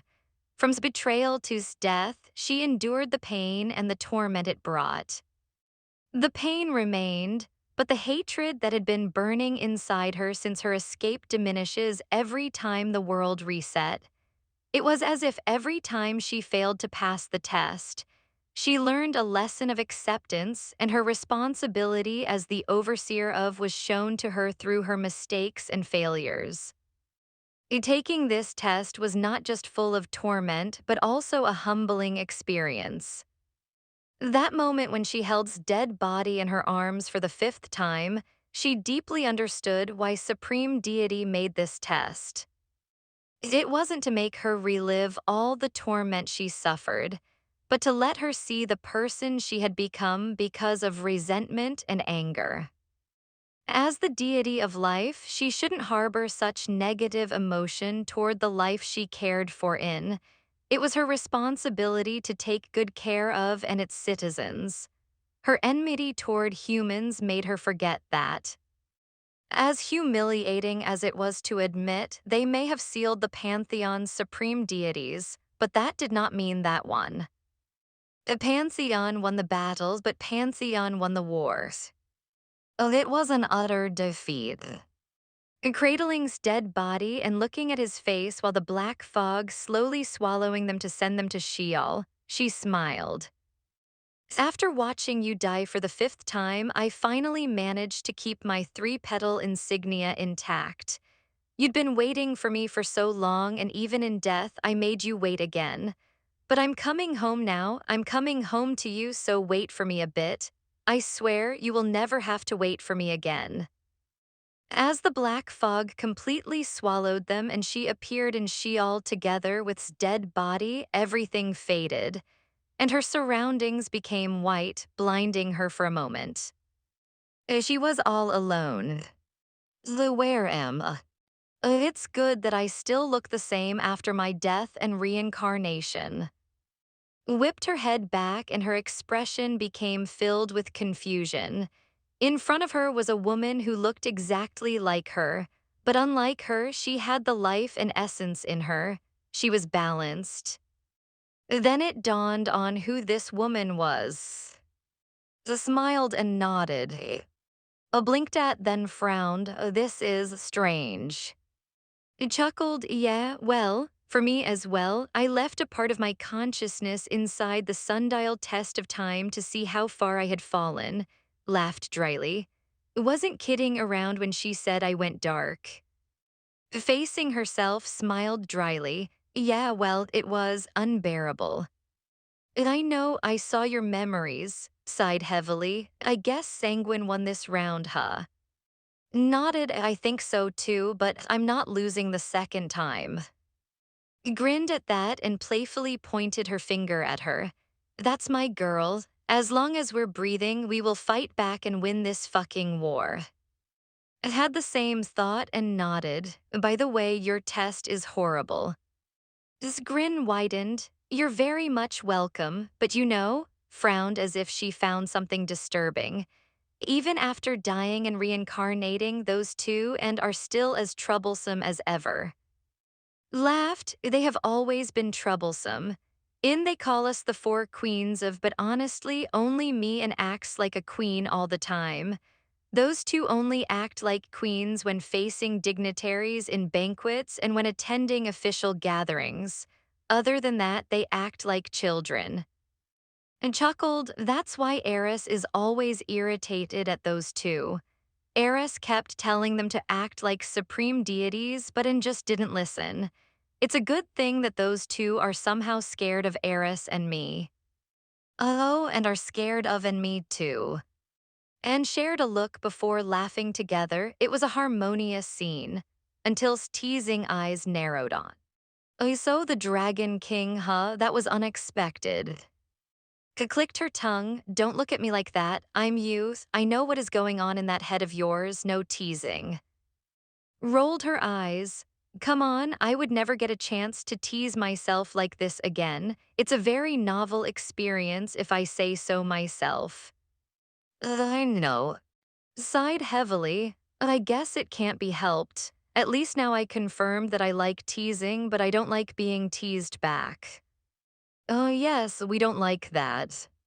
Nodded, all right, even so I must ask. This time I'm not teasing you, I'm just curious, why the Dragon King? Shrugged, you have to die and reincarnate first to know why. Fell into deep thought before smiling sillily. He's quite handsome. Oh, yes, he is. I like his golden eyes if I say so myself. Nodded, me too, very much. He's very strong too. Oh, yes, he is. Stared at, then smiled gently. You're not in pain anymore. A shaky sigh escaped lips. Yes, but my rampage caused a lot of people pain and damaged. Not only that, but I also hurt him a lot. Lyle nodded. Sighed at that. There's only one thing to do, and that's to take responsibility for our decisions and actions. If you hurt someone, you apologize and make up for it until they deemed you worthy of their forgiveness. As for what happened between and you, no one was at fault. The love you two had was real and it was beautiful. But fate was cruel and you found a light when you were drowning in the darkness. That light never wavered, and it burned so brightly and gently that it pulled you out of the darkness when it dimmed. Now it's time for you to give back that light, but you have to be ready. The world will make you pay the price for balance. You have to be patient. Frowned, Bice words she felt as if knew the price of resurrection. Do you know what the world will take from me for resurrection? Nodded with a wry smile. Oh, then. No, I won't tell you. Oh, why? Because I promised. Grimaced before asking, will it hurt? A lot. Expected that, can I afford it? Oh, yes, we can. That was enough for, all right, let's stop talking and send me back. I have a dragon king to resurrect. Rolled her eyes. You do know that once I sent you out of here and receive your life essence, your body will be in constant pain until it gets destroyed or until you consumed those 3 petals. Yes, I know, send me back now. Sighed, so stubborn, you are me indeed. She walked toward and touched's forehead. This test was made to wake us up. Remember the lessons you learned from your mistakes and failures in the test of time. Armed with those lessons, you'll be just fine, so win this war, will you? Grinned, the 4 supreme deities of would never accept defeat, then and now. Grinned back, yes, you're definitely me. The white surroundings darkened until couldn't see or herself. And then a blinding light came, followed by the familiar voice of the world tree, and then the pain in her body because of vitality. Welcome back. Congratulations on passing the sundial test of time. And you better hurry. Sheol is under siege, Sienna added afterwards, and the Dragon King's body was attacked. Her eyes widened. What? I won't keep you. Here's your life essence. A leaf-shaped light burst out from the world tree's trunk, and it floated toward. And right before's eyes, she saw how the world tree slowly withered. What is happening to you? Do you remember how you created me? Hurriedly shook her head. I thought so, you see. For me to be able to sustain the life in and the realm and helped the world while being autonomous to the life essence we share, you sacrificed a big part of you, my deity. What are you talking about? To make sure that life will continue in and the realm even without you, you gave me your life essence of creation, my deity. My life essence of creation, she muttered under her breath, and a memory flashed her mind. She remembered now. Supreme Deity Sanguine wanted it. That's why she targeted. That's how the Anarchy War started. Sanguine wanted all the life essence, especially Supreme Deity, because of Sanguine's belief that only she deserved to create life and no one else. Only the life essence of creation can give back the life essence you lost, my deity. After, it will finally return to its true master. But you're dying, spoke frantically. There must be another way. There isn't. Do not fret, my deity, as you can create me again, and it will always be my honor to be part of your creation. She shook her head. She didn't want someone to die for her to gain her life essence back. But the leaf already went inside her. She couldn't stop it, and she watched as the world tree withered and turned into dust. Then lost its light. The life essence and the essence inside her immediately clashed, and her body that was enduring an unbearable pain moved and crawled toward where the world tree was, and she tried to create it again. But she couldn't. She was not in a state where she could make a life that can sustain both and the realm. The realm will be fine, Sienna said while watching try to create again and again. But wouldn't, it's already dying after you lost your life essence, without the support and the sustenance of is in a dire state. The pain in her body was causing her vision to darken and hear a loud ringing in her ear. It was excruciating that tears were involuntarily falling from her eyes, but she endured it, stood up and faced Sienna. IW will be back. She gritted her teeth as pain gnawed on her flesh and insides. I will bring back again. Sienna nodded. Her smile was too trusting. I know I trust. Must go. She couldn't even finish a sentence without grimacing in pain. Sienna nodded and extended her hand I will send you back directly outside the abyss. Please recover fast, I'll miss. Nodded and let Sienna send her back to Sheol. Say. Chapter 74. The first thing saw when she opened her eyes was her 7 injured patriarchs and the 2 bleeding lesser deities they were fighting against. Then she heard Sheol spoke in her mind, reporting what had happened while she was away. From the moment the 2 deities escape, including the one who slipped inside the palace to harm and hurt. After that, Wrath was able to rip apart the deity of joy with the help of diligence, but a deity is still a deity.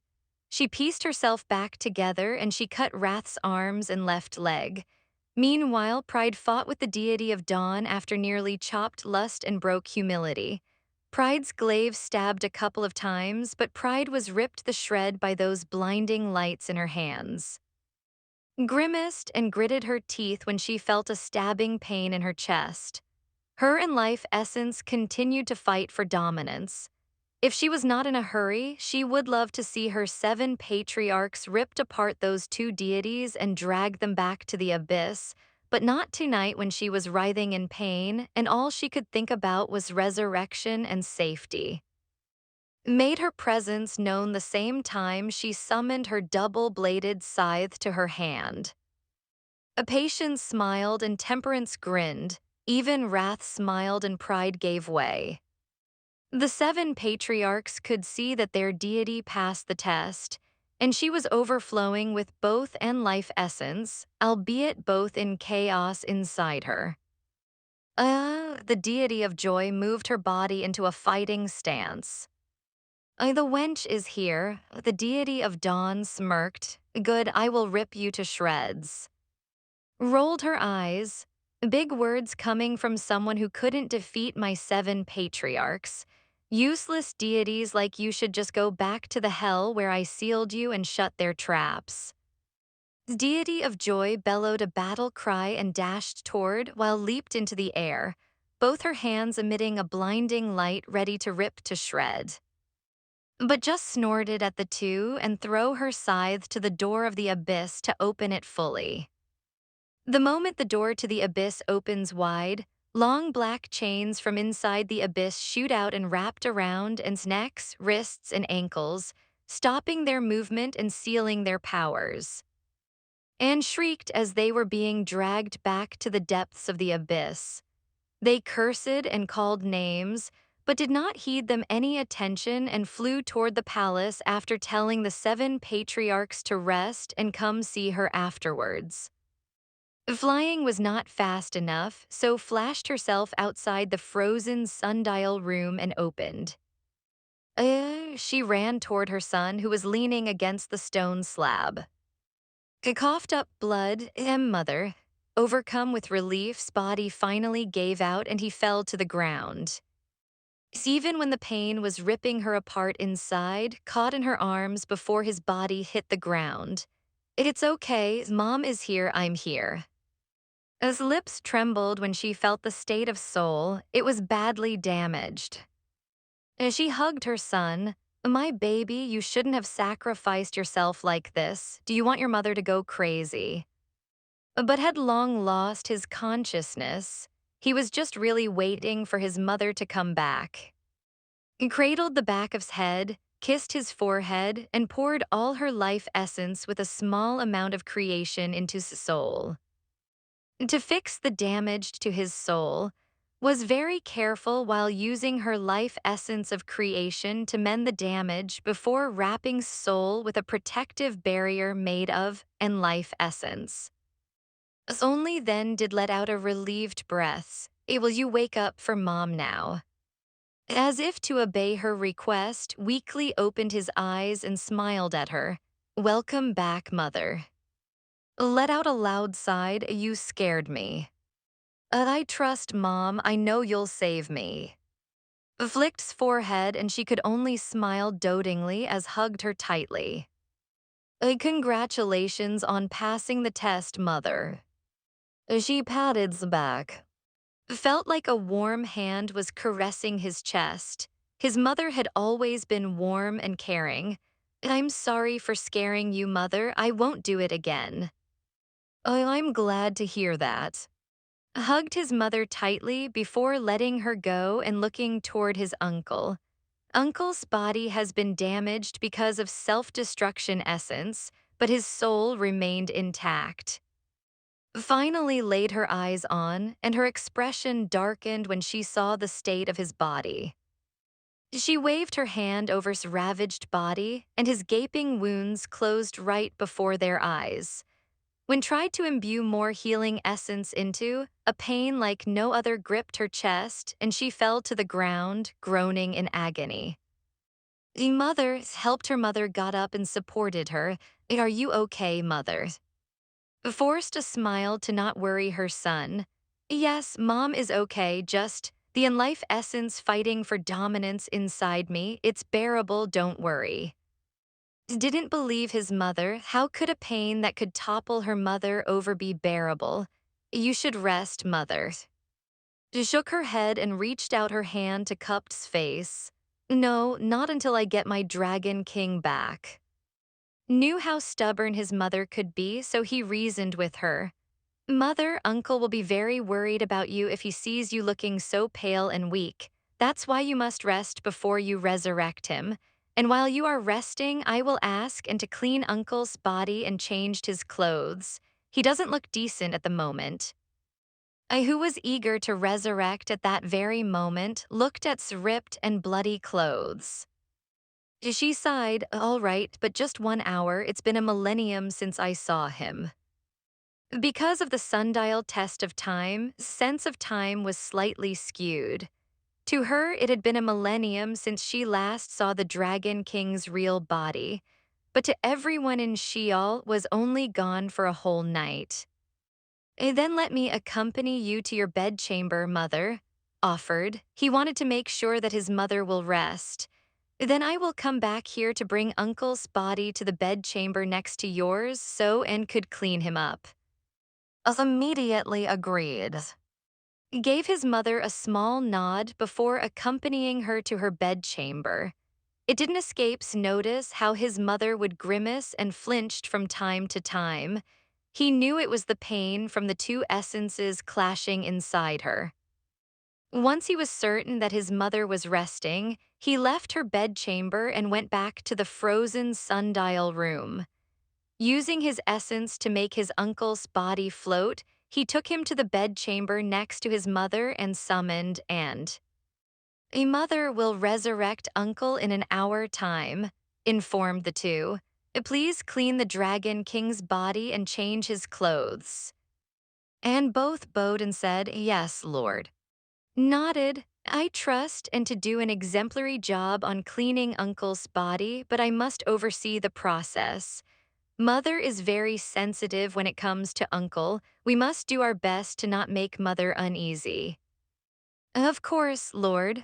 Both and readily agreed without question or hesitation. For their deity, they will do whatever it takes to make their deity as comfortable as possible. Thus, under supervision, and carefully clean the Dragon King's body. As for the clothes, easily made clothes for the Dragon King out of his essence. After thinking back to their first meeting, he decided to dress the Dragon King in the clothes he had on at the time. An all-black leather armor with a deep gold accent and a dragon pattern on his back and front. Still remembered being amazed at the Dragon King when he first saw him wield a sword and fought the deities. He was a force to be reckoned with that even some high-ranking deities were wary of him. He was still small back then that he had to look up when he first met the Dragon King that later became his uncle. The dragon was as gentle as he was fierce on the battlefield. He would often bring him candies and other confectionery. Stared at the Dragon King and a small smile appeared on his lips. I'm looking forward to seeing you again, Uncle. I think this time your love for my mother is not unrequited anymore. Aunt wasn't kidding when she told me I will have a king for a father. Was happy and sad at the same time. His mother's body was in constant pain and deteriorating at every passing second. We must find those petals. With Uncle resurrected, I'm certain he will help. Speaking of which, he left on the side of the road when Sheol reached out to him and told him that someone was targeting the Dragon King's body. He immediately went back to Sheol, leaving with only a quick goodbye. I didn't worry him, did I? Wanted to return to and make sure he was safe. Maybe if I return to for a few minutes, I'll be back in Sheol before Mother finished her rest. With that plan in mind, he left and to guard and protect the Dragon King's body while he flashed himself to, right where he left. And to his surprise, had set up camp there. You didn't leave. Who was yawning, looked at who just appeared out of thin air. Oh, you're back. Yes, I'm sorry for leaving like that. Walked toward, and as usual, he stopped before he gets any closer. There was an emergency at home. Actually, I'm just here to check on you. Are you okay? Are there no bandits around?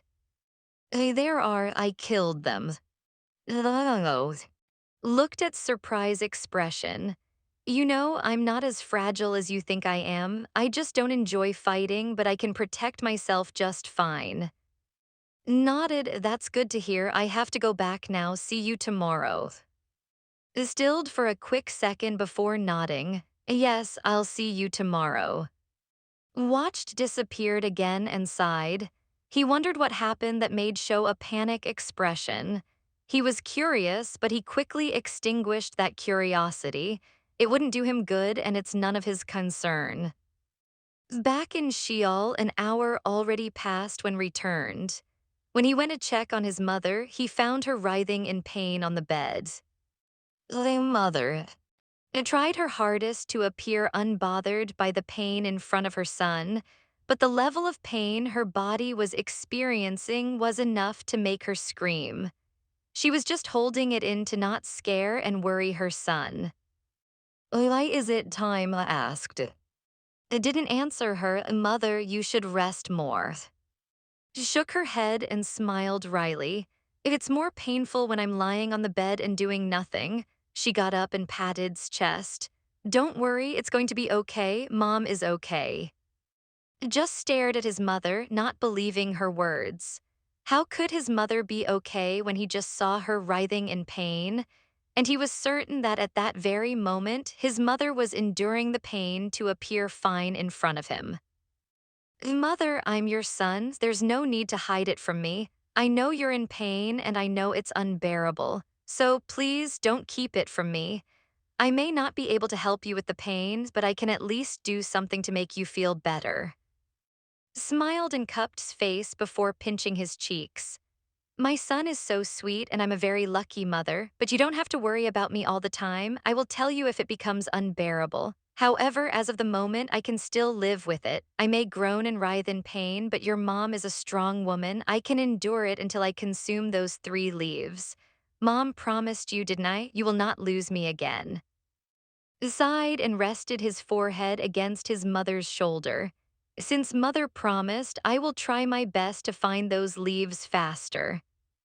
Smiled and patted his back.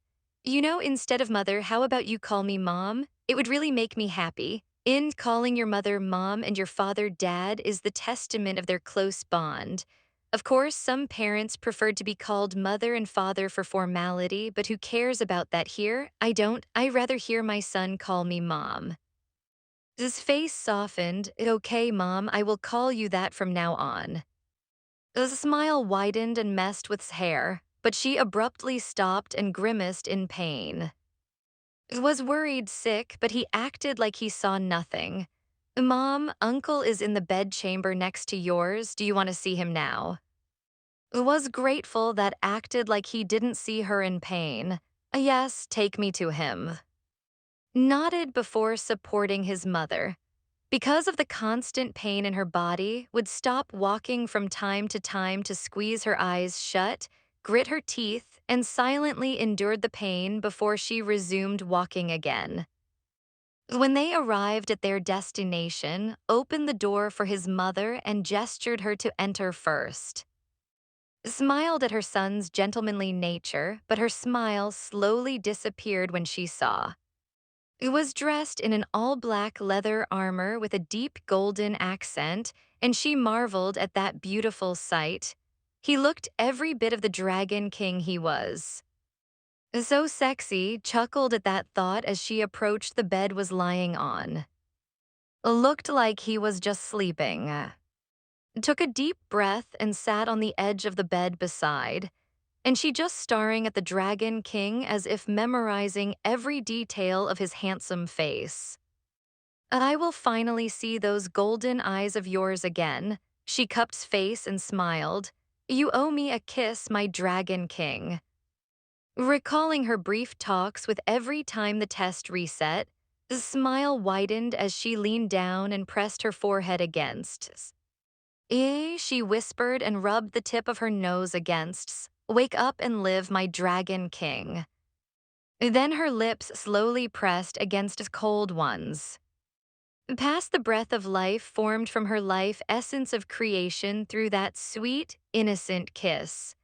And underneath her palm that was resting against his chest, she suddenly felt his body warming up and the slow beating of his heart that gradually became stronger and powerful. She knew right at that moment that her Dragon King was back. Oh, in flesh and blood. And in that same moment when was about to open his eyes, the world spoke in her mind to make her pay the price of balance to the world. A sword goddess. The tears fell from his eyes as she whispered under her breath, how cruel. She hadn't seen for, the last she saw him alive was when he was killed in front of her. From then, she had longed to see his golden eyes open again, to see him alive and smiling at her. But it seemed that she will never see those beautiful golden eyes she longed for, those pair of golden eyes that looked at her with so much warmth and love. Because the world took her eyesight, she will never see her Dragon King again. As say. On Chapter 75. The 7 patriarchs could tell that something was amiss with their deity when they met in the throne room after they rested. After a few exchanged, they finally figured out what was wrong with their majesty. Your majesty, patience became filled with worry, your eyes. What happened? Wrath looked angry and ready to get revenge on whoever did that to their majesty's eyes. A pride's glaive appeared in his hand. Who did that to her majesty? But that was the thing, who could damage the supreme deity of life and death's eyes. Smiled at the reaction of her patriarchs. This is my doing, no need to worry, I am fine. Truthfully, she couldn't see a thing. It was dark. It felt like she was back in that hell they called prison. But just thinking about how she lost her eyesight, she felt no regret. Even if she knew beforehand that she would lose her eyesight in return for resurrection, she would still not hesitate to bring her Dragon King back. Was right, they could afford the price she had to pay for balance. It was just painful to think that she would never see her sisters and everyone else again. But although she was now blind, she could still sense and recognize the people around her through her life and essence. She could even use her essence to navigate around Sheol, so she was not exactly at a loss. Or maybe she just chose to see the bright side of all this, because the most important thing to her was that was safe and was alive. How did you lose your eyesight, Your Majesty?" Gluttony asked. He couldn't help it, they were all worried. "I exchange it for something precious to me." The 7 patriarchs immediately understood. They felt it too when the Dragon King was resurrected. With so much life essence coming from the Isle earlier, even the souls being punished felt respite, and plants started growing on the dead soil of Sheol. "Anyway," smiled gently while enduring a stabbing pain in her chest. "The judgment hall will open again once the sundial reverberates. I already sent to check the abyss to make sure it didn't have gaps where those bastards could escape. As for other things, like wanting to separate with your counterparts, you may tell Sheol that I already gave you permission to do so." Envy grinned. "Finally, I hate how nice gratitude is."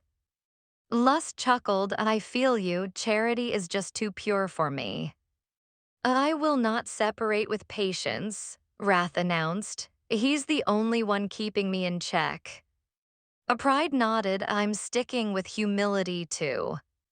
"Whatever you decide, tell Sheol. She will handle everything from here on out while I rest." Didn't want to see her people accidentally seeing her writhing in pain. They will worry for sure. "If you need anything from me, I will be in my chamber. You are free to come see me there." The 7 patriarchs nodded, and they watched as their majesty stood up and walked down from the throne. If they didn't know any better, they would think that their deity still had her eyesight. She was elegant as always. Stepping out of the throne room with the help of her essence, she walked toward her chamber. Along the way, appeared beside her and accompanied her until they were outside the door of her bedchamber. Please summon me if you need anything, Your Majesty." Smiled and opened the door. "I will." Stepped inside her bedroom and used her essence to close the door behind her. Then she started undressing until she heard someone cleared their throat. "Oh, right. Wanted to take a bath and thoroughly clean himself after she recounted what had happened since his death up to his resurrection. So she let him borrow her large pool where she usually bathes because the bedchamber where was staying didn't have a washroom. She then left him here to meet with the 7 patriarchs. Unfortunately, for was blind now, and her blindness brought about her shamelessness. She resumed undressing, but before she could take everything off, a thick cloth was wrapped around her body from behind. She would bet it was the bed's blanket. "I'm still here," said while holding the blanket and hugging from behind. Yes, I know." Then, why wanted to ask that, but recalling the kiss gave him to resurrect him, he couldn't ask. Could feel how tense was. She sighed and held the blanket wrapped around her to take it off from his hand. "Sit on the bed while I change, please. I want to speak to you. And if you don't want to see me naked, just look away or close your eyes. But you're welcome to look if you want." Obediently sat on the bed, then he looked away. He waited for to make a sound or announced that she was done changing, but he heard nothing. In hesitation, he asked, "Are you done?" Stifled a laugh. "You didn't look. I don't know if I should be happy or sad, really." Had been feeling this since he came back from the dead, is she? Flirting with me had been more caring and affectionate. She touched and hugged him as if he was her lover. She looked so comfortable being with him. The distance between them had become non-existent, and she indulged him like nothing she had done before. Naturally liked to tease, but wasn't this a bit too much? I'm finished, finally announced. Let out a small sigh of relief and immediately turned to look at. When his gaze landed on her eyes, he felt that familiar pang in his chest again. She lost her eyesight because of me, couldn't still get past that. I'm sorry. His eyebrows rose. For what? Your eyes, it's because of me. Then I'm sorry too. Frowned. For what? You died because of me. His tone was so dry that it silenced. It's just my eyesight. I would rather lose them than lose you. His lips parted as he stared at. He didn't want to delude himself. He had already become accustomed to harboring an unrequited love for her. It had been so long that he had already stopped, hopping for his affection to be returned. As long as his beloved was contented and happy, he could live with it. That was why he'd been telling himself that was only saying those sweet words because he died saving her. But those words were too sweet that he couldn't help drowning in them. A sword goddess, he exhaled to control the raging emotion inside him. If you say that, I might interpret it differently. Sighed, she didn't want to make the first move because she wanted to know what would do and how he would claim her as his. She had been dropping hints since he woke up, but was still doing nothing. How could she forget that had always been respectful, unassuming, and gentle toward her?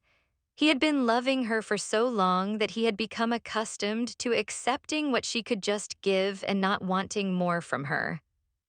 Faced, she could sense where was, but she couldn't see his exact position, so reached out her hand.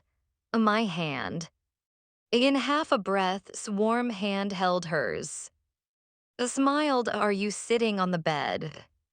Oh, yes, at the edge. Oh, then can I sit on your lap? The room became silent. It seemed that had forgotten how to breathe. Using her hand to touch and feel, she found's lap and comfortably sit on them. It was still frozen and not breathing.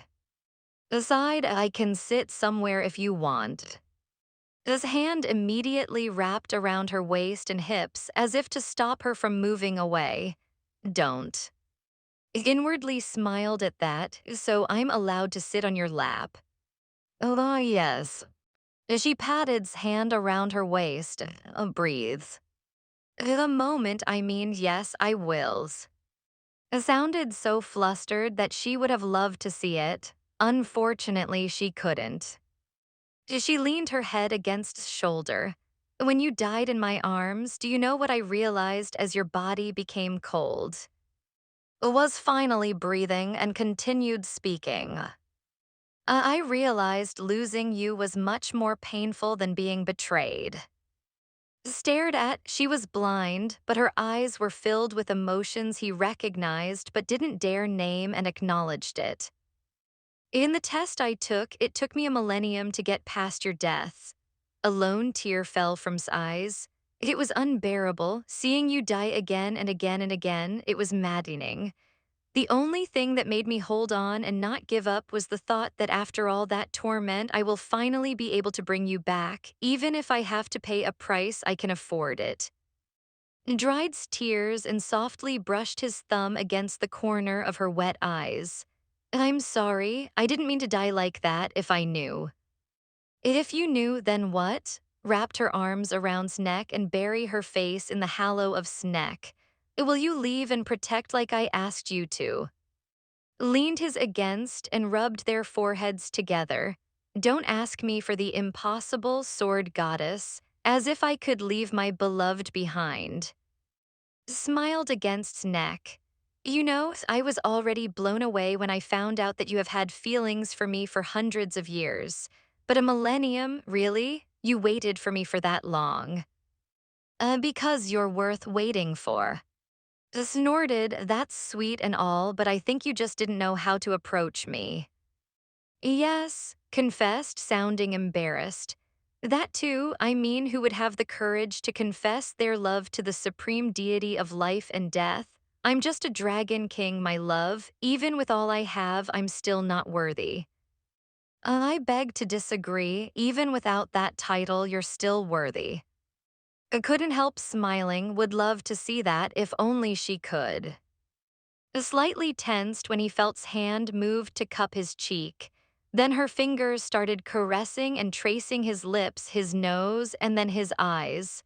His fingers lingered there and caressed its corner. And I wanted nothing more than to see these golden eyes open again, smiled helplessly. I don't regret what I did, but the world is just too cruel, don't you think? Looked into his eyes. She had told him how she lost it, didn't keep it a secret from him. Her eyesight was the payment for his resurrection. That means that at the moment before he returned, there was nothing more precious to than seeing his golden eyes open again. I will find a way to return your eyesight. His lips formed into a soft smile. As long as it won't harm or kill you, feel free. And those 3 leaves you need, I'll send all the dragons to look for it when I return to. I will personally look for it as well. Speaking of which, his expression became somber. That's right, you have to return. You can't stay here in Sheol for too long. It might affect your body. Why am I not liking the sound of that? Because I have to return you to, even if we both don't want to.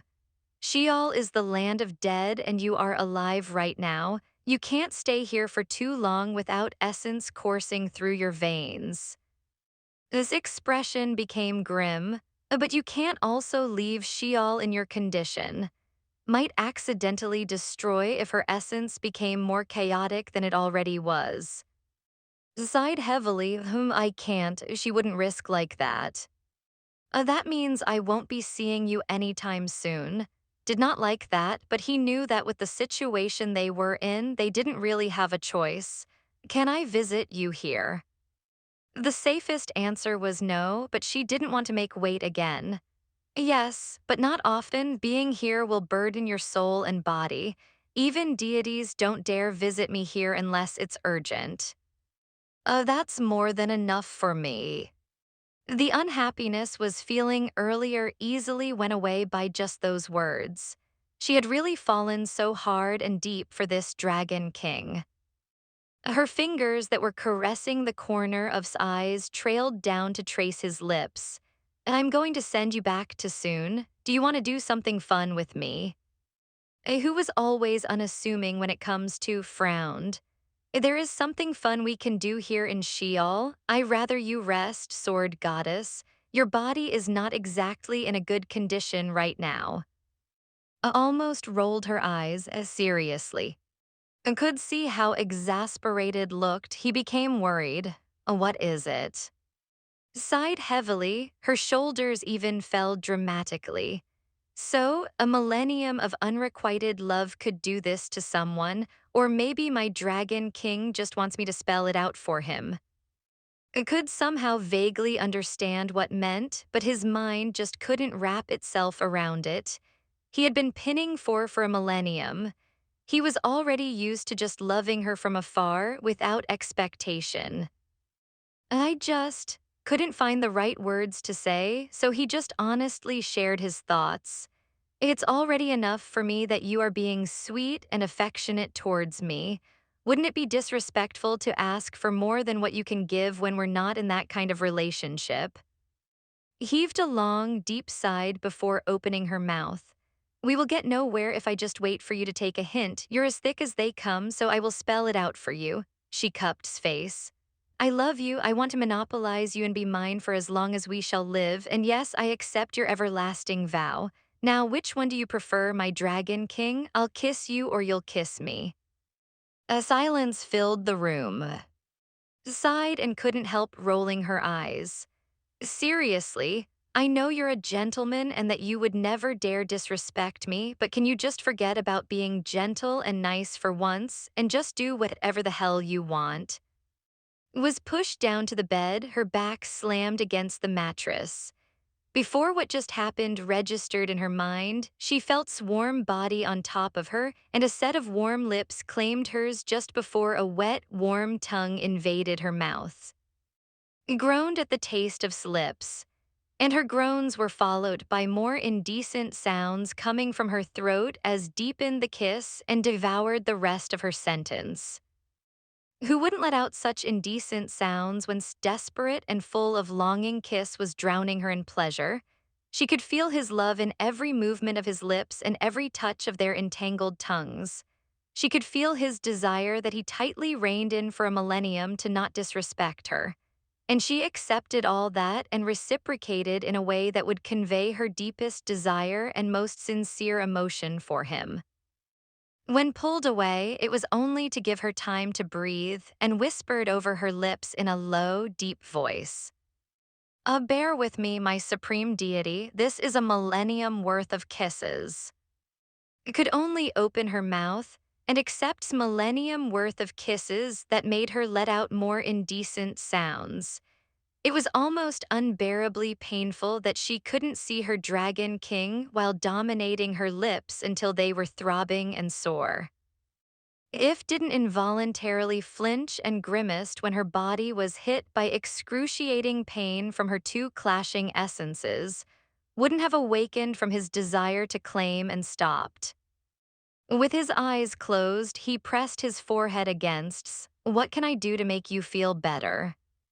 "Oh, kiss me." A low chuckle reverberates from his throat. "Can I do more than kisses?" What more? Knew, but she just wanted to tease and to distract herself from the pain ravaging her body. This more, his hand caressed and slid down from his neck down to her breast and into the center of her thighs. "You told me to not be gentle and nice and to do whatever I want, and I want all of you, sword goddess.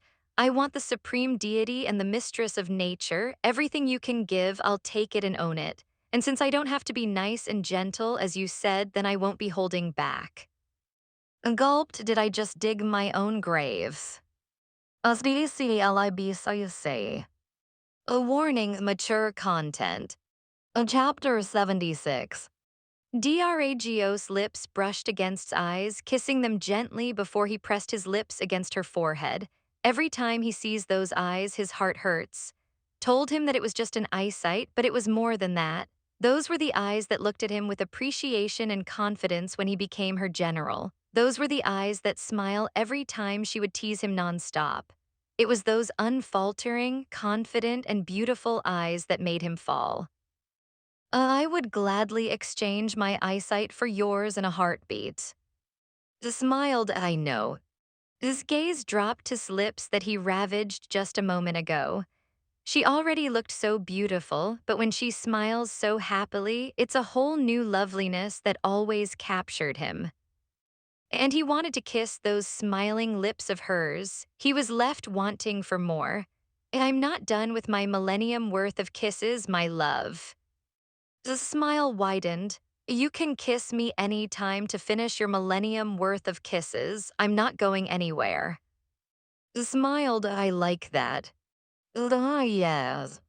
Very. I want more than kisses, though." He wanted to proceed and just do whatever he wanted since told him to, but he realized that he still wanted to ask and hear her consent. "Can I?" But was not if she didn't tease. Can you what?" Nu was deliberately teasing him again, but he indulged her as he usually did. "I want to make love to you, can I?" Was surprised that could utter such words. Who had always been unassuming and gentle could actually ask her that question.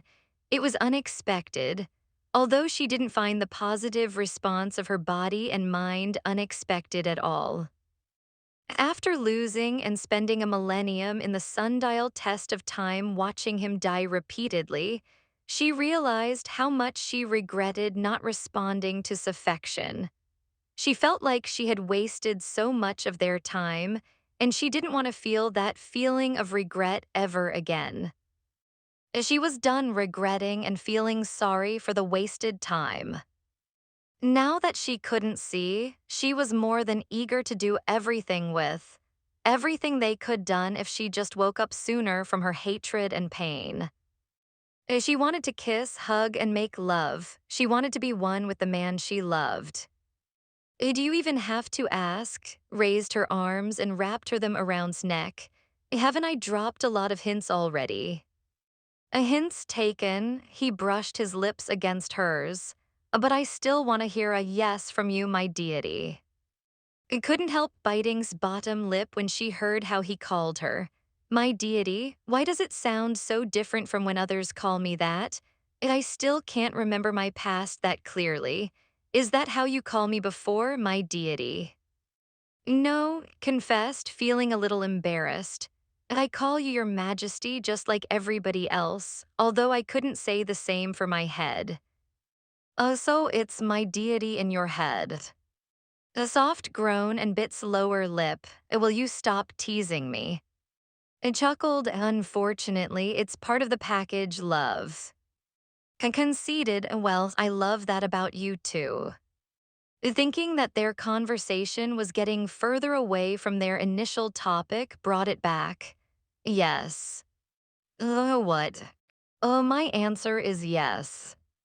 Stilled when he finally understood. Gulped audibly when she felt's lips brushed against her ear. Can your body take it? He whispered. I'm not fragile. She knew he was asking about the pain she constantly feel because two clashing essences, but she didn't want to hesitate or stop. Unconsciously, gripped the sheet underneath her when she felt's leg parting her thighs as he settled himself in the center. Then, if you begin to feel uncomfortable, tell me. Losing her eyesight heightened senses of hearing and touch. She was aware of every sound makes and she was sensitive to his every touch. Without knowing where would kiss or touch her, the anticipation was turning her on. But it was not just her. She could hear his heavy breathing as he slowly undressed her. At first was patiently untying and unbuttoning's dress. But as seconds turned to minutes, his patience broke and he snapped. He ripped her dress apart until laid naked on the bed. The dress was torn to pieces and without the protection of her clothes felt bare. The anticipation of what would do next was arousing her. She wished she could see how he looked right now while staring at her naked body, but even without her eyesight, she knew was close to being unrestrained. She could feel it in the air. His presence had become a lot more intense that she could feel it pressing down on her. It made the air hot and suffocating, but too, it was a testament of desire and she welcomed it. Like what you see, she teased him. Gulped at the sight of his naked body, he involuntarily stopped moving just to stare at her, mesmerized by the beauty hiding underneath those clothes he ripped. Her fair skin, her soft curves, and those two rose-colored beads on top of her bosom. Her shapely legs, those sultry thighs, and her sexy waist. His golden eyes darkened with desire and his pupil had become vertical slits as he reached his hand to brush one of those rose-colored beads with his thumb. You're agonizingly beautiful, my deities. The control had to muster as to not lose himself by the sight of his naked beloved was tremendous. You're very lovely, my love, sounded breathless and restrained. Involuntarily shivered when she felt fingertips traced the center of her body, from her chest down to her navel and further down to center of her thighs. Her toes curled. Without her eyesight, she had become so sensitive to sounds and touches that simple finger tracing made her body throbbed. Her body was practically begging to be touched more. When those fingers reached the wetness in between her thighs, a small gasp escaped her lips when it teased and stroked the center of her pleasure. She bit her lip. squeezed her eyes shut and gripped the sheet as finger moved further down until he reached the entrance and slid his finger inside. Was so captivated by wetness and her moans that he found himself leaning forward and bending down, trailing a kiss on her inner thigh before he let himself sunk into those wet, warm folds. She smelled like a fresh flower in a morning dew. He wanted to taste her, eat her, so he did without reservation. After a flick of his tongue to taste, his whole mouth followed. Ugh.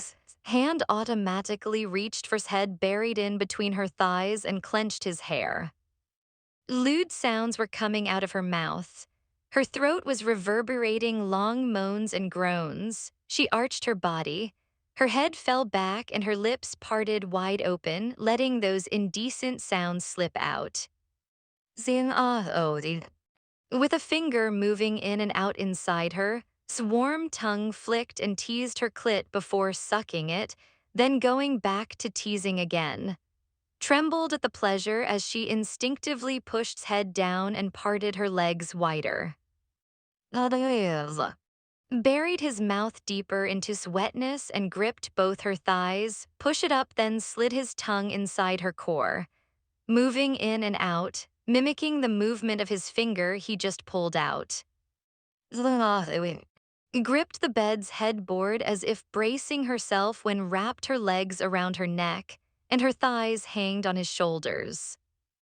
Oh, goodness, she writhed not in pain but in pleasure, so good, yes, Had already forgotten the pain her body was constantly experiencing. She was focused on the pleasure that made her inside quiver and her skin tingle. Her moans and heavy breathing filled her chamber as she involuntarily and desperately moved her hips against tongue and mouth. En near, so good, the headboard broke under's hold. Faster, oh fuck, her lips bled and the headboard was turned into smithereens as she reached her climax. Her legs tightened around, but's tongue continued to lap and eat her. Then's whole body jolted and stiffened before it spasmed in pleasure, drawing all her strength and weakening her body. However, that wasn't enough for the ravenous Dragon King. After devouring the fluid released, pulled away, got up and pulled closer before raising her legs and putting them on his shoulders. His chest pounded in anticipation. Then she heard a ripping sound. She assumed had ripped his own clothes as well because she could now feel his bare chest against the back of her legs. She would have loved to see that, but that thought was blown out of her mind when she felt the tip of erect manhood entering her core. His face contorted in pleasure as slowly pushed his hard length inside. The deeper went, the heavier his breathing was, and his low, deep moans reached her ears. Buried himself deep, for the first time heard cussed, fuck. Suddenly let out a loud gasp when abruptly thrust hard and deep, as if he wanted to reach the deepest crevice inside her. Her inside throbbed and she couldn't help tightening around. Fuck, felt clenched her walls and bit her leg. As if to appease her, licked the part of her leg he bit, then he thrusted every inch of him inside. Fingers stabbed into the mattress and her body arched as if she was offering herself to, and did not shy away from her offer. He started thrusting, slow at first until he pulled her closer to fuck her deep and hard that she was gasping for air and catching her breath.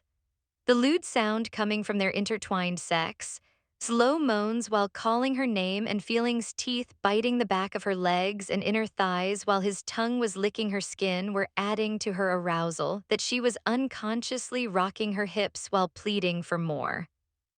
Harder, faster, yes, like that. Wasn't aware that these words were coming out of her mouth. Her mind had already stopped working and pleasure was overriding her whole body. Biting and licking her inner thighs and legs, flipped her body without warning. From lying on her back, now she was on four facing the bed while rammed her from behind. Her throat went dry as she called out's name repeatedly. Ah. It was so deep inside her, and it felt so good that she was losing her mind. She was blanking out, and all that matters to her was the pleasure filling her whole body, that it was turning her whole mind into a mush.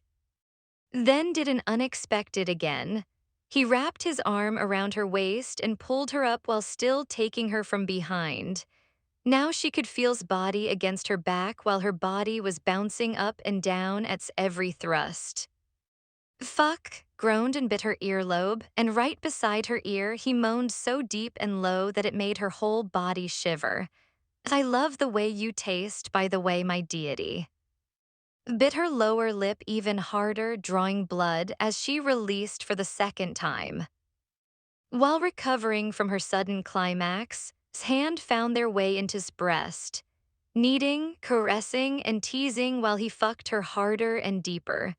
Meanwhile, the other hand gripped her chin to turn her head sideways so he could claim her mouth for a deep, lustful kiss. Kissing back, she instinctively put her arm backward around's neck and deepened the kiss while saying what comes to her mush mind. Fill me up. As if those were the magic words, tightened his hold on and lost his control. He came and filled like she asked him to. There were so many that some spilled out. Bit's lower lip when she felt a thick liquid running down her inner thighs. She was so full that seed was spilling even before pulled out. Hey, that's a lot. She slowly pulled out and chuckled. There's more where that came from, my love. I bet it was a millennium's worth after all. Pulled his lips away from to kiss her cheek, neck, shoulder, and her temple. One more. Couldn't finish his question when he finally became aware of his surroundings and saw the inside and probably outside of's chamber. What? Frowned when suddenly stopped talking. Well, his frown deepened even more. What? Oh, it's amazing. What's amazing? Hugged from behind and looked around the whole room in astonishment. Your chamber had become a garden. Blinked. What? She couldn't see, so she didn't know what was talking about. What do you mean? Well, rested his chin on shoulder. There's grass, flowers, and even small trees everywhere. I think what we did created a garden in Sheol. My deity is really powerful. Slapped thigh and pinched him, making chuckled before kissing the side of her neck. What happened was unexpected, but was not surprised. The bliss she felt in his arms probably manifested and created a garden. As she smiled, you should be proud, my dragon king. This is your doing, the testament of my happiness. Wanted to feel the flowers her happiness created, but before she could even move her body to leave the bed, something flashed in her mind, and a pain like no other pierced through her head. Ah, she shrieked at the pain and her whole body fell to the bed. Immediately cradled's body in his arms and cupped her face. Talk to me, what's happening? Hissed in pain. She wanted to tell not to worry, that maybe this was because of the life and essence clashing inside her when she felt a sensation in the core of her soul. A feeling of two souls binding until it became inseparable. Two souls bounded together for eternity. Her soul and it had become a one entity. What? I was confused why this happened. What is happening? Was just as confused as he felt it too, but binding souls after consummating the everlasting vow only happen between two dragons. It shouldn't happen to them. Was a deity the same as his mother, and his mother's soul did not bind with his father, the former dragon king? I do not know. Right after that, eyes started to see a flicker of light. Then that light burst in her eyes and the darkness disappeared. Oh, she could see again. However, she was not seeing who was in front of her but herself. It was like looking in a mirror, and when she looked closer, she noticed something different. Her eyes were no longer hazel brown, they had become gold in color like say. On chapter 77. Gatra touched her face and then her eyes. Just like a mirror, she saw herself doing the same thing. She had a hunch about what was going on with her after giving it some thought. The pain that had pierced her head, the soul binding, and her eyes changing color. She could only think of one thing. She must be seeing herself through's eyes. This was eyesight, not hers. Did the soul binding do this? That was the only explanation got since it happened after the pain of the soul binding subsided. Also noticed eyes, your eyes, it has the same color as mine. Yeah, then grinned, flicked her hand to dress themselves casually, by casually meaning a shirtless, before getting out of bed excitedly. The mirror, come on, hurry. Was so excited that could only indulge her and save the questions for later. He left the bed and took to the mirror by the hand. Underneath her bare feet, could feel the grass while flowers and plants brushed against her legs. I really created a garden. Through's eyes, she could see them too, and she only had one word. A beautiful. Here we are, announced as they arrived in front of the mirror. What do you need the mirror for? He was asking because he knew couldn't see. But did not answer him. Instead, she made an excited request. Face the mirror for me.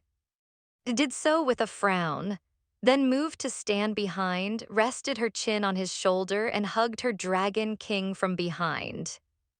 In front of the mirror, Through's eyes could finally see those golden eyes that she longed to see. She couldn't help but raised her hands to caress tantalizing golden eyes. Finally, I can see you, her eyes watered, and I finally saw you. Looked at in the mirror and stared at those golden eyes of hers. In that instant, he realized why's eyes had changed to gold. It was the result of the soul bonding. You can see through my eyes, I still couldn't believe it. Nodded with a wide grin, amazing, isn't it? Was amazed, all right. This is unbelievable. I mean, my parents didn't bond because of racial differences, so I thought we wouldn't too. And even between dragons, it's rare to share eyesight with your other half. Couldn't stop smiling. Maybe because you're part deity, that's why. She wrapped her arms around his neck and kissed his cheek. She loved what she sees through's eyes at the moment. Or maybe there's another reason we don't know. Yes, maybe. Wanted to make sure that this would not cause them a problem.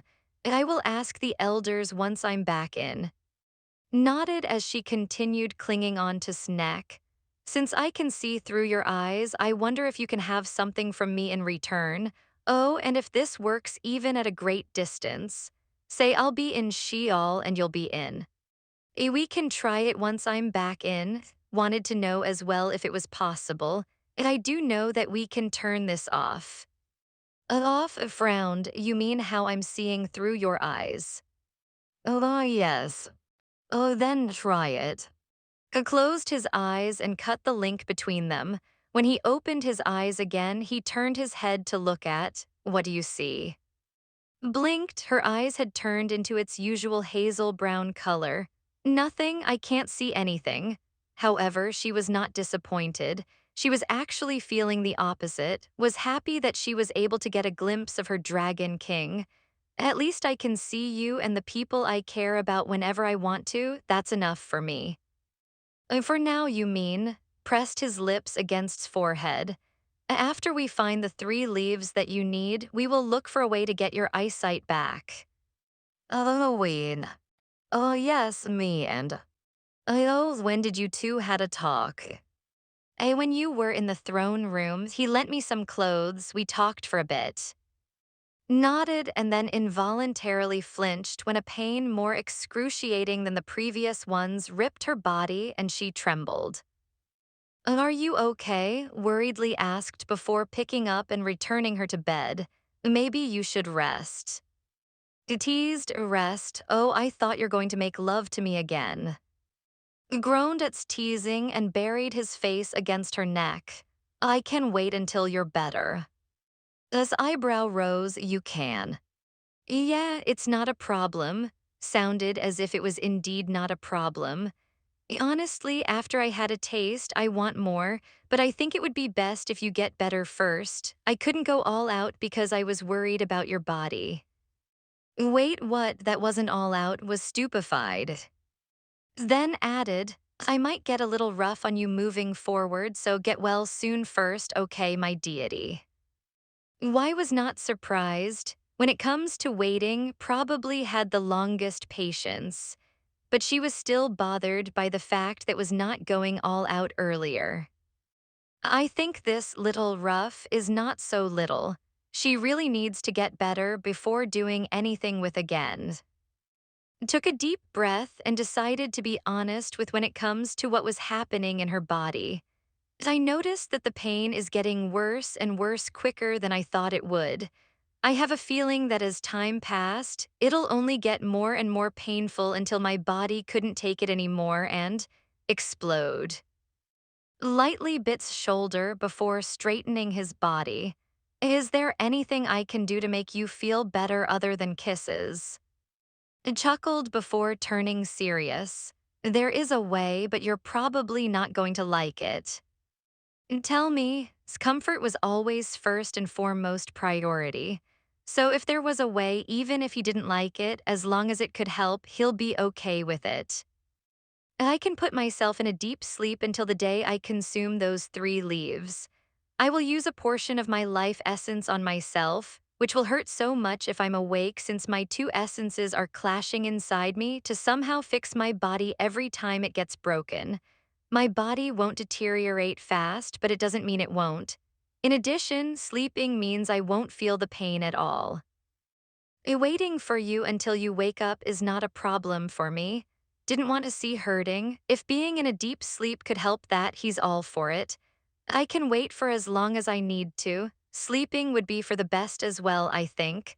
I'm not comfortable leaving you here in Sheol, knowing you'll be in pain every second of the day. Smiled teasingly, my dragon king is very sweet. Just smiled at that before leaning down to kiss forehead.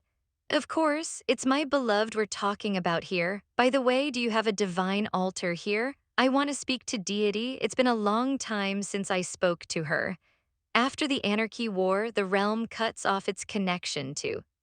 Recalled's concern for her brother when visited her here in Sheol. Why use the divine altar if I can just call for her here? Blinked. Oh, yeah. He chuckled and shook his head. It's been so long that I am already used to seeing you as the mistress of nature. I forgot that my love is a deity now. Nodded proudly, yes, your love is a deity. Found adorable that he couldn't help pressing his lips against hers. Then, my deity, do you mind helping your partner call for his sister? No, I won't. His expression softened and he linked their minds together. His eyes changed color to gold and she was seeing herself again through his eyes.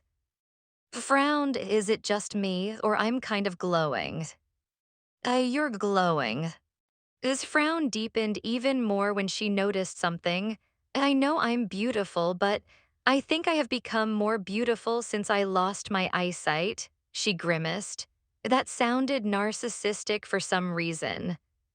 Smiled as he lovingly stared at, you are lovely and achingly beautiful, my deity. Couldn't help laughing. It was because their minds were linked and she could hear a whisper of thoughts in her head. It was funny how his thoughts agreed with him that she's beautiful. Raised her hands to cup and feels face when they heard a frantic knock on the door. Mom, please open the door. Something happened to Sheol's. Immediately dressed herself and decently, since what she dressed herself and earlier was only meant for and her to see. Then she got up and sat on the bed next to, before using her essence to open the door. Oh, come in. Stepped inside his mother's chamber. Instantly, he determined the origin of the garden that covered Sheol just a moment ago. It came from his mother's chamber. Looked at his mother with worry. Mom, did you lose control of your life essence? The entire Sheol is covered in garden, and the souls being punished are in respite at the moment. The 7 patriarchs wanted me to come visit you to ask what's happening since Sheol is not responding. Subtly bit her lower lip. How could she explain this to her son and not ruin his innocence at the same time? Seeing hesitating and her thoughts that were clear in his head, took it upon himself to explain to, Your mother and I have confirmed our feelings for each other. She accepted my everlasting vow and our soul had bonded. Her life essence suddenly just burst out after that, hence, he gestured to the room, the garden. Since was seeing through's eyes, she saw how accepted that explanation and believed it. Then she saw how frowned while looking at something besides, which was her. The mom, your eyes. She reached out to caress the back of his head. It's the soul binding. It connected our mind, and this was the result. I can now see you again, but only through your uncle's eyes. Oh, even so was happy for his mother. Maybe that's the reason your life essence burst out, mother. You must been very happy. Congratulations, mom. Chuckled before clearing his throat to stop himself from smiling sillily because had pinched his waist. Then turned to, since your souls have been bound, does that make you my father now? Was lost for words. He had seen grew up and saw him always following the supreme deity around. Lacked a facial expression since he was a child, but he would always smile while accepting the candies would give him. Was such a wonderful child that was asking himself at that moment if he deserved to be a father of such a good child. Blinked at and interpreted silence as a rejection. I apologize, uncle, that was impertinent of me. No, immediately explained himself to not be misunderstood by, it's just. He glanced at before returning his gaze to, a lot of good things happened to me today. It seems unreal. I'm not dreaming, am I? Pinched his cheek with all her strength, grimaced in pain. Does it hurt? Yes, my love. Then you're not dreaming. You don't have to pinch me that strongly, though. My love, have you forgotten that you're a deity now? Your strength makes a mockery of mine. Shrugged, at least you're now certain that you're not dreaming. Then she snorted. And I know in strength you won't lose to me that much, you're just being modest. I could only sigh and looked at helplessly while smiled lightly. His mother looked so happy with the Dragon King even when she's not smiling. He could tell by how his mother's eyes light up and shine. By the way, Mom has a question for you. Immediately gave all his attention to his beloved mother. Yes, Moms, what is it? Am I glowing? Had been curious about it. And did I become more beautiful after I lost my eyesight? A frown made its way to his eyebrows. Mom, you have always been beautiful. Nodded proudly, agreed. Sighed, that's not what I meant, be honest with me. Pressed his lips together before looking at as if asking for help. Clicked her tongue, I can see you, you know. Immediately looked away, then cleared his throat. Then, as I said, Mom has always been beautiful, and since I don't want to hurt Mom's feelings, I will stop talking now. Stifled a laugh and couldn't help getting up to Pat's head. Still a nice child, I see. Frowned at, I'm not a child anymore, we are the same height now. Just chuckled at that, still a child in my eyes. Grumbled, that's when cleared her throat and spoke. I'm still here, you two. Wanted to escape her mother's questioning, so he sent a help me look at again. This time lend a hand. Are the 7 patriarchs waiting for you for an update about the garden? Yes, they are, smiled gratefully at before using that as an excuse to leave. Clicked her tongue, I saw that. just smiled and returned to side. Have mercy on the child, I have the answer to your question. Really? Yes. Then please enlighten me. Cut the connection between them herself because it feels weird facing but seeing herself instead. And as you know, you are seeing things through my eyes. That means the you are seeing is how I see you. I don't know why you think you're glowing or more beautiful, but that's how I've always seen you, my deity. That's how you look in my eyes every time. That silenced, and a part of her melted. She was now finding a lot of things she didn't know about, thanks to the soul binding. It was a pity that she had to put herself in a deep sleep right after they confirmed their feelings. Reached out her hand to touch's face, then she wrapped her arms around her neck and sat on's lap facing him. And I know that when it comes to affection, mine would probably look shallow compared to yours. You'd been loving me for so long while I may have stayed for a millennium in the sundial test of time, but in truth, I just realized my own feelings recently and I don't deserve. You can stop right there, my love. Cupped's face and pressed his forehead against hers and kissed her softly. I don't like where you're heading with this. Have you heard of the saying, love cannot be measured by time? Truthfully, I don't really care about when you started liking me romantically or when did you see me as someone you want to be with. I care more about how you feel about me and how you care for me. So what if you just realize that you love me? That doesn't make your love shallow.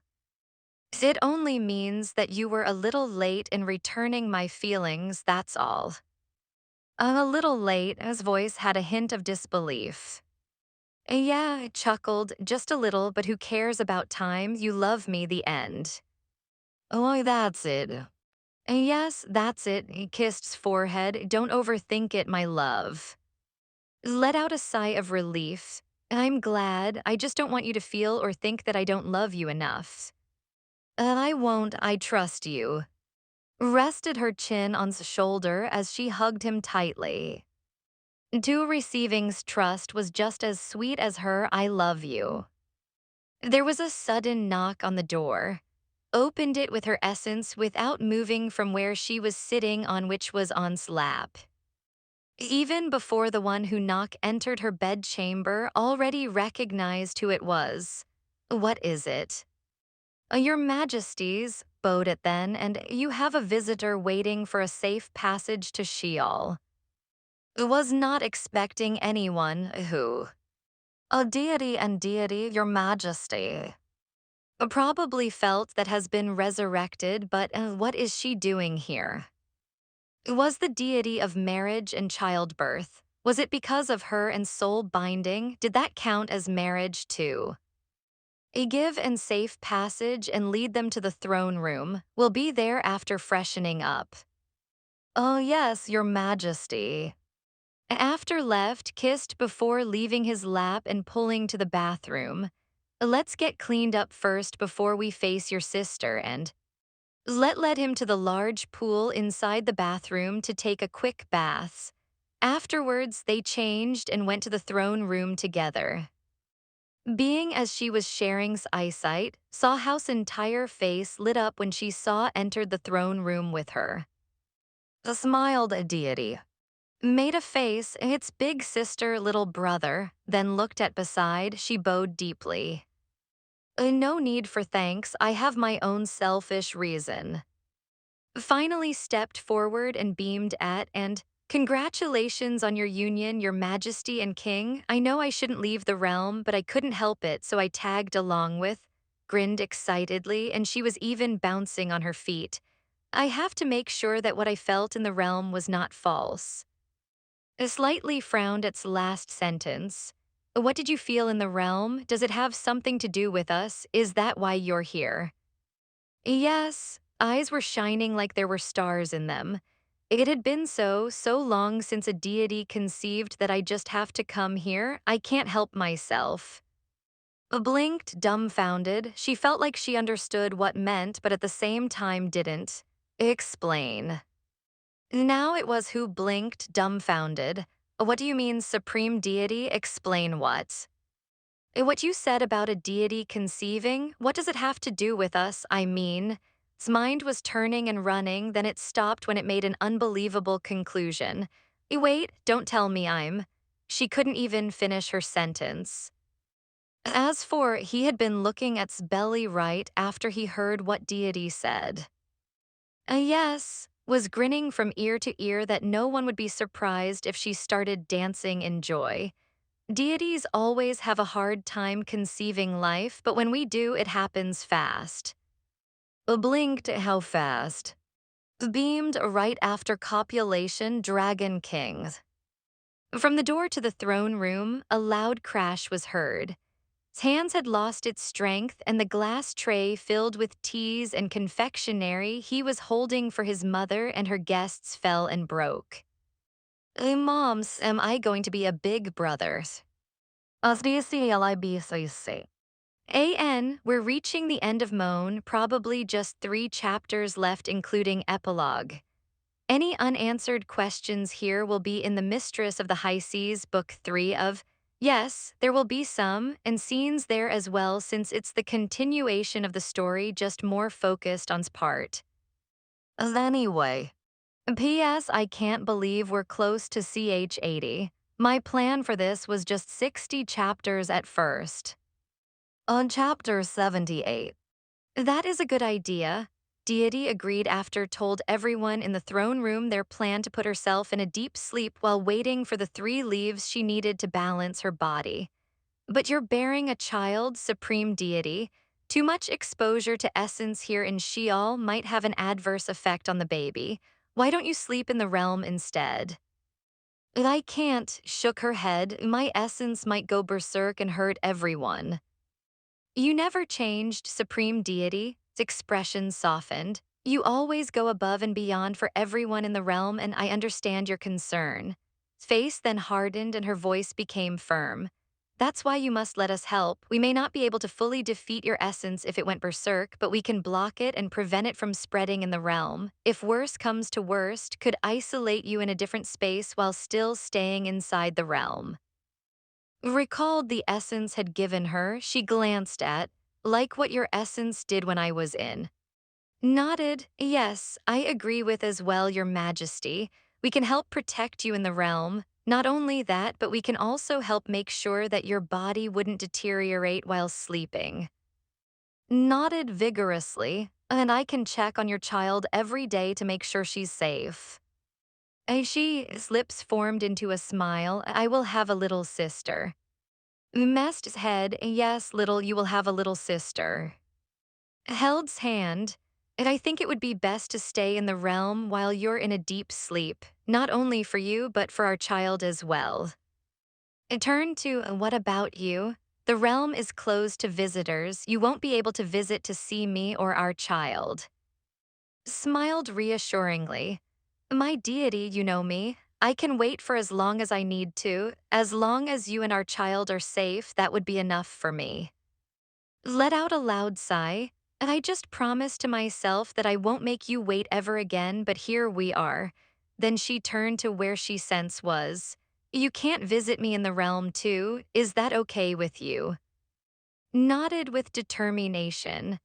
As long as mother and little sister are safe, I can wait as well. You can also leave Sheol to me, mother. I will make sure that the abyss will remain tightly shut. Unconsciously touched her belly before making a decision. All right, I'll stay in the realm, just give me a few nights to get ready. She glanced at her side where was. And I have to send back to before I leave Sheol. Nodded. I will ask General to ready the troops in 2 days' time. The realm must be heavily protected if we're going to open a bigger entrance for Supreme Deity. Closing it again wouldn't be easy, so I need General there for assistance. Nodded, then we'll inform the Isle of Supreme Deity's return. As and Plan's return kept on squeezing's hand. Was happy that was thinking about him, but it was really okay with him. This was for and their child's safety. Nothing was more important than that. Squeezed hand back and spoke directly to her mind. It's going to be fine. If you're worried about, I'll look out for him, don't worry. I may not be able to visit the realm, but I can visit Sheol with permission and protection. I'll make sure he's okay. Felt relieved hearing that. We better make the most of our 2 days together. Oh, I like that. I also plan to spend time with. Since she only had 2 days left to be with everyone in Sheol, she would make the most of it. Gatria prepared a small feast for the people in Sheol. Eating was not a necessity to them, but sharing a meal was still a good way to spend time with each other.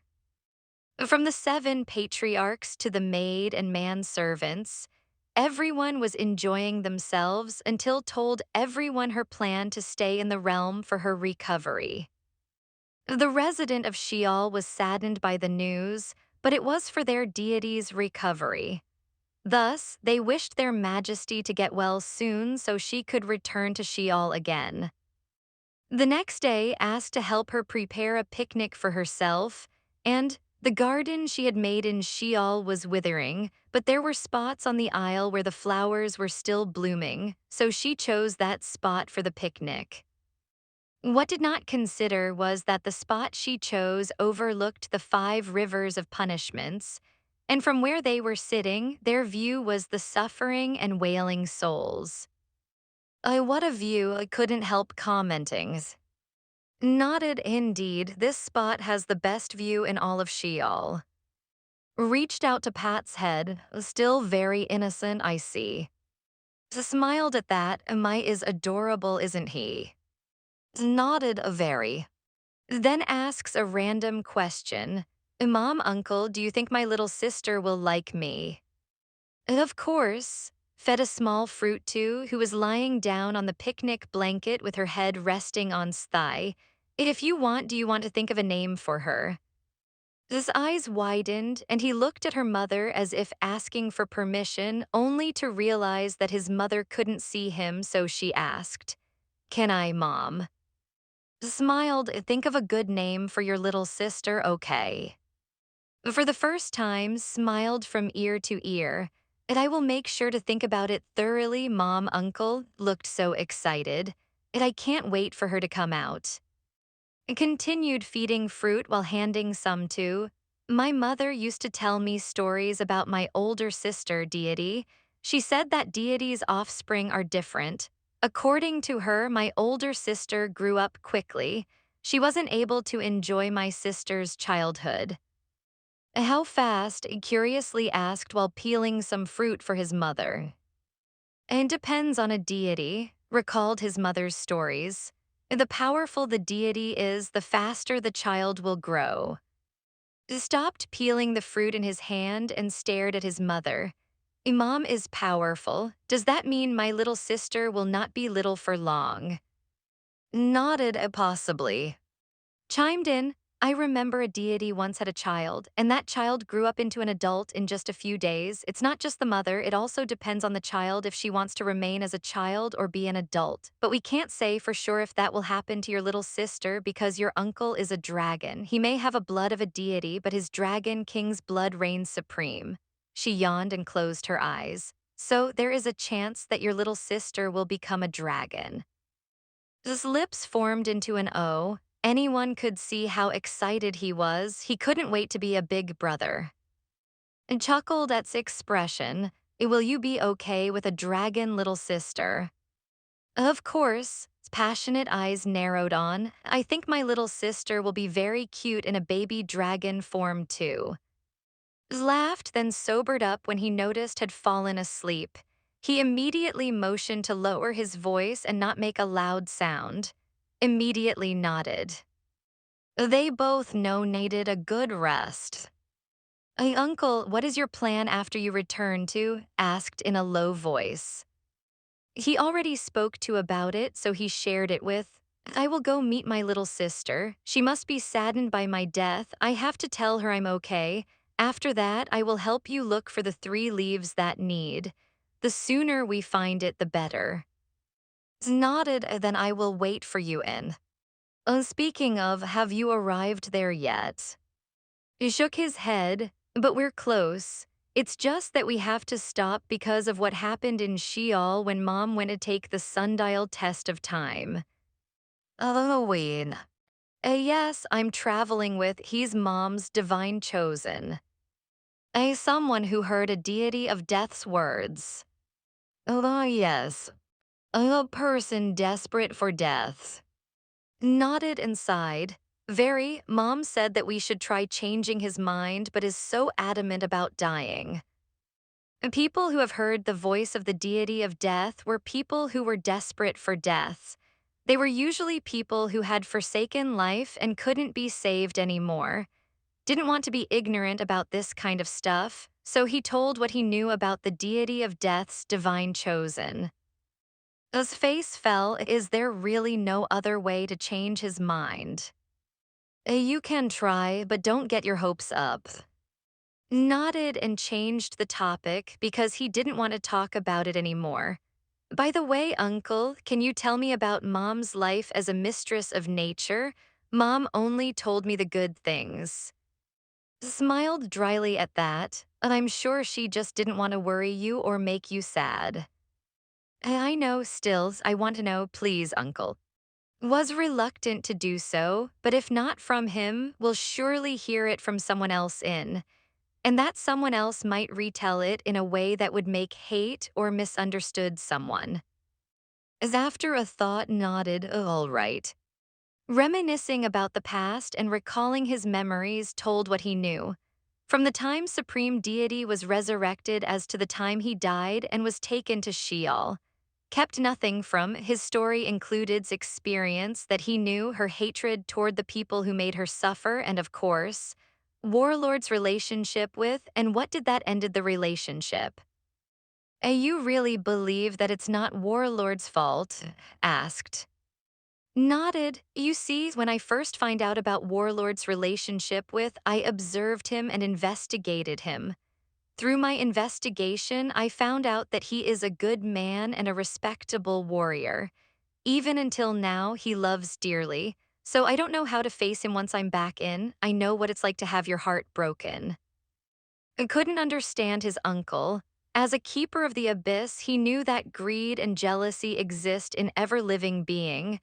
He was certain that the Dragon King was not an exception to that, so it boggled his mind. Uncle, are you not jealous at all? Oh, I am, admitted it without hesitation. But my jealousy aside, it's really not Warlord's fault, but it's not only that before his betrayal, he made very happy. He looked down at his beloved who was sleeping peacefully. I respect the love he shared, although I would be lying if I said I'm not scared of the future where they will meet again, but I trust. And if meeting Warlord again would give her a peace of mind and a clear heart, then by all means, she can meet him anytime. Still couldn't understand half of what his uncle was saying, but he understood one thing, and that was his uncle's love for his mother. That was enough for. If I meet Warlord, I will be nice to him, promised. Nodded with a smile. I think you'll meet him in, told me she told to go there and find Queen, will probably meet him there. Nodded, then asked earnestly, Uncle, will I be able to meet your sister in? Thought about it, I think so, why do you want to meet my little sister?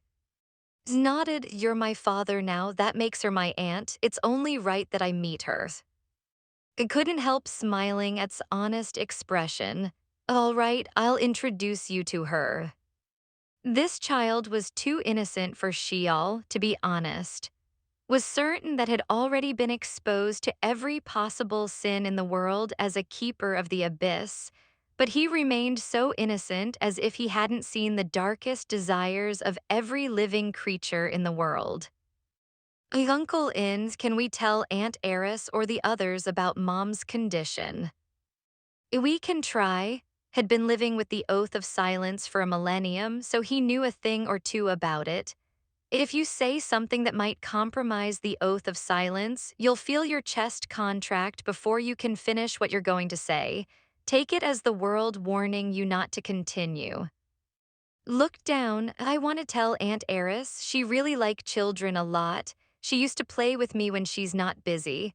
Although she doesn't remember it now, I'm a stranger to her now. Patted his head, he knew the feeling. It's okay, once she awakened, she'll remember you like your mom. Knew that, but he still couldn't stop the pang in his chest that comes with not being recognized by the people he spent his childhood with. He was glad that his mother remembered him before he woke up. You must have been so sad when Mom couldn't remember you. Couldn't help commenting when he recalled that he and his uncle had somehow experienced the same thing. Mest's hair, the most important thing is their well-being. As long as they are doing well, even if they don't remember us, it will be all right. A time will come that they will, we just have to be patient. He gave his uncle a wry look. Uncle, not everyone has your patience. I know, but you still have to learn how to be one. Impatience can lead to problems that could have been avoided if you only take your time to think and assess the situation. Speaking from experience. Nodded inside. I'm a dragon, it's in our nature to be belligerent. But after my mother's death, I realized that I have to change that attitude of mine. I have to be calm, patient, and logical. Because if I don't change, I'll be just like my father who hurt many people, including his beloved, my mother, and I don't want to be like him. I want to be a good ruler, a good brother, and a worthy man for the woman I love. Was looking at blankly. But in his mind, he was pleased because he realized that except for his mother, he now had another person to look up to, and it's his father. I'm really lucky. Now, if asked him if he have a father, he could now nod and proudly answer yes. Stirred in her sleep and softly groan when she felt warm fingers brushing her hair. In the background and were talking and she could somehow hear them, but she was too drowsy to understand their conversation clearly.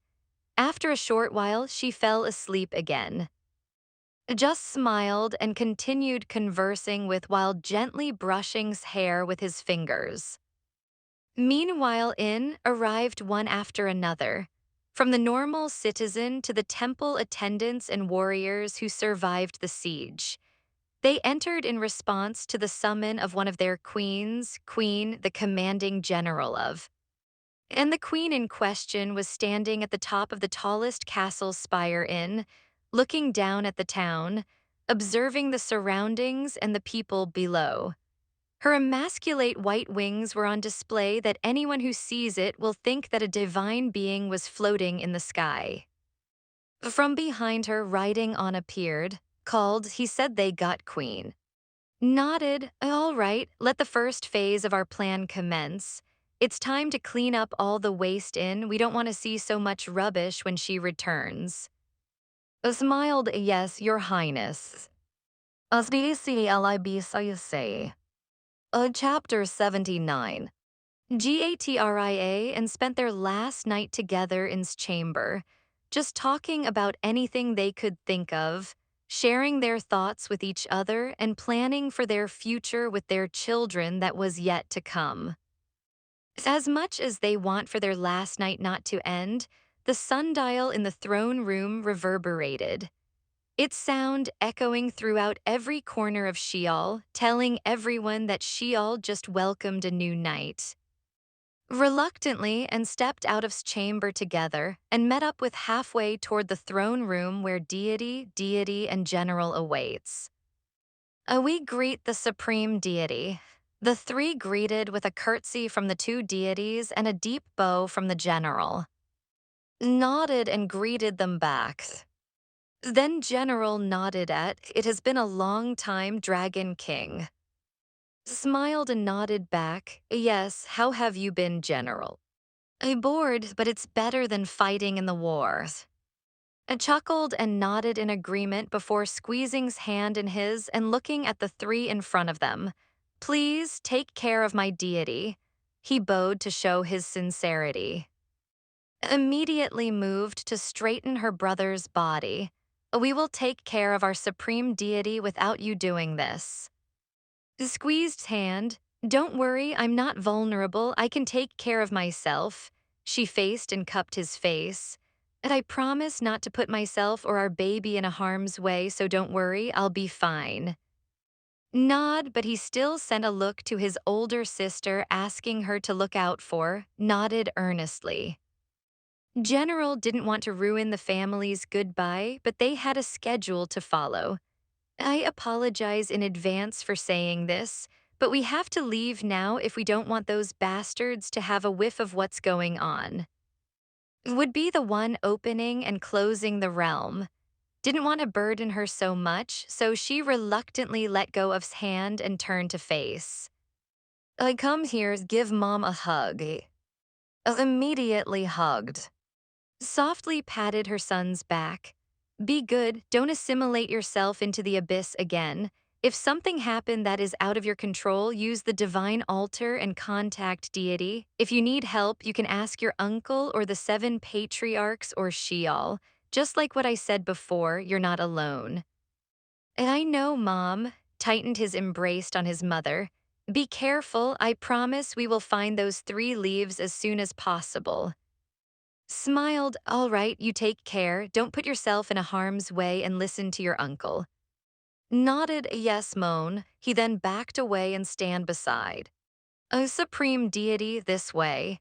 Deity guided to the center of the sundial together with and general. Standing in the center of the sundial were, in general, all were ready to leave when spoke to stop them. Wait, he hurriedly approached, then claimed her lips deeply, immediately kissed him back. After their brief kiss, pressed his lips on his forehead before kneeling on one knee to kiss belly. Be good to your mom, don't make trouble. Chuckled at that, she finds it sweet and funny. I have a feeling that she'll listen to her father. Held both hands and kissed the back of her hands. I love you. The smile sweetened even more. I love you too, my dragon king. Letting go of his hand, backed away and returned to standing beside. And the two watched as deity, general, and slowly disappeared and completely vanished from Sheol. Anne just stood there staring at the sundial for a long time.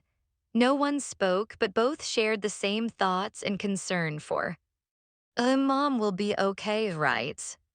Steeling himself to not add more to his concern, reached out to Pat's head with a reassuring smile. Of course, the deities in the realm will take good care of her. Glanced at his uncle. With his mother temporarily gone, he only had one parent at the moment. I will not cause you trouble, uncle. The smile widened. I don't think you're capable of causing trouble. You're a good child. Was pleased to hear that, and then let's get ready to leave as well. Nodded, then let guide him to the center of the sundial before wrapping him in an essence. It was deathly cold and involuntarily flinched. He was familiar with essence and was kind of similar, but it was much colder and more innocuous.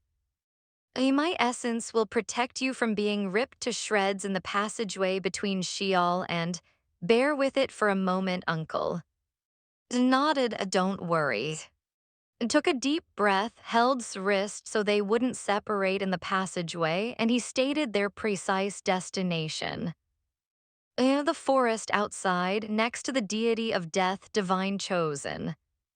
Felt the sensation of being sucked into a long, narrow space that restricted his movement. However, it only lasted for a few seconds. Soon after, he felt the ground underneath his feet and he opened his eyes.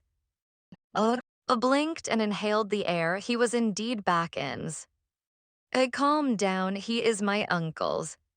Hearing that, turned to look at and to the one was speaking to, and was holding a sword and pointing it at him while was trying to protect him from the sword. Chucked at the scene and affectionately messed hair. Your mom just told you not to put yourself in a harm's way. What do you think you're doing right now, young man? Stilled as if he had just been caught doing something bad, he looked down. I'm sorry, uncle, I just got worried. Anyway, is not a bad person. I think you just surprised him, that's all. He's a weak human. He might been scared by your oppressive aura. Sheathed his sword. I heard you. As I said, I'm not weak. In my standard, you are. Just sighed and let believed whatever he wanted to believe. He then respectfully introduced himself to his uncle. Greetings, I am first son of Grand Duke of Infernal Empire. Accepted the greeting and introduced himself as well. You can call me. Was not pleased with how his uncle introduced himself, so he decided to do it himself. I want you to meet my father, he's the Dragon King. There was no reaction from for a few seconds. He just looked then at again, and then repeat until he managed to voice out what was on his mind. Aren't you created without a father? Yes, but not anymore. My mother had bonded souls with uncle, so that makes him my father now. Didn't want to delve in too deep into this confusing family tree, so he just nodded and slightly bowed at, pleasure to meet you, Dragon King. Nodded, pleasure to meet you too, Divine Chosens, but just call me or Uncle, whichever one you prefer.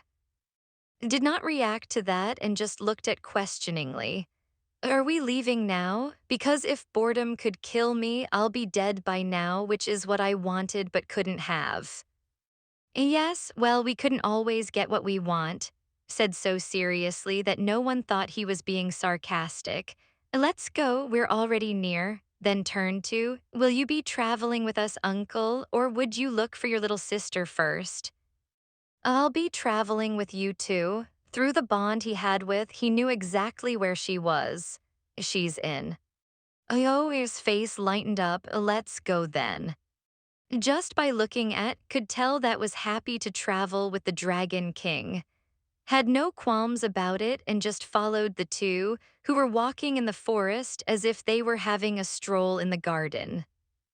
Next times, don't put yourself in between me and a weapon that could harm you. That will make your mother very unhappy. I'm sorry, Uncle, I won't do it again. Good, because I can take care of myself. No need to put your life on the line for me, Patted's head. I will be very unhappy and pissed if something bad happens to you. Obediently nodded, yes, Uncle. Seeing that scene and hearing those words he wouldn't hear from his parents in his lifetime, looked away. Maybe odd at times, and he lacks facial expression, but his mother and his uncle loved him dearly and never judged him for being odd and different. Unlike my parents. His thoughts were flying toward his distant parent in the capital city of when he felt someone pat his head. He stiffened before he looked to see who it was. It was the Dragon King. A divine chosen is spacing out. You're going to trip and fall, you okay, little human.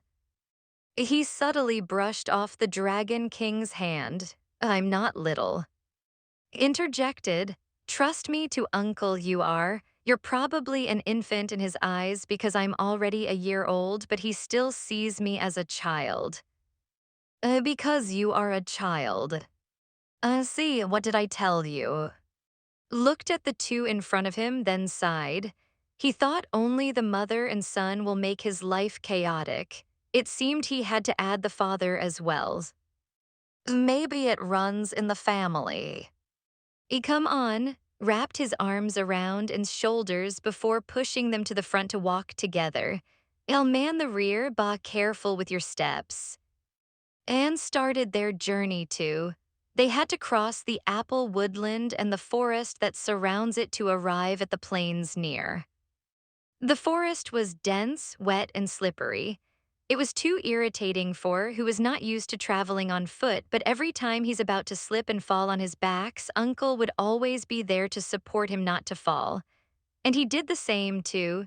The Dragon King was always behind their backs, supporting them silently while letting them experience the life in the forest. It was a strange experience for who never had someone support him like that. I think we're about to arrive at the edge of this forest, announced. Come on, let's hurry while the sun is still up. With the Dragon King on the lead now and followed him silently until they reached the edge of the forest facing a wide plain. And in the distance, one could see the town of. Is that had never visited since its inception.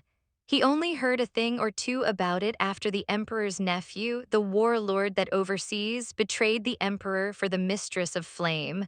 I thought it's just a small town. Why are the walls much higher than the empire's palace itself? It just pat its back. Come on, let's get going. I had no choice but to follow. They traversed the plains too. The closer they get, the astonished became. The town of looked more like the empire's capital. No, it was much impregnable than the new empire's capital. It was not just the thick, sturdy walls. The gate was made of iron and some rare mineral was massive too. And from where they were, could see a few tall castle spires from the inside and the guards patrolling on top of the walls. And those were enough testament that was not just a town. Who is that? Blinked when he saw a woman with dark, long hair running toward them in a speed of light that his eyes were having a hard time following her movement. Who? It's okay. The Dragon King stepped forward with a smile as if he was welcoming someone. Then heard speak, it's probably Aunt, they have the same eyes. A frowned who? My father's little sister. Oh, the Dragon Princess. Oh, yes. Two meeting royalties such as the Dragon King and now the Dragon Princess was a great deal. The preparation needed to welcome such people would be extensive. But he met the Dragon King unconventionally, and now he was going to meet the Dragon Princess in the same way. Could only sigh. Everyone watched as run toward them at a speed of light, leapt and landed in front of the trio. Without hesitation, she pounced on her brother and hugged him tight while crying. You're alive, brother, you're really alive, sobbed. When I felt our bond suddenly reconnecting, I thought I was just imagining it, and then I felt you getting closer and closer, and I missed you so much, I thought I have lost you. Hugged his sister back, yes, I'm alive. But how sniffed, trying to control her tears, but it wouldn't stop. He was about to say that resurrected him, but he felt that familiar warning of the world. He sighed. It did not give up on me. Sniffed and dried her own tears as she let her brother go. That's right, the mistress of nature. Where is she? Queen is turning upside down looking for her. Sighed and was about to come up with a plausible explanation when he felt a lot of familiar presence coming toward them. Soon after, and his children riding arrived. Above was Queen, the mistress of the wind, and following behind them was a phoenix. And flying on's back were and Commander, you just took off. We were worried, so we followed. Plume, the phoenix, stopped talking when she saw the man beside. What the? Seeing immediately jumped down from to talk to. Where's the? Became agitated when he looked around and didn't see. I'm happy that you're alive, but where is she? Where is she? Landed beside and patted shoulder to gesture for him to calm down. Then she looked at the Dragon King. Greetings, Dragon King. I am pleased to see you alive. That means was able to do something to resurrect you. But seeing that she's not with you, does it have something to do with her three-petal insignia? About that, turned to and behind him and gesture the two to come closer. When and did, put his arms around and's shoulder. Everyone's attention went to the two. This is and they have something important to tell you about what needed to regain her three-petal insignia back. Introducing himself was already a second nature to when meeting people, so he immediately and introduced himself. I am the first son of the Grand Duke of Infernal Empire. I do not wish to be here, but he glanced at before continuing. Grimaced, he couldn't continue his words as if he was not allowed to say it, thus he astutely changed his words. Smother spoke to me. She wants me to convey a message to Queen, and she sent her only son to help me explain further. Everyone was just as confused except for who remained calm while fully assessing and understanding the words she heard. After everyone voiced out their confusion spoke, Her silver eyes were narrowed on, "Tell me the name of your mother." Felt uncomfortable under his Aunt Eris' gaze, but he did not look away and answered her. "My mother is," then he added, "and my father is the Dragon King." Anne's jaw nearly fell to the ground in shock. "You died and came back with a son? When did you have a son, brother?" What the fuck did you do?" Couldn't find the words to explain and just sighed. Looked at disapprovingly. "My father did nothing untoward to my mom's." Chuckled and patted his head proudly. "That's my son, but that's your uncle. She's your mom's best friend." Oh, immediately changed his expression to kind. He learned it from his mother. "Greetings, uncle. Sorry for raising my voice at you." His head had turned into a mush of confusion. "And this is my sister," I continued to introduce to everyone. "A greeting, Aunt. And that's Plume, she's a phoenix, then a demi-human, is a half-demon, and then that is, and they're your uncle's children." Greeted everyone respectfully. Then everyone heard spoke. "It's rude to not let our visitors in when they're here to help. Let us continue this conversation in the castle." Turned to ask, but seeing the calm look in his face, did not open his mouth. For to let the three inside the castle, that means she already assessed the situation and concluded that the three were not a threat and that their words hold some truth in it. Looked at, his eyes were questioning. Smiled and mouthed later. Nodded at that before he led their three sudden and unexpected visitors into, with at the forefront. Upon arrival in the castle, led everyone to the meeting chamber, and after everybody was seated, she asked the first question. "Oh, Dragon King." Yes, your highness." As his silver eyes met gold ones. Are your words restricted?" Smiled amiably at the mistress of the wind. "Why ask, your highness, when you already know my answer?" Queen may not have her memories back and was still a deity in training, but knew that her personality and attitude were the same as supreme deity Eris, who never let anyone pull one over on her. As the commanding general of the pantheon, her decisions had always been precise and based on logic. So for her to let them enter, she already had her conclusion. I want confirmation, Dragon Kings." Then, will Queen answer a simple question from me first?"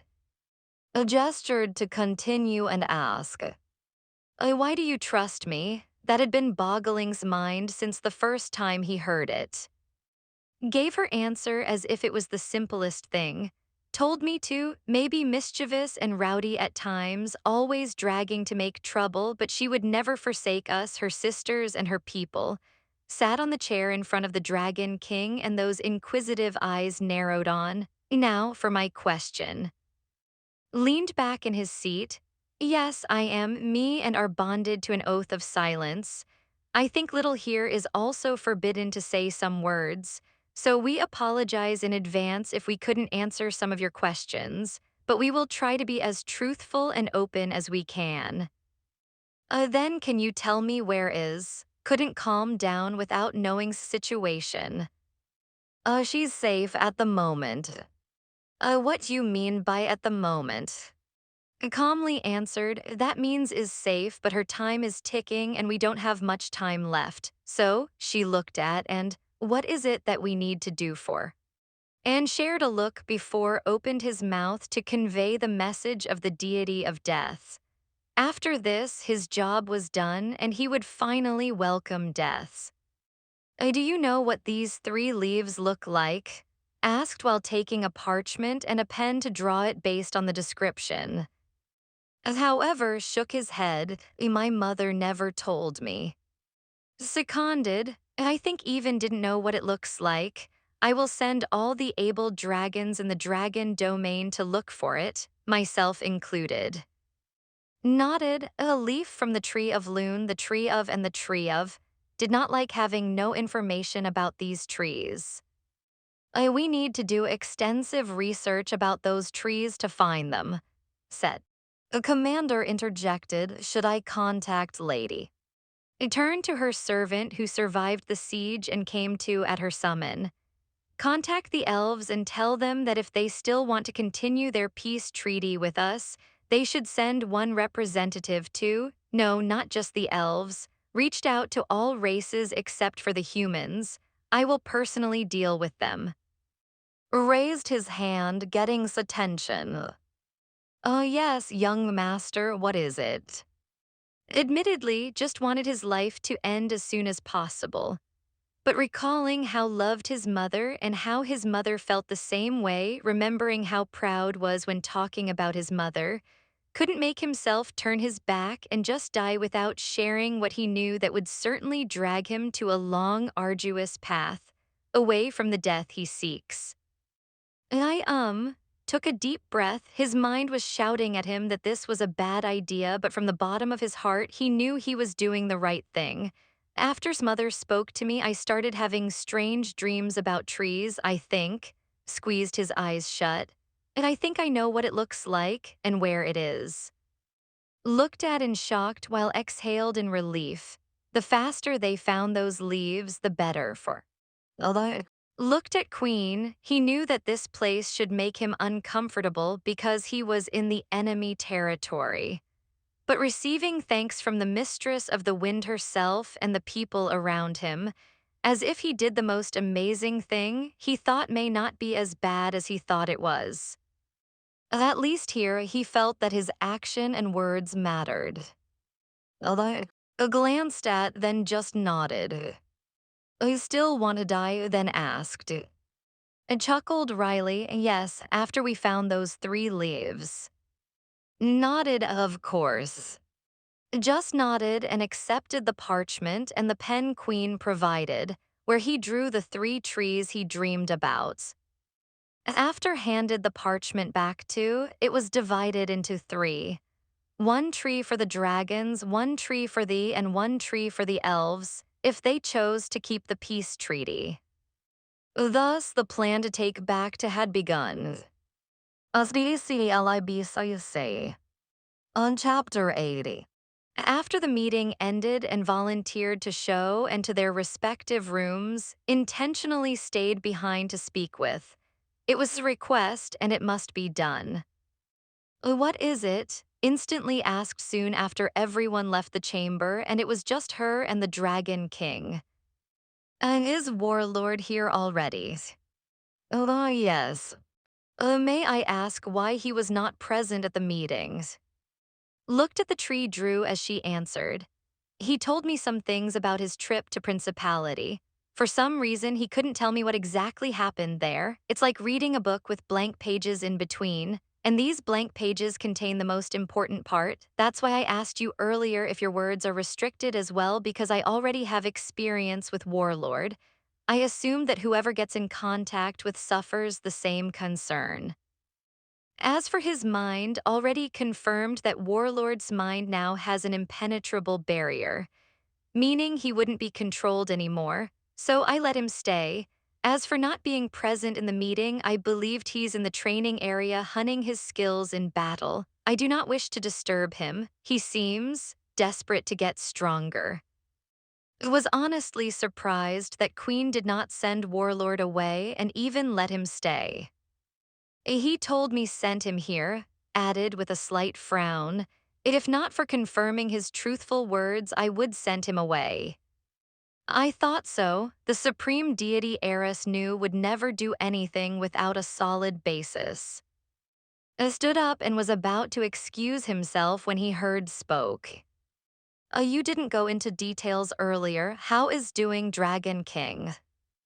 Halted, then he answered her. She's being well taken care of, but that doesn't mean she's doing well. Without the 3 leaves, her body is in constant pain and her health will continue to deteriorate. You're right when you said that she doesn't have much time left. Clenched her fist, we will find those 3 leaves. And yes, we will. We'll make sure that they would. She's pregnant, by the way. His fist loosened and her mind went blank. Who's pregnant? Excuse me. Flinched when the air in the room thinned and he struggled to breathe. Nevertheless, he turned to face and repeated himself, much clearer this time with gritted teeth. Is pregnant with our child, a daughter. The whole chamber trembled, and the air had become thin and oppressive that if did not have a blood of a deity running through his veins, he would dropped unconscious with a destroyed inside. Endured a few minutes of suffocation before the air came back to normal. Is she happy? I asked quietly. I don't think you'll believe me if I said yes. Knew how overprotective Supreme Deity Eris was toward her sisters. You can ask, he is an honest child. The silver eyes narrowed on. She had already been hurt once. If you hurt her, I will kill you in the most brutal way. Smiled, yes, your highness. Then stepped out of the meeting chamber and wiped off the blood that trickled down from the corner of his lips. Queen's strength was really no joke. Sighing to himself, he went to look for the training area. After asking a few servants where it was, he arrived at a large and open training area where he saw Warlord and General Ethos. The two were having a friendly match on the center platform of the training area. It did not disturb the two and just silently watched the match until it was over. It was an interesting match. Warlord was a close-range warrior. He shined in close combat. Meanwhile, General Ethos was a long-range warrior. It was no wonder that Ethos won the match. Ethos was a long-range attacker that doesn't miss his target, although Ethos did not win unscathed. A nice match, commented. The two warlords who were still on the platform had wide eyes when they saw who it was. A Dragon King, Ethos was flabbergasted. He was there when died. But how, I means you died, I was there. Was shocked too.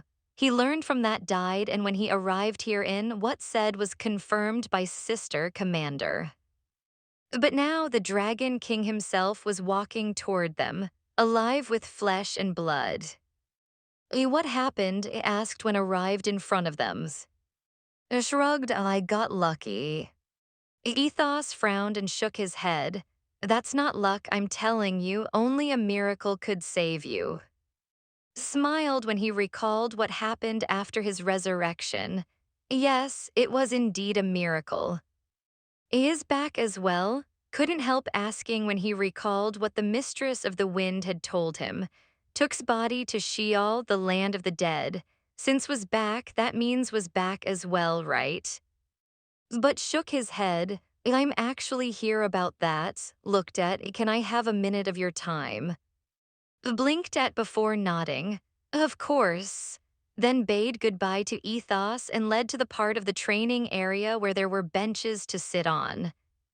I sat on one of the benches and looked at, what is it you want to tell me? It's a message from. Distilled message, what do you mean? She didn't go back with you? Worry filled him. Where is she? What happened?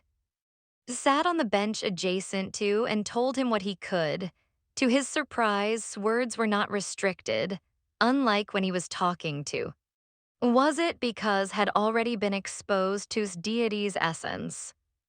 I can't tell half of what I just told you, sighed. My words are restricted toward others who have not been exposed to his deity's essence, it seems. The world is strangely preventing us from telling everyone that is a deity now. His lips parted as a thought dawned on him. Is that why I can't tell Queen almost half of what I saw in Principality? I guess so. His expression darkened. Is the world against being a deity? Recalled the ancient times, then shook his head. No, the world has always been on the deity's side, maybe. There is something that we're not aware of aside from the oath of silence. Exhaled and looked at, tell me's message. Took a breath before repeating to what had told him to tell the warlord. She said that once she's free to visit, she will come find you to talk. She also wanted to apologize for being unreasonable, for not listening to you, and for hurting you. Looked down when his eyes watered. She doesn't need to say sorry, she did nothing wrong. It's only natural for her to hate me for what I did. I didn't know how to console the warlord, so he continued with his message. She said that what happened in the past and not your fault. The tears in his eyes finally fell. She really said that. Yes, she actually wanted to write to you or make a crystal recording, but it's difficult to take things out of Sheol. It gets destroyed. Subtly dried his tears and looked at with a peaceful smile. No need for letter or recording. Those words are enough, but I will still do everything in my power to make it up to her. I just can't turn my back on her and call it quits just because she had forgiven me. Nodded, then do what you must, I'm sure we'll understand. Nodded before taking a deep breath and exhaling loudly. Then he narrowed his eyes as if he was reading's thoughts. What? Asked when he noticed how was looking at him. You don't need to keep it from me. Pretended he didn't know what meant, keep what from you. Glared at, really, I'm insulted, do you think I can't take it? Sighed, it's not like that. Then what? Tell it straight to my face. Honestly didn't want to, how did you? How did I know? Chuckled dryly. I saw the emotion in her eyes when she told me you're dead. It was so crystal clear that I have to be blind not to see it, and you being here alive is a confirmation of that. Exhaled. I'd be lying if I say I'm not jealous or heartbroken because I am. I love her so much. But I don't want to hurt her in any way or make her unhappy by forcing myself on her. And just as you respected my relationship with her before, I will do the same now. Smiled, Warlord was indeed a good man. Shrugged, don't you think what I'm feeling right now is unfair? I can't even be mad at you. Half scoffed and half chuckle. You helped me get back with after I recovered my memories. You even brought me to her even though you also have feelings for her, and when I still haven't snapped out of my selfishness, I wish that you'll step back just like what you did in the past so I can have her. I also wish that you would disappear for good, but you never hold that against me. He shook his head as a lone tear fell from his eyes. What happened to me? I think it messed up with my head somehow. I don't think I'm okay. Exhaled, then laughed. Sorry, I shouldn't be telling you this, just never mind. I think I'm not okay in the head too, confessed. I mean, I can see that you're hurting and broken up, but I'm still happy that chose me. Looked at in disbelief, what? I'm giving you a reason to be mad at me. Stared at dryly before sighing heavily. What am I, a child? Shrugged, it might help. Now I want to punch you in the face. Grimaced when straightened as if he was preparing for his punch. You're very annoying, do you know that? Shrugged again. Glare at, he only stopped when he saw someone walking toward them. It was a face he hadn't seen before around here, a face that resembled in a way, but a male's. Uncle, I'd been looking everywhere for you. The young man who looked like stopped beside them, and I want to say goodbye before I went back to Sheol for the night. Glanced at the sky. It wasn't dark yet, but the sun was about to set in an hour or so. He returned his attention to, keep yourself safe in Sheol. If anything happened, remember what your mom told you. Contact my older sister or me. Nodded while glancing at Warlord, who was listening to the two. Yes, uncle. Noticed that, of course, and introduced the two with each other. Hey, this is Warlord, the one I told you about. Warlord, this is son. Gawked at and at what he just heard. He now understood the resemblance, but he was still in shell shock until he heard cleared his throat.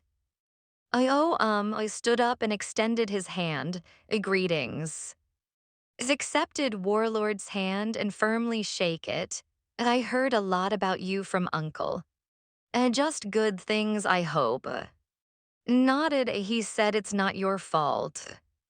immediately knew what meant, and he smiled at with gratitude before returning his attention to, "So Sunha. Yes, my mother made me by herself, but now that she and Uncle had bonded, Uncle is now my father." Sounded so pleased and proud that didn't have the heart to feel sad at the thought that he was not part of life anymore, that this child could been his. "Can I call you Uncle?" It was pulled out from his thoughts and he blinked at, "You want to call me Uncle?" Nodded, "Can I?" Glanced at, asking for approval, but just shrugged and gestured his head to, as if telling him it was his decision what he wanted to call him. Smiled at, "And of course you can call me Uncle." I didn't smile, but he looked pleased. You can tell your uncle anything you want." Stood up to Pat's head. It had become his habit. It seems that the world is okay with Warlord knowing. Yo, his face brightened. "Then, Uncle, let me tell you something special." Had an inkling of what was about to say and left the two alone. "I'm going to be a big brother now. Deity said my mom is having a daughter, so it's a little sister. I'm so excited to see her, but of course we have to find the 3 leaves first." Smiled tightly at before glaring at retreating back. "Really, you couldn't tell me yourself." Froze in his step before turning around and looking at apologetically. I don't want to hurt your feelings." You are a fucking bastard." Glare became even sharper. "Do I look happy to you?" Looked away, "No." Did I make you angry, Uncle?" It turned to his face changed from anger to gentleness. "No, it's not you, it's your annoying father." It turned to his gaze asking for an explanation. Reassuringly smiled at, "It's nothing, your uncle is just being bitter," and finally understood what was going on. He turned to Warlord. "I'm sorry, Uncle, that was insensitive of me. I shouldn't have said what I said." Didn't have the heart to see apologizing when he didn't do anything wrong. "No, it's okay. I'm bound to know about it sooner or later." He then narrowed his eyes at, "But you, not okay. Let's have a match. I have to let go all this anger I'm feeling." Sighed, and he began walking toward the platform at the center of the training area. Let me beat you up just this once," said while walking to the center platform as well. It chuckled, "Sorry, Warlord, not in front of my son." It called out to, "Close your eyes, I want to beat your annoying father up." Followed the two, and he stood beside General Ethos, who stopped training with his bow when he saw the Dragon King and Warlord stepping onto the center platform. Ethos became excited when Warlord summoned his and called for his sword. "This is going to be a good fight." And crossed his arms over his chest. "My father will not lose." Ethos glanced at and he realized why and were suddenly having a match. It had just become more exciting. With only a few spectators, including Ethos and fought, didn't go easy on to show respect between warriors and did the same. They battled all out for 30 minutes and ended with defeat. Catching his own breath, stayed lying on the platform. "Fuck, you're really strong." Who was sitting on the platform was catching his own breath as well. "You've grown stronger since our last fight-in. I'll defeat you someday. I have a deity's blood. So who cares? I have determination." Chuckled at that. "All right, I'll wait for that time to come, Warlord." Just so you wait, Dragon King." A brief silence passed after that before the two chuckled at the same time, and as their laughter faded into the air, earnestly spoke to, "Take good care of her." "I will." Don't hurt her like I did." "I won't." Even if you're strong now, strive to be stronger, so enemies won't be able to use you to get to her." "I will." He closed his eyes. "I'm still bitter and heartbroken, so you're not welcome. Now get out of my sight." chuckled and got up from the floor, leaving the warlord behind. Lying on the platform alone, opened his eyes and stared at the sky covered in the reddish hue of the sunset. And I wonder if Queen who could see fates will be able to sever my soul's attachment to. I don't want to live like this. As DCLIB say. Lay an epilogue next.